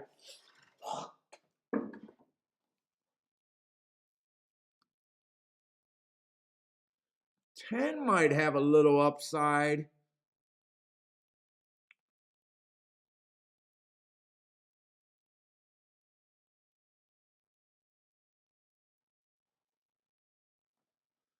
Let's see, 12's the favorite. I would try to beat the 12 because he has no. I can see the 12 winning, but he doesn't have any extra upside compared to the other horses. He looks the same, so why would I take 3-1?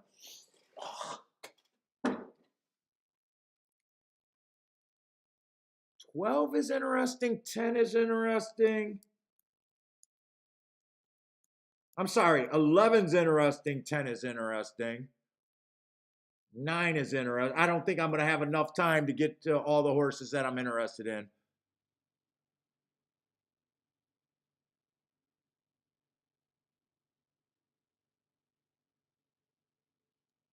The 5 is interesting, and the 2. This is a group of horses I'm rooting for.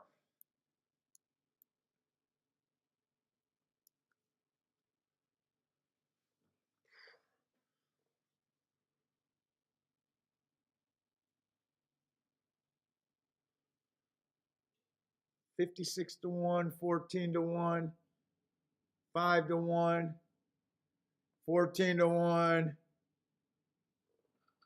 I wish there was only 4 of them because I would just do a small 4-horse exacta box.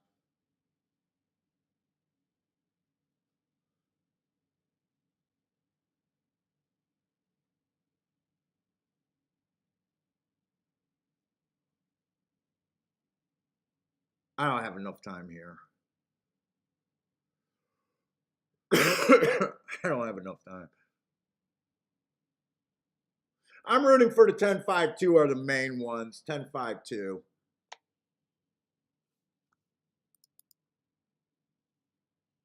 Let's see, J-Brums, but I got no bet here. I'm rooting for 10-5-2, but I got no bet.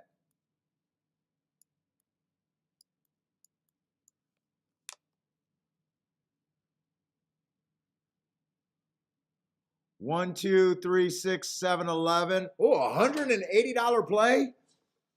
Good luck, J-Brum. What is that? A 50-cent super box.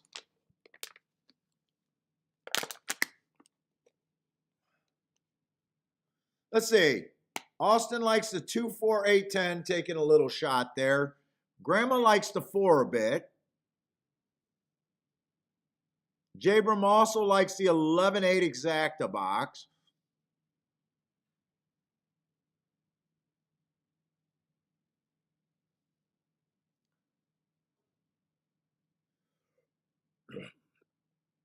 There is a scurry against the for the lead here. Let's see. 11 ends up being the fastest early.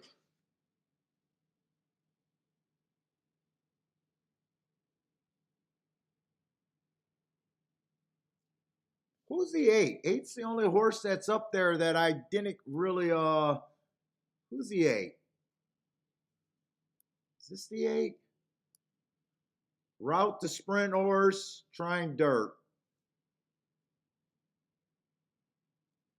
This looks like all the horses I got.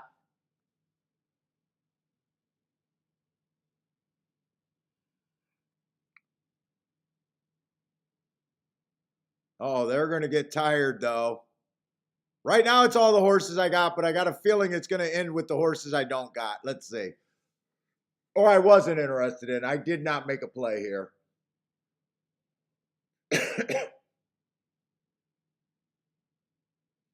6, 3, 11, 12.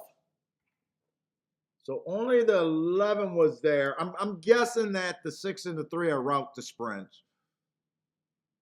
Let's see. 6-1. Who was the 6? 6 was a closer, but he was a sprinter closer. Ran against the bias last race. I was looking for speed here. 13-1. Nice price on the 6. Who was the 3?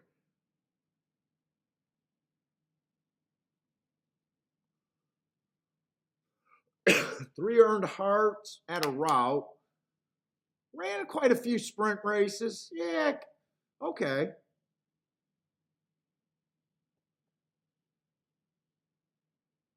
That's going to be a nice exacta, but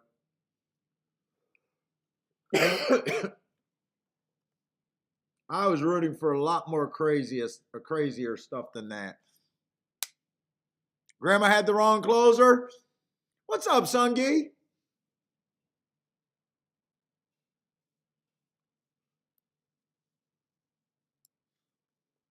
Definitely nice price on the 6. I thought that race was going to pay. By the way, who did they make the favorite? They made the 10 the favorite. I didn't realize. I think the 10 was bet late. I think he was about 5 to 1.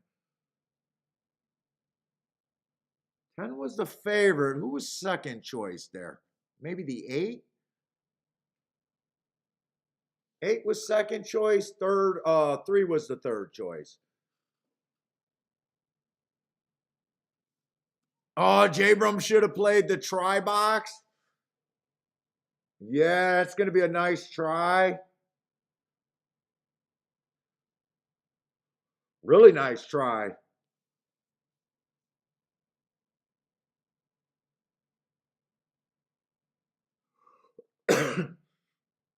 Hey, Jabram, how much could you have played that for if you just said super instead of try? Would that have been a 50-cent super for 180 bucks, or could you have hit the super for more than you probably could have hit the try for more.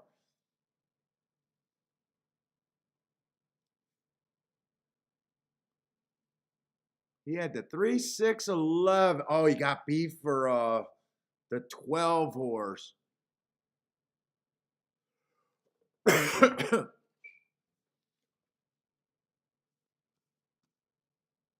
Oh, fuck. And I wasn't interested in that race. Let's see. Gulfstream's last race. And I'm on super short time, probably. Let's see. This is a Tapeta sprint race. And I don't think we've seen any Tapeta sprint races today. Normally, I'm looking for speed and stalkers on the Tapeta sprints.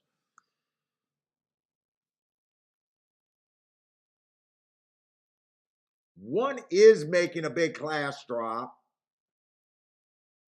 Could be a stalker, but 7 to 5, I'd be against him on principle of price.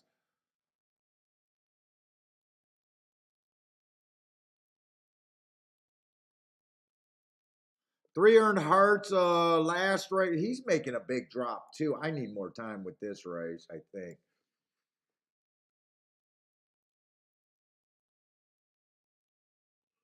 But he has ran some sprint races. 3 looks like he fits.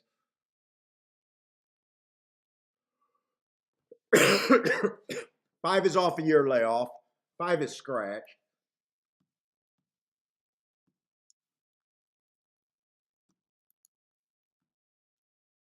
God, I want to play the last race at Gulfstream, but I don't think I got enough time to really look at this race. Let's see.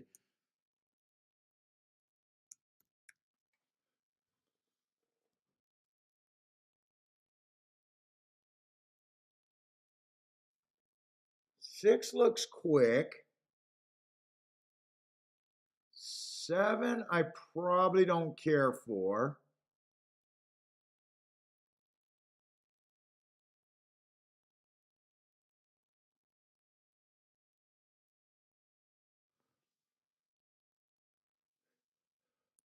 Seven's the closest thing for me not liking anyone. I think I'm running out of time.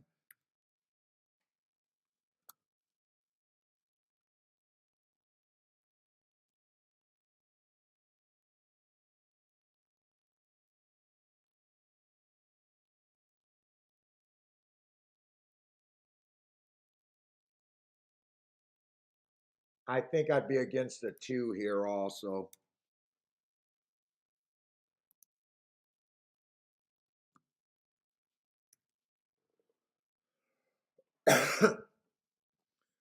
Three's right on where he should be.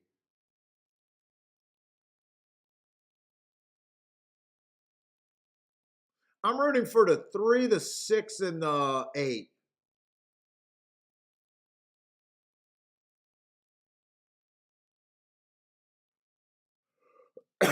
4 probably gets reduced chance too.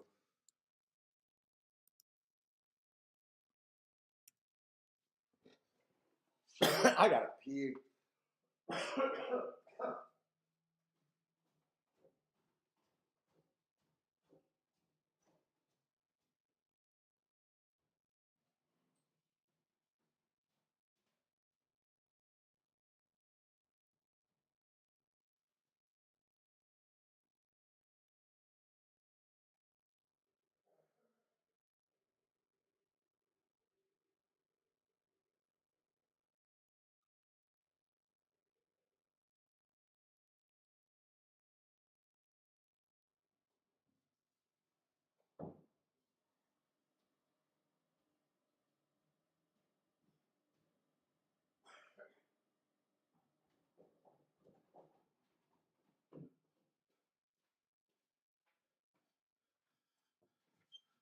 Oh, one gets the lead. I don't like the sound of that.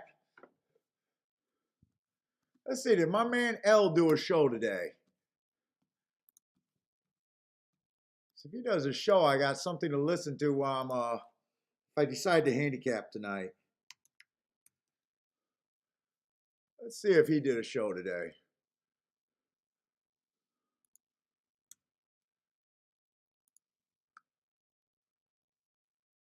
Oh, he's doing Gulfstream. I can watch him. Man, tell me I don't know Gulfstream. Tell me I don't know Gulfstream. Tell me.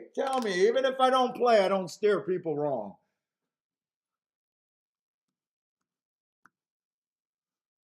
Let me just put these numbers in where I ended up. God, people think it's about picking winners, don't they?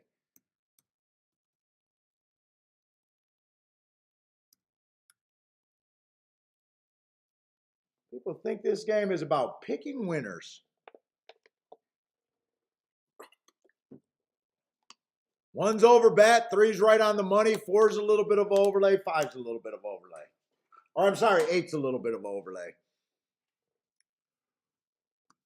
Let's see, Coach, all racing all the time. I'm probably going to check out that show while I'm doing my show or while I'm doing a walk tonight.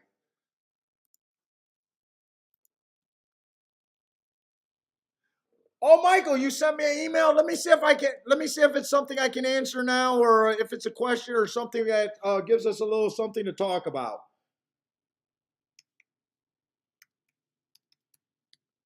Let me see if it's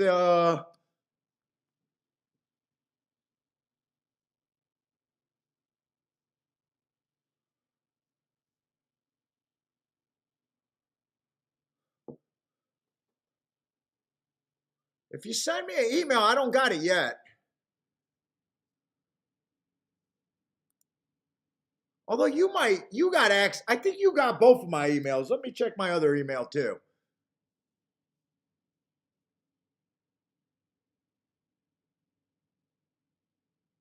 Usually you send me on Outlook. Hey, Michael, unless it didn't came through yet, I don't see the email yet.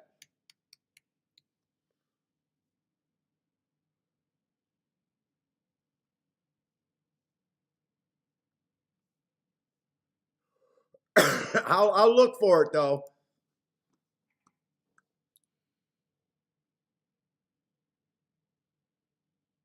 Oh, you're not finished yet. Okay, gotcha. They might. There's an objection here, but those were the three horses that I was mostly interested in. The three horses that I'm rooting for.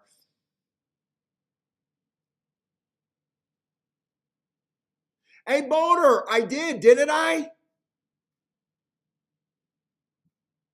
Boner, check your email.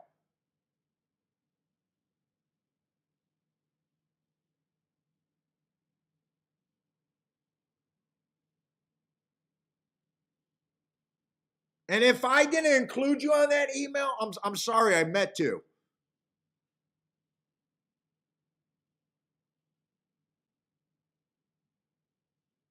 Boner, check your email and let me know if you got it. Kevin will have this either way. Nice.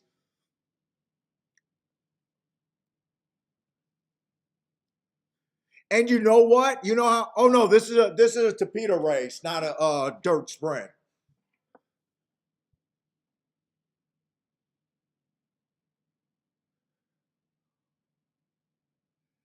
Grandma, your mom's listening to is she singing along to Old Black Betty? That I got that on my thing. Oh, I'm sorry, Boulder. Let me make sure I sent that to you. I'm pretty sure I know who you are. I know you got a different name, but I know who I think you are.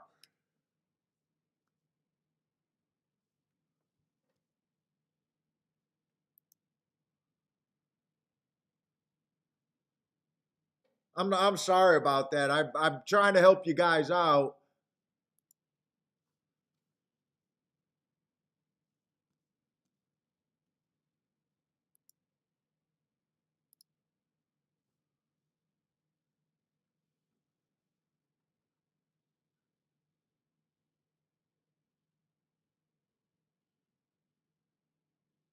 Huh. Is there anyone else that I send marks to that are in here besides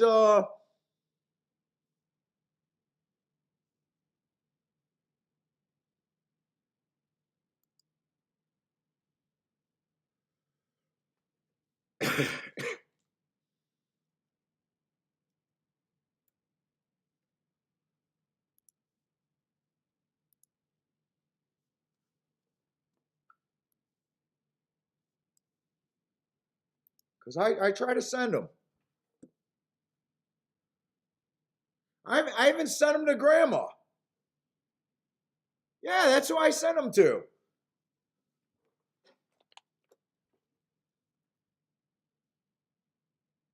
Really, Gregory, you too? I apologize. I sent those. I sent them on the show, and I gave a heads up. You guys are sure they're not in your drunk drawer? Fuck.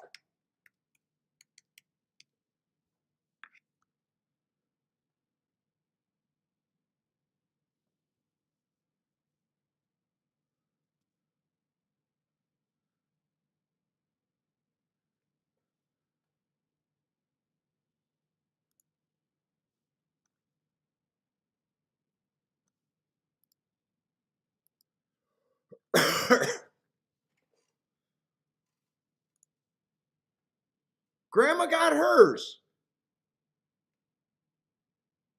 Grandma was an accident and she got hers, although I don't mind sending anything to grandma. Austin got his.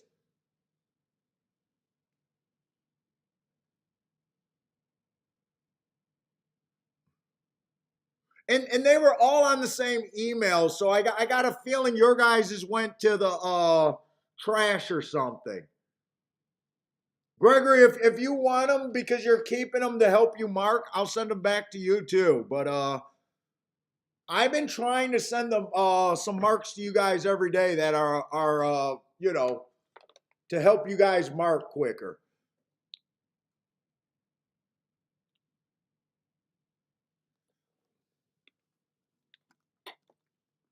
And let me know if I'm doing a show, I am trying to help you guys out with the marks.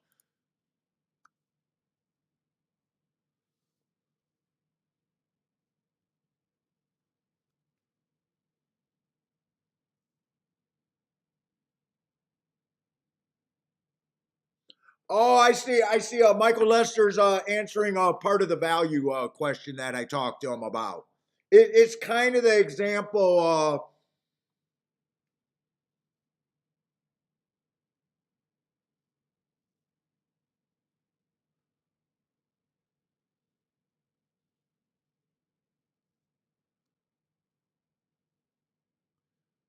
Okay, so it sounds like the example that clicked in Michael Lester's head was when I said that I don't believe that people hit at a. I don't know why, but a lot of these old time handicapping books came out and they said, hey, a professional handicapper hits at 30% of their win bets. I don't know. I don't know where these big old interviews and all these big old database of professional horse players. But I always give the example this.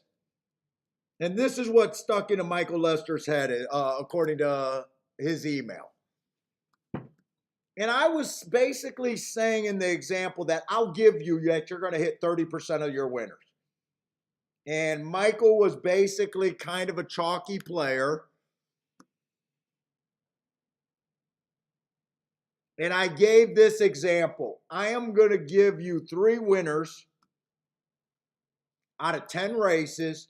You are going to invest $20. I'm going to give you 3 winners, and they're all at 2-1. Pretty generous on the chalk side of things. Without breakage,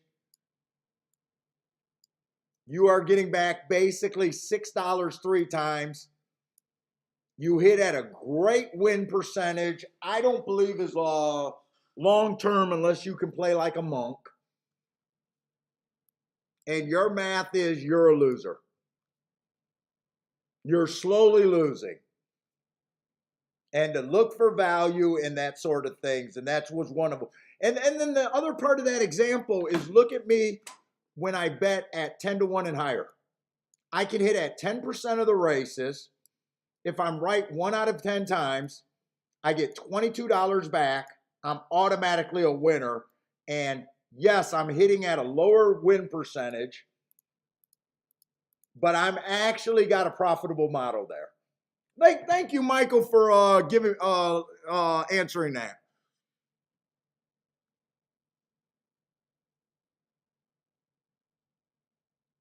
Hey Austin, hey Austin, I called you. I left you a message. I was hoping that you either figured it out or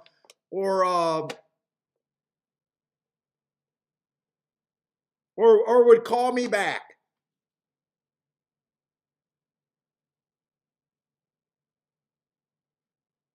So when you get your form in the generators, get your form in the generators. Go to options. I would be able to look it up on this computer, but it literally takes 20 minutes for it to even boot up. You go over to options. That would give you a drop-down menu. I think it's times. You hit on times. It would give you a little window, and it says the horses times or the traditional way. Just goes the horses times, and that is how you adjust the running lines.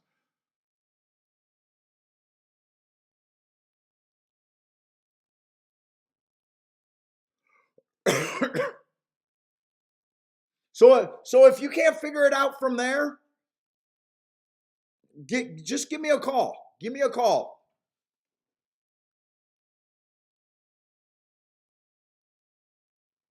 Unless you didn't get my number on your phone ID.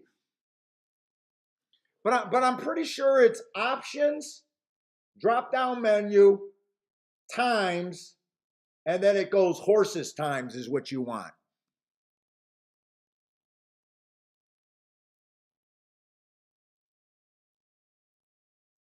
I even left you a message, Austin, and I don't leave anyone a message. Unless for Bill. I left him a message, are you dead? But I even left a message. Okay, you got it? Cool, cool. If not, feel free to call. I'll be right back again.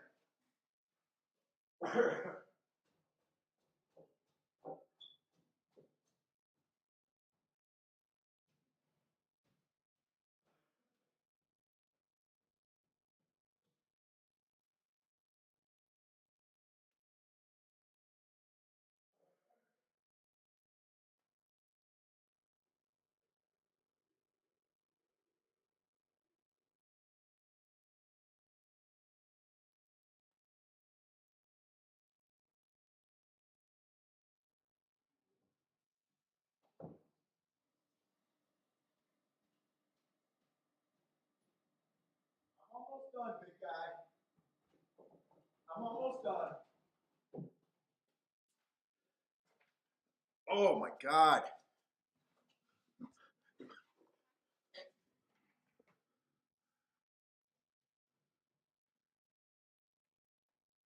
Oh,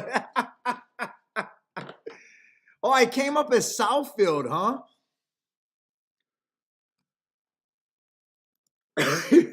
You didn't want to be bothered by a customer.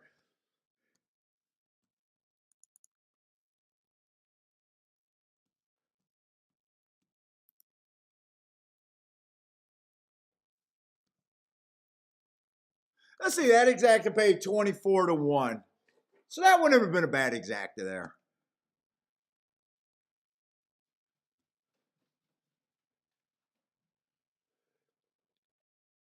Yeah, you never know. It looks like everything happened. I think that they left that up. I did not see the head on, but I think they left that on up because he was 2 steps away from the wire, 2 or 3 steps away from the wire, and they probably argued that it wasn't going to make a difference. Let's see. And this last race at Tampa, I already know is a turf route race. I'm just not interested in turf route races. But we'll look at it.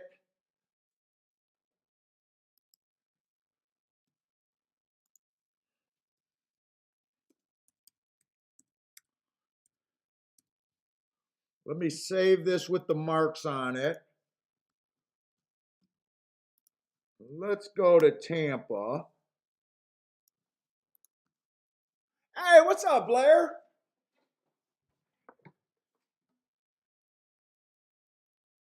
Oh, my guy's my godchildren's parents are big Chrysler employees.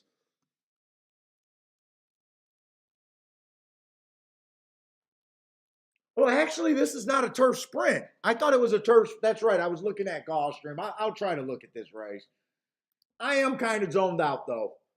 I'm kind of just happy with my day. We'll look at it. And on short time here. Let's see. The 2 and the 9 are out.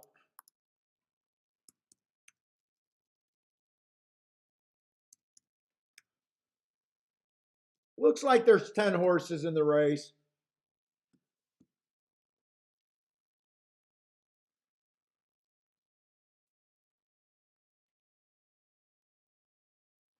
Let's see the one star running style that I'm looking for at the very least, but I don't have many marks on him. 3 horse, if the 3 horse rates and get first run, where stalkers are kind of doing pretty well right now. I like his race 2 races ago where I thought the inside of the track was good. He had the outside and he went too fast to win. But I don't know if I don't think anyone went wire to wire, and he is in danger of going wire to wire, possibly.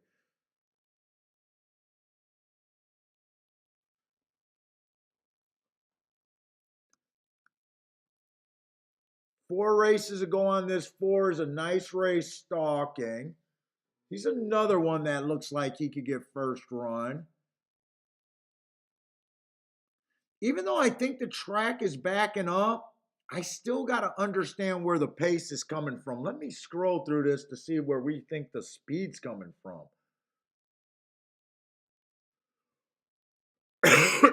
Sorry about that. Let's see. 9 is out and 2 is out.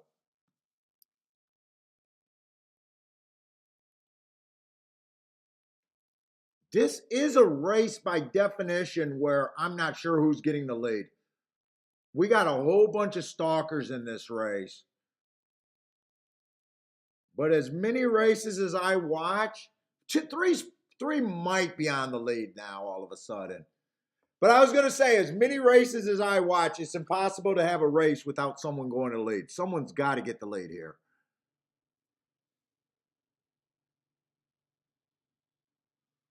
They're betting the 4. 4 makes sense, but if the pace is slow,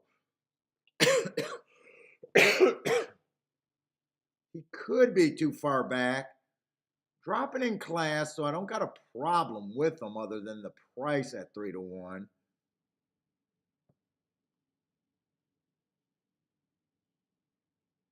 10's taking quite a bit of action. He fits, but he's probably going to be far back.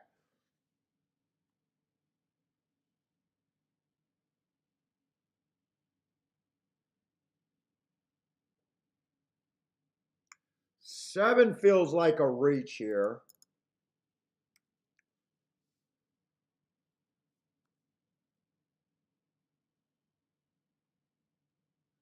Six is a horse that may be on the lead, maybe not.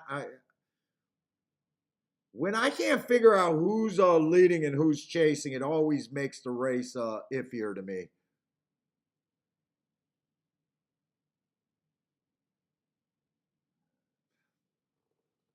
I don't have a play here. Oh, Blair, you missed a good day today. That 35 to 1 at Gulfstream, I swear to God, he was about 4 to 1 in the shake-up room. Now, full disclosure, I got shut out of the win bet on him because I didn't see him till late. But I swear to God, I don't know. Must have been 6 or 7 people had him in the chat room. We had the 11 to 1 in the exacta. That was my big ticket for today. And I cashed 3 tickets over there at Gulfstream. Gulfstream was pretty good.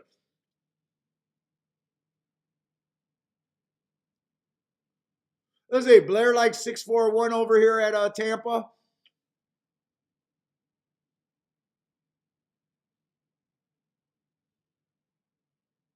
Let's see, Charles. Is Charles saying you're having a hard time figuring out who the leader is in this race also? Oh, Michael Lesser's taking a shot here. 3, 4, 6, 10. What does that look like? 3 is 16 to 1. 4 is 7 to 2. 6 is 3 to 1. And 10 is 3 to 1.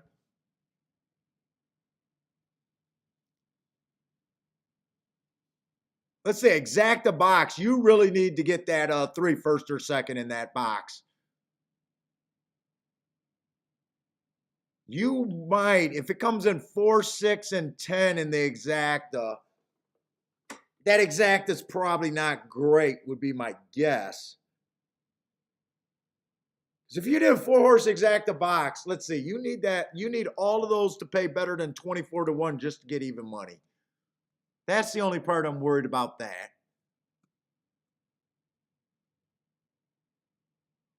Yeah, 6-4, you'll be less than even money.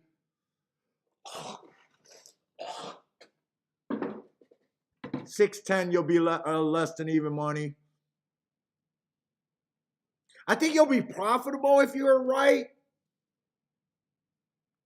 But 3's the best part of that.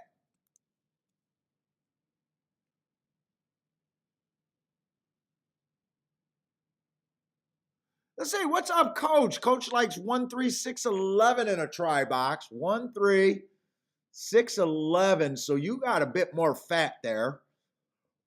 You got a lot of combinations that at least looks good on the betting board.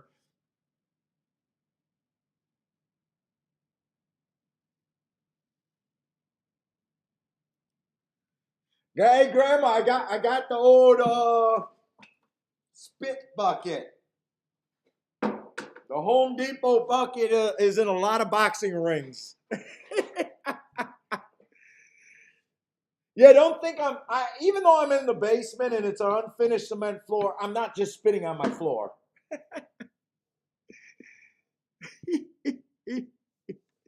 A spittoon would make it more classy.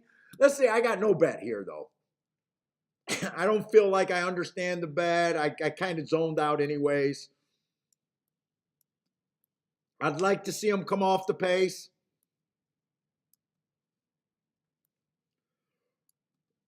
Jesus.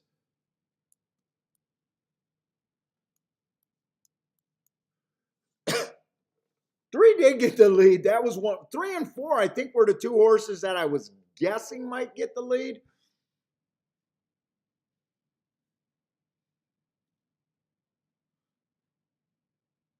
Let's say Grandma's making a big super play at the end of the day. Good luck, Grandma.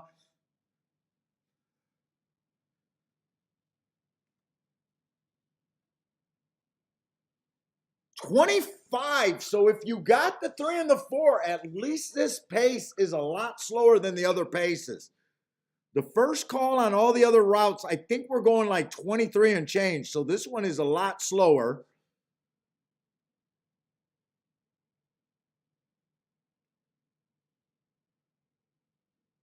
$50-1, they stayed slow. So this is at least gives you a ray of hope if you're on the front end.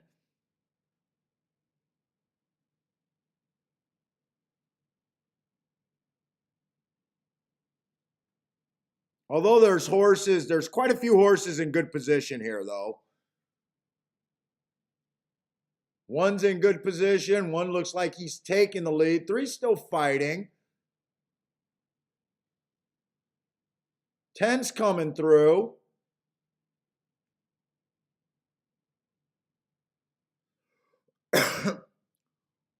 111, I think, is the exacta there. Case G either gave out the exacta or he's saying something is 11-1. I'm going to trust that Case G was giving out an exacta box right there. How about that? Yeah, that's a tough race, though. I always say when you can't understand when you don't understand the pace. Now, I'm not saying you guys didn't understand the pace, but I knew I didn't understand the pace, and that always makes a race hard for me.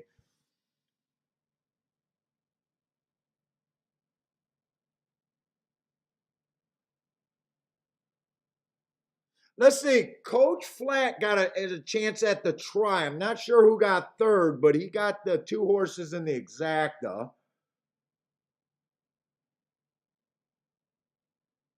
Let's see. One ended up being a favorite. Oh, 11's a bomb. Actually, 11 helps everything.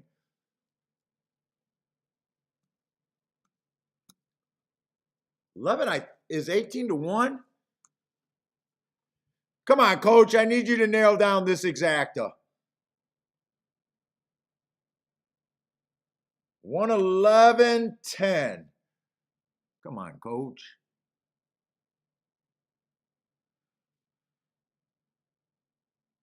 No 10.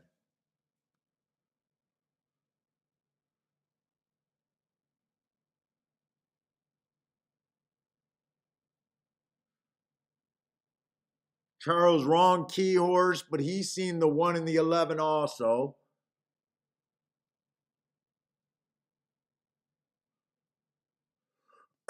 Blair seen the 1. Coach seen the 1.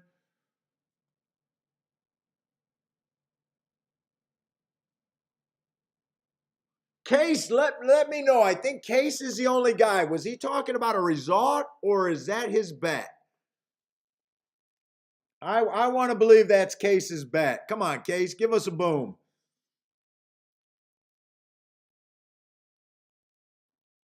Oh, Case got the boom. All right, there you go. I missed the boom.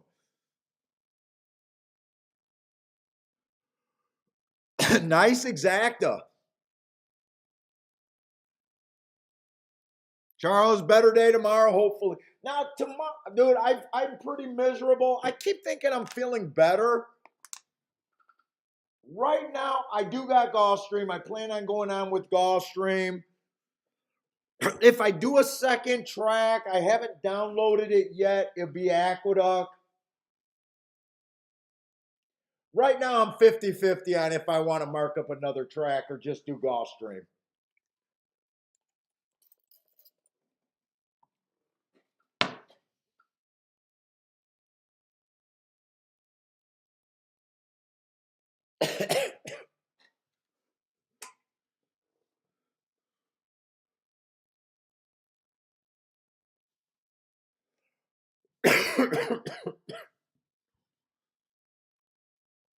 Let's see. I'm pretty sure it'd be Aqueduct, though, if I pick up another track.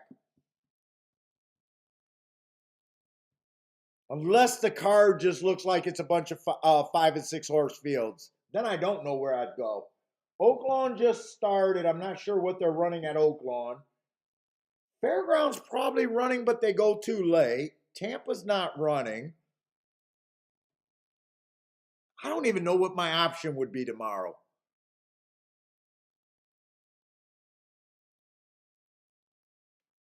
I might just do one track tomorrow, and then maybe pick up the second track for fairground or for Friday, Saturday, and Sunday.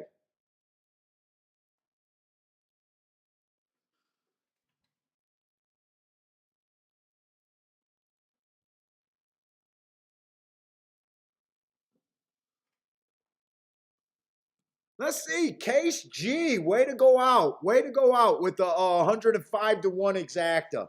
Hopefully you better have crushed that with only a single combination there. I want to believe Case G has at least a $20 exacta, maybe a $50 or $100 exacta would be I could dream about it.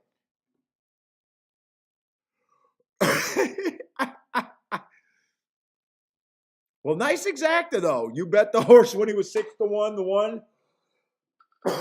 But anyways, guys, is Turfway running tonight? Turfway is running tonight. But anyways, guys, that's going to be it for me. Decent day today.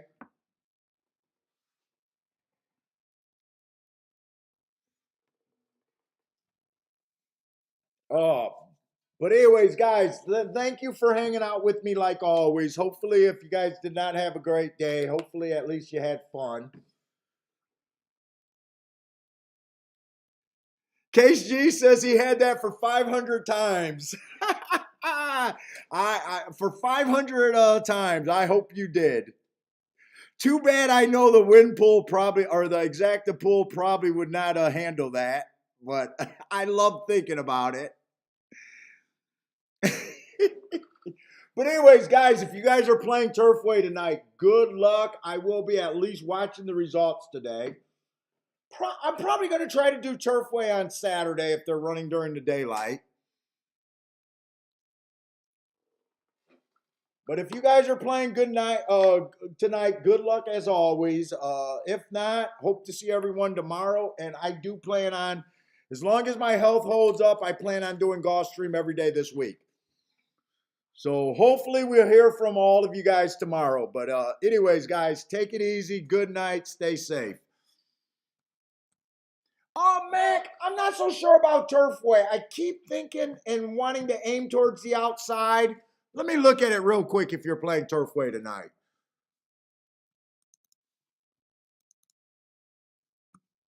Let's take a quick look at it. It'll take 3 minutes.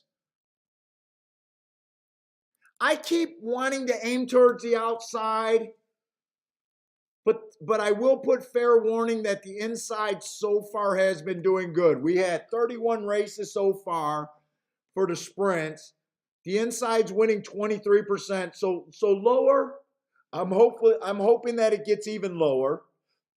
35 middle of the track, 42 outside, 7 on out. So we do know that 7 on out is not bad at the very least, 42%. They're wiring 23%. I'm a little surprised on that for sprints. It's usually a speed and stalker track. Right now they're stalking 1 to 4 lengths off the lead. A whopping 65%. So, and last week it was 71%. So stalker's been dominating. And even though stalker's been dominating, closers are still low, 13%. But I'm working with a small sample of 31 races. For the routes, they're wiring 27%. That's on the low side. I'd like if that got lower.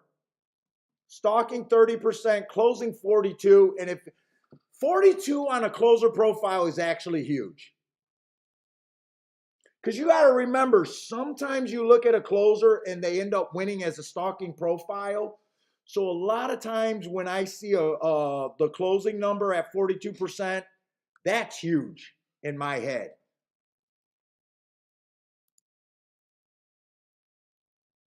I don't like that the inside right now for the routes are winning 33%. That does make me nervous. But I will say, Saturday's show was the last day they raced. I had that as an outside track. There was a 1 and a 2 horse that won. But if you guys were watching the races that day, both of those horses angled super wide. One of them beat my 7-8 exacta. If you guys remember that race, that one was about 10 wide. And I think the 2 that won that race was super wide too. So I labeled that an outside day. So maybe the inside horses that are winning are angling wide, like they're closers coming from that closing profile. It's something to consider. But that's what I got so far, Mac. Hopefully that helps. But anyways, everyone, take it easy. That's it. Stay safe out there. I got to get some tea.